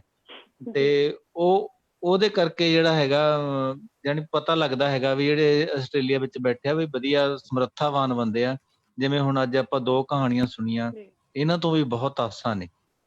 ਤੇ ਇਹਨਾਂ ਨੂੰ ਮੈਂ ਤਾਂ ਜੱਸੀ ਤਾਂ ਵੈਸੇ ਹੀ ਇਹਨਾਂ ਦੇ ਤਾਂ ਜਿਹੜੇ ਵਿਸ਼ੇ ਹੈਗੇ ਆ ਉਹ ਆਸਟ੍ਰੇਲੀਆ ਬਾਰੇ ਹੀ ਹੈਗੇ ਆ, ਤੇ ਹਰਵਿੰਦਰ ਹੁਣਾਂ ਨੂੰ ਵੀ ਇਹ ਸਲਾਹ ਦਊਂਗਾ ਵੀ ਤੁਸੀਂ ਵੀ ਆਸਟ੍ਰੇਲੀਆ ਬਾਰੇ ਵੱਧ ਤੋਂ ਵੱਧ ਲਿਖੋ, ਕਿਉਂਕਿ ਇੱਧਰਲੀ ਜਿਹੜੀਆਂ ਕਹਾਣੀਆਂ ਹੈਗੀਆਂ ਪੰਜਾਬ ਬਾਰੇ, ਚਲੋ ਉਹ ਵੀ ਲਿਖਣੀਆਂ ਚਾਹੀਦੀਆਂ, ਇਹ ਨਹੀਂ ਕਹਿੰਦੇ ਵੀ ਉਹ ਨਹੀਂ ਲਿਖਣੀਆਂ ਹੈਗੀਆਂ, ਪਰ ਕਿਉਂਕਿ ਇੱਧਰ ਜਦੋਂ ਲਿਖੋਗੇ ਤਾਂ ਕਹਾਣੀ ਦਾ ਵਿਹੜਾ ਹੋਰ ਮੋਕਲਾ ਹੋਊਗਾ, ਨਵੇਂ ਵਿਸ਼ੇ ਆਉਣਗੇ ਤੇ ਨਵੀਆਂ ਗੱਲਾਂ ਆਉਣਗੀਆਂ, ਤੇ ਜਿਵੇਂ ਨਵੀਂ ਭਾਸ਼ਾ ਆਊਗੀ, ਸਾਰਾ ਕੁਝ ਨਵਾਂ ਆਊਗਾ, ਤੇ ਉਹਦੇ ਲਈ ਵੀ ਉਹ ਇਹ ਹੈਗਾ। ਬਹੁਤ ਬਹੁਤ ਧੰਨਵਾਦ ਜਤਿੰਦਰ ਜੀ। ਤੇ ਆਪਾਂ ਜਸਵੀਰ ਰਾਣਾ ਜੀ ਨੂੰ ਵੀ ਪੁੱਛਾਂਗੇ ਇਹੀ ਸਵਾਲ ਕਿ ਹੈਲੋ, ਹਾਂਜੀ, ਮੈਂ ਕਰਨੀ ਹੈ ਗੱਲ। ਹਾਂਜੀ ਹਾਂਜੀ, ਤੁਸੀਂ ਵੀ ਦੱਸੋ ਸਾਨੂੰ ਕਿ ਆਸਟ੍ਰੇਲੀਅਨ ਕਹਾਣੀ ਦਾ ਕੀ ਭਵਿੱਖ ਨਜ਼ਰ ਆਉਂਦਾ ਤੁਹਾਨੂੰ, ਤੇ ਕੀ ਕੀਤਾ ਜਾ ਸਕਦਾ ਵਧੀਆ। ਹਾਂ, ਸਭ ਤੋਂ ਪਹਿਲੀ ਗੱਲ ਤਾਂ ਇਸ ਸੰਬੰਧੀ ਮੈਂ ਇਹ ਕਹਿਣੀ ਚਾਹੁੰਦਾ, ਜਿਹੜੀ ਹਾਸ ਜੀ ਉਹਨਾਂ ਨੇ ਕਹੀ ਹੈ ਕਿ ਸਾਡੇ ਕੋਲ ਅਮਰੀਕਾ ਦੀ ਕਹਾਣੀ, ਕੈਨੇਡਾ ਦੀ ਕਹਾਣੀ, ਇੰਗਲੈਂਡ ਦੀ ਕਹਾਣੀ, ਪ੍ਰਵਾਸ ਦੀਆਂ ਕਹਾਣੀਆਂ ਇਸ ਰੂਪ ਦੇ ਵਿੱਚ ਤਾਂ ਬਹੁਤ ਸਾਰੀਆਂ ਮਿਲਦੀਆਂ ਨੇ, ਅਸੀਂ ਪੜ੍ਹੀਆਂ ਨੇ। ਜੀ ਆਸਟ੍ਰੇਲੀਅਨ ਪੰਜਾਬੀ ਕਹਾਣੀ ਪੰਜਾਬੀ ਸਾਥ ਮੈਲਬੌਰਨ ਵੱਲੋਂ ਇਹ ਜਿਹੜਾ ਪ੍ਰੋਗਰਾਮ ਅੱਜ ਕਰਵਾਇਆ ਜਾ ਰਿਹਾ, ਇਸ ਦੇ ਰਾਹੀਂ ਮੇਰੀ ਸਮਝ ਅਨੁਸਾਰ ਪਹਿਲੀ ਵਾਰ ਇੰਟਰੋਡਿਊਸ ਹੋਈ ਹੈ। ਜੀ ਇਹ ਜੋ AUP ਚੈਨਲ ਇਸ ਵਕਤ ਟੈਲੀਕਾਸਟ ਕਰ ਰਿਹਾ, ਇਸ ਦੇ ਰਾਹੀਂ ਪਹਿਲੀ ਵਾਰ ਆਸਟ੍ਰੇਲੀਅਨ ਪੰਜਾਬੀ ਕਹਾਣੀ ਦੀ ਗੱਲ ਟੈਲੀਕਾਸਟ ਹੋਈ ਹੈ। ਹੁਣ ਜਦੋਂ ਇਹ ਟੈਲੀਕਾਸਟ ਹੋਈ ਹੈ, ਗੱਲ ਤੁਰੀ ਹੈ, ਤਾਂ ਦੂਰ ਤੱਕ ਜਾਊਗੀ ਔਰ ਜਾਣੀ ਚਾਹੀਦੀ ਹੈ। ਆਸਟ੍ਰੇਲੀਆ ਦੇ ਵਿੱਚ ਬਹੁਤ ਸਾਰੇ ਲੋਕ ਮੇਰੇ ਵਰਗੇ ਹੋਣਗੇ ਜਿਨ੍ਹਾਂ ਕੋਲ ਕਹਾਣੀਆਂ ਨੇ, ਜਿਹੜੀਆਂ ਆਪਣੇ ਨਾਲ, ਆਪਣੇ ਆਲੇ ਦੁਆਲੇ ਨਾਲ, ਇਸ ਜ਼ਿੰਦਗੀ ਤੇ ਸਮਾਜ ਨਾਲ ਕਹਾਣੀਆਂ ਵਾਪਰਦੀਆਂ ਹੋਈਆਂ ਵੇਖਦੇ ਹੋਣਗੇ ਔਰ ਲਿਖਣ ਬਾਰੇ ਵੀ ਸੋਚਦੇ ਹੋਣਗੇ। ਜੀ ਅਗਰ ਉਹ ਸਾਰਿਆਂ ਦੀ ਅਸੀਂ ਇਸ ਪ੍ਰੋਗਰਾਮ ਦੇ ਰਾਹੀਂ, ਇਹ ਇੱਕ ਮੋਟੀਵੇਸ਼ਨਲ ਪ੍ਰੋਗਰਾਮ ਹੈ, ਮੈਨੂੰ ਲੱਗਿਆ ਕਿ ਇਹ ਸੁੱਤੇ ਪਏ ਬੰਦੇ ਨੂੰ ਜਗਾਉਣ ਦਾ ਕਾਰਜ ਕਰੂਗਾ। ਇਹ ਜਿਹੜੇ ਅਣਪਛਾਤੇ ਨੇ, ਲੁਕੇ ਹੋਏ ਨੇ, ਉਹਨਾਂ ਨੂੰ ਮੰਚ ਦੇ ਉੱਤੇ ਨਸ਼ਰ ਕਰਨ ਦਾ, ਉਹਨਾਂ ਦੀ ਸ਼ਨਾਖਤ ਕਰਨ ਦਾ ਪ੍ਰੋਗਰਾਮ ਹੋਊਗਾ। ਅਗਰ ਅਸੀਂ ਇਸ ਗੱਲ ਦੇ ਵਿੱਚ ਕਾਮਯਾਬ ਹੋਏ ਤਾਂ ਜਿਸ ਤਰ੍ਹਾਂ ਜੱਸੀ ਧਾਲੀਵਾਲ ਬਹੁਤ ਅੱਛੀ ਕਹਾਣੀ ਲਿਖ ਰਹੇ ਨੇ, ਹਰਵਿੰਦਰ ਚਾਹਲ ਬਹੁਤ ਅੱਛੀ ਕਹਾਣੀ ਲਿਖ ਰਹੇ ਨੇ, ਜੱਸੀ ਨੇ ਤਾਂ ਨਾਵਲ ਵੀ ਲਿਖੇ ਨੇ 2, ਤੇ ਇਹ ਗੱਲ ਜਿਹੜੀ ਚੱਲੀ ਹੈ ਦੂਰ ਤੱਕ ਜਾਊਗੀ। ਸਾਨੂੰ ਸ਼ਨਾਖਤ ਤੇ ਨਿਸ਼ਾਨਦੇਹੀ ਕਰਨ ਦੀ ਲੋੜ ਹੈ, ਔਰ ਇਹ ਪ੍ਰੋਗਰਾਮ ਮੈਂ ਫੇਰ ਦੁਹਰਾ ਦਿਆਂ ਮੋਟੀਵੇਸ਼ਨਲ ਬਣੂਗਾ। ਔਰ ਪੰਜਾਬੀ ਕਹਾਣੀ ਦੇ ਇਤਿਹਾਸ ਵਿੱਚ ਇਹ ਗੱਲ ਵਿਸ਼ੇਸ਼ ਤੌਰ ਦੇ ਉੱਤੇ ਮੈਂ ਅੰਡਰਲਾਈਨ ਕਰਨੀ ਚਾਹੁੰਦਾ, ਪੰਜਾਬੀ ਕਹਾਣੀ ਦੇ ਇਤਿਹਾਸ ਦੇ ਵਿੱਚ, ਵਿਸ਼ੇਸ਼ ਤੌਰ ਤੇ ਪ੍ਰਵਾਸੀ ਪੰਜਾਬੀ ਕਹਾਣੀ ਦੇ ਇਤਿਹਾਸ ਵਿੱਚ ਆਸਟ੍ਰੇਲੀਅਨ ਪੰਜਾਬੀ ਕਹਾਣੀ ਨੂੰ ਇੰਟਰੋਡਿਊਸ ਕਰਨ ਵਾਸਤੇ ਇਹ ਪ੍ਰੋਗਰਾਮ ਇੱਕ ਮਾਈਲਸਟੋਨ, ਮੀਲ ਪੱਥਰ ਹੋਊਗਾ। ਔਰ ਜਿਹੜੇ ਵੀ ਕਹਾਣੀਕਾਰ ਆਉਣਗੇ ਇਸ ਤੋਂ ਬਾਅਦ, ਉਹ ਲਾਜ਼ਮੀ ਤੌਰ ਦੇ ਉੱਤੇ ਅਸੀਂ ਜਿਹੜੀਆਂ ਇਸ ਪ੍ਰੋਗਰਾਮ ਦੇ ਵਿੱਚ ਕਹਾਣੀਆਂ ਪੜ੍ਹੀਆਂ, ਕਹਾਣੀਆਂ ਬਾਰੇ ਗੱਲਾਂ ਕੀਤੀਆਂ, ਸਵਾਲਾਂ ਜਵਾਬਾਂ ਦੇ ਰੂਪ 'ਚ ਗੱਲਾਂ ਕੀਤੀਆਂ, ਇਹਨਾਂ ਗੱਲਾਂ ਦਾ ਸਾਰ ਤੱਤ ਤੇ ਅਰਥ ਕੀ ਹੈ, ਉਸ ਨੂੰ ਸਮਝਦੇ ਹੋਏ ਸਾਡੀ ਪੰਜਾਬੀ ਸਾਹਿਤ, ਵਿਸ਼ੇਸ਼ ਤੌਰ ਤੇ ਪੰਜਾਬੀ ਕਹਾਣੀ ਦੀ ਅਮੀਰ ਪਰੰਪਰਾ ਨੂੰ ਪੜ੍ਹਨ ਦੇ ਨਾਲ ਜੁੜਨਗੇ। ਅੱਛੇ ਲੇਖਕਾਂ, ਕਹਾਣੀਆਂ ਤੇ ਕਿਤਾਬਾਂ ਨੂੰ ਲੱਭ ਕੇ ਪੜ੍ਹਨਗੇ। ਪੜ੍ਹਨਾ ਉਹਨਾਂ ਦੀ ਪਹਿਲੀ ਪਸੰਦ ਹੋਊਗਾ, ਲਿਖਣਾ ਦੂਜੀ। ਜਦੋਂ ਉਹ ਲਿਖਣਗੇ ਤਾਂ ਅੱਜ 2 ਤੁਰੇ ਨੇ, ਅਗਲੀ ਵਾਰ ਮੈਨੂੰ ਲੱਗਦਾ 12 ਹੋਣਗੇ। ਜੀ ਇਹ ਸਾਡੀ ਪ੍ਰਾਪਤੀ ਹੋਊਗੀ ਅਗਰ ਆਸਟ੍ਰੇਲੀਅਨ ਪੰਜਾਬੀ ਕਹਾਣੀ ਨੂੰ ਅਸੀਂ 2 ਤੋਂ 12 ਤੱਕ ਲੈ ਜਾਂਦੇ ਹਾਂ। ਇਹ ਲਾਜ਼ਮੀ ਤੌਰ ਦੇ ਉੱਤੇ ਜਾਊਗੀ, ਕਿਉਂਕਿ ਕਿਸੇ ਨੇ ਸ਼ੁਰੂਆਤ ਕਰਨੀ ਹੁੰਦੀ ਹੈ, ਸਟਾਰਟਿੰਗ ਪੁਆਇੰਟ ਹੁੰਦਾ। ਕਹਿੰਦੇ ਨੇ ਗਿੱਲੇ ਵਾਹਣ ਦੇ ਵਿੱਚੋਂ ਦੀ ਇੱਕ ਵਾਰ ਗੱਡਾ ਕੱਢਣਾ ਔਖਾ ਹੁੰਦਾ ਹੈ, ਫਿਰ ਲੀਹ ਪੈ ਜਾਂਦੀ ਹੈ। ਜੀ ਉਸ ਤੋਂ ਬਾਅਦ ਜਿੰਨੇ ਵੀ ਆਉਂਦੇ ਨੇ ਉਹ ਸੌਖੇ ਤਰੀਕੇ ਨਾਲ ਲੰਘ ਜਾਂਦੇ ਨੇ। ਜੀ ਸੋ ਅੱਜ ਦਾ ਇਹ ਪ੍ਰੋਗਰਾਮ ਹੈ ਜਿਹੜਾ, ਇਹੀ ਆਪਣੇ ਆਪ ਦੇ ਵਿੱਚ ਇੱਕ ਦਿਸ਼ਾ ਨਿਰਦੇਸ਼ ਹੈ। ਵਿਕਰਮ ਸੇਖੋਂ ਉਹਨਾਂ ਨੂੰ ਮੈਂ ਇਹ ਗੱਲ ਦੱਸਣੀ ਚਾਹੁੰਦਾ ਕਿ ਇਹ ਪ੍ਰੋਗਰਾਮ ਹੀ ਆਪਣੇ ਆਪ ਦੇ ਵਿੱਚ ਇੱਕ ਐਸਾ ਪਾਠ ਹੈ, ਇੱਕ ਐਸੀ ਟੈਕਸਟ ਹੈ ਜਿਸ ਨੂੰ ਸੁਣਨ ਤੇ ਪੜ੍ਹਨ ਔਰ ਡੀਕੋਡ ਕਰਨ ਵਾਲਾ ਬੰਦਾ ਬਖੂਬੀ ਇਹ ਗੱਲ ਸਮਝ ਜੂਗਾ ਕਿ ਕਹਾਣੀ ਆਸਟ੍ਰੇਲੀਆ ਦੀ ਕਹੀ ਜੀ ਲਿਖੀ ਜਾ ਰਹੀ ਹੈ ਔਰ ਕਹੀ ਜੀ ਲਿਖੀ ਜਾਣੀ ਚਾਹੀਦੀ ਆ। ਉਹਦੇ ਵਾਸਤੇ ਕੀ ਕਰਨਾ ਲੋੜੀਏ? ਇੱਕੋ ਇੱਕ ਸੂਤਰ ਹੈ, ਆਖਰੀ ਸੂਤਰ ਹੈ, ਵੱਧ ਤੋਂ ਵੱਧ ਪੰਜਾਬੀ ਕਹਾਣੀ ਦੀ ਅਮੀਰ ਪਰੰਪਰਾ ਦਾ ਅਧਿਐਨ ਕਰਨਾ, ਉਸ ਦੇ ਬਾਰੇ ਚਿੰਤਨ ਕਰਨਾ, ਉਸ ਤੇ ਸੰਵਾਦ ਰਚਾਉਣਾ, ਫਿਰ ਕਹਾਣੀ ਨੂੰ ਲਿਖਣਾ। ਤਦ ਹੀ ਸ਼ਾਹਕਾਰ ਤੇ ਮੀਲ ਪੱਥਰ ਕਹਾਣੀਆਂ ਆਉਣਗੀਆਂ, ਕਹਾਣੀਕਾਰ ਆਉਣਗੇ। ਮੈਨੂੰ ਇਹ ਪੂਰਾ ਯਕੀਨ ਹੈ। ਅੱਜ ਦੇ ਪ੍ਰੋਗਰਾਮ ਦੇ ਵਿੱਚ ਮੈਨੂੰ ਤਾਂ ਇੰਨੀਆਂ ਖੂਬਸੂਰਤ ਗੱਲਾਂ ਸੁਣਨ ਨੂੰ ਮਿਲੀਆਂ, ਵੇਖਣ ਨੂੰ ਮਿਲੀਆਂ ਕਿ ਯਕੀਨ ਹੋਰ ਵੀ ਪੱਕਾ ਹੋਇਆ ਕਿ ਗੱਲ ਮੈਂ ਫੇਰ ਦੁਹਰਾ ਦਿਆਂ, ਜਿਹੜੀ ਤੁਰੀ ਆ ਉਹ ਦੂਰ ਤੱਕ ਜਾਊਗੀ। ਸੰਭਾਵਨਾ ਬਹੁਤ ਹੈ, ਤੁਸੀਂ ਪਛਾਣ ਕੀਤੀ। ਇਸ ਲਈ ਸਮੁੱਚੀ ਪੰਜਾਬੀ ਕਹਾਣੀ ਵੱਲੋਂ ਜਿਹੜੇ ਕਹਾਣੀਕਾਰ ਆਸਟ੍ਰੇਲੀਆ ਦੇ ਵਿੱਚ ਲੁਕੇ ਬੈਠੇ ਨੇ ਮੇਰੇ ਵਾਂਗ, ਉਹਨਾਂ ਨੂੰ ਬਾਹਰ ਲਿਆਉਣ ਦੇ ਵਿੱਚ ਇਹ ਬਹੁਤ ਵੱਡਾ ਰੋਲ ਅਦਾ ਕਰੂਗੀ। ਇਸ ਲਈ ਤੁਹਾਡਾ ਬਹੁਤ ਹੀ ਜ਼ਿਆਦਾ ਧੰਨਵਾਦ ਹੈ ਪੰਜਾਬੀ ਕਹਾਣੀ ਵੱਲੋਂ, ਤੇ ਉਹ ਛੁਪੇ ਹੋਏ ਜਿਹੜੇ ਅਜੇ ਸਾਹਮਣੇ ਨਹੀਂ ਆਏ ਉਹਨਾਂ ਕਹਾਣੀਕਾਰਾਂ ਵੱਲੋਂ ਬਹੁਤ ਬਹੁਤ ਸ਼ੁਕਰੀਆ। ਇੰਨੀ ਕੁ ਗੱਲ ਮੈਨੂੰ ਲੱਗਿਆ ਕਿ ਕਰਨਯੋਗ ਹੈ। ਬਹੁਤ ਬਹੁਤ ਧੰਨਵਾਦ ਜਸਵੀਰ ਜੀ। ਤੇ ਹੁਣ ਅਸੀਂ ਆਪਣੇ ਪ੍ਰੋਗਰਾਮ ਦੇ ਅੰਤ ਤੇ ਪਹੁੰਚ ਚੁੱਕੇ ਹਾਂ। ਸਾਰੀ ਗੱਲਬਾਤ ਨੂੰ ਸਮੇਟ ਰਹੇ ਹਾਂ ਤੇ ਬਹੁਤ ਸਾਰੇ ਪ੍ਰਸ਼ਨ ਜਿਹੜੇ ਨੇ ਉਹ ਹਜੇ ਵੀ ਬਾਕੀ ਨੇ। ਅਸੀਂ ਕੋਸ਼ਿਸ਼ ਕਰਾਂਗੇ ਕਿ ਭਵਿੱਖ ਦੇ ਵਿੱਚ ਇਹੋ ਜਿਹੀ ਇੱਕ ਹੋਰ ਲੜੀ ਲੈ ਕੇ ਆਈਏ ਜਿਹਦੇ ਵਿੱਚ ਜਿਹੜੇ ਬਾਕੀ ਦੇ ਸਵਾਲ ਨੇ ਜਾਂ ਜਿਹੜੇ ਸਵਾਲ ਸਾਨੂੰ ਸਾਡੇ ਸਰੋਤਿਆਂ ਨੇ ਛੱਡੇ ਨੇ ਉਹ ਅਸੀਂ ਦੁਬਾਰਾ ਉਹਨਾਂ ਦੇ ਜਵਾਬ ਦੇ ਸਕੀਏ। ਪਰ ਹੁਣ ਸਮੇਂ ਦੀ ਬਹੁਤ ਘਾਟ ਹੋ ਰਹੀ ਹੈ ਤੇ ਇਸ ਕਰਕੇ ਅਸੀਂ ਜਿਹੜਾ ਹੈਗਾ ਇਸ ਪ੍ਰੋਗਰਾਮ ਨੂੰ ਇੱਥੇ ਹੀ ਬਾਈਂਡ ਅਪ ਕਰਾਂਗੇ।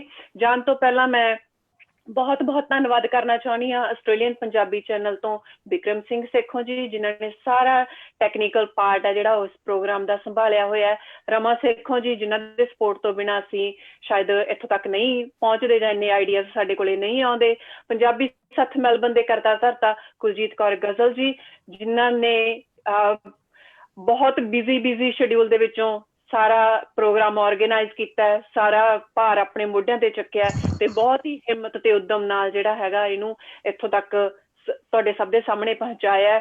ਐਡੀਲੇਡ ਤੋਂ ਰਮਨਪ੍ਰੀਤ ਸਿੰਘ ਜੀ, ਜਿਨ੍ਹਾਂ ਨੇ ਸਾਡੇ ਲਈ ਪੋਸਟਰ ਮੇਕਿੰਗ ਕੀਤੀ ਹੈ, ਤੇ ਤੁਹਾਡਾ ਸਾਰੇ ਅਦੀਬਾਂ ਦਾ ਜਿਹੜੇ ਸਾਡੇ ਨਾਲ ਜੁੜੇ ਨੇ, ਤੁਹਾਡੇ ਤੋਂ ਤੁਸੀਂ ਹੋ ਤੇ ਇਹ ਸਾਰੀ ਵਾਰਤਾ, ਇਹ ਸਾਰੀ ਗੱਲਬਾਤ ਹੈ, ਇਹ ਸਾਰੀ ਚਰਚਾ ਤੇ ਬਹੁਤ ਵਧੀਆ ਲੱਗਿਆ ਕਿ ਤੁਸੀਂ ਸਾਡੇ ਨਾਲ ਜੁੜੇ। ਬਹੁਤ ਬਹੁਤ ਧੰਨਵਾਦ ਤੁਹਾਡੇ ਪ੍ਰਸ਼ਨਸ ਦੇ ਲਈ, ਤੁਹਾਡੇ ਜਿਹੜੇ ਤੁਸੀਂ ਕੁਐਸਚਨ ਕੀਤੇ ਹੈ, ਜਿਹੜੇ ਤੁਸੀਂ ਸਾਨੂੰ ਕਮੈਂਟਸ ਛੱਡੇ ਆ, ਜਿਹੜੇ ਤੁਸੀਂ ਸਾਨੂੰ ਲਾਈਕਸ ਦਿੱਤੇ ਹੈ, ਕਿਉਂਕਿ ਇਹ ਸਾਰਾ ਜਿਹੜਾ ਹੈ ਕਨਕਲੂਡ ਹੋ ਕੇ ਜਿਹੜਾ ਇੱਕ ਹੌਸਲਾ ਬਣਦਾ, ਇੱਕ ਹਿੰਮਤ ਬਣਦੀ ਹੈ ਸਾਡੇ ਸਾਰਿਆਂ ਲਈ ਅੱਗੇ ਤੋਂ ਹੋਰ ਬਿਹਤਰ ਕਰਨ ਲਈ। ਤੇ ਪ੍ਰੋਗਰਾਮ ਕਰਦੇ ਵਕਤ ਮੈਥੋਂ ਭਾਸ਼ਾਈ, ਟੈਕਨੀਕਲ ਕਿਸੇ ਵੀ ਤਰ੍ਹਾਂ ਦੀ ਕੋਈ ਗਲਤੀ ਹੋ ਗਈ ਹੋਵੇ ਤਾਂ ਮੈਂ ਮੁਆਫੀ ਦੀ ਜਾਚਕ ਹਾਂ। ਉਮੀਦ ਹੈ ਤੁਸੀਂ ਮੈਨੂੰ ਮਾਫ ਕਰ ਦੋਗੇ। ਮੇਰਾ ਵੀ ਪਹਿਲਾ ਤਜਰਬਾ ਹੈ। ਬਹੁਤ ਵਧੀਆ ਹੋ ਗਿਆ ਪ੍ਰੋਗਰਾਮ। कहते हैं वक्ते रुखसत गिला ना शिकवा करते हैं, जाते वक्त तो मुहब्बत से मिला करते हैं। सारिਆਂ ਨੂੰ ਮੁਹੱਬਤਾਂ, ਪਿਆਰ, ਖੁਸ਼ੀਆਂ, ਬੁਲੰਦ ਰਹੋ। ਫਿਰ ਮਿਲਾਂਗੇ ਅਗਲੇ ਸੈਕਸ਼ਨ ਦੇ ਵਿੱਚ। ਧੰਨਵਾਦ।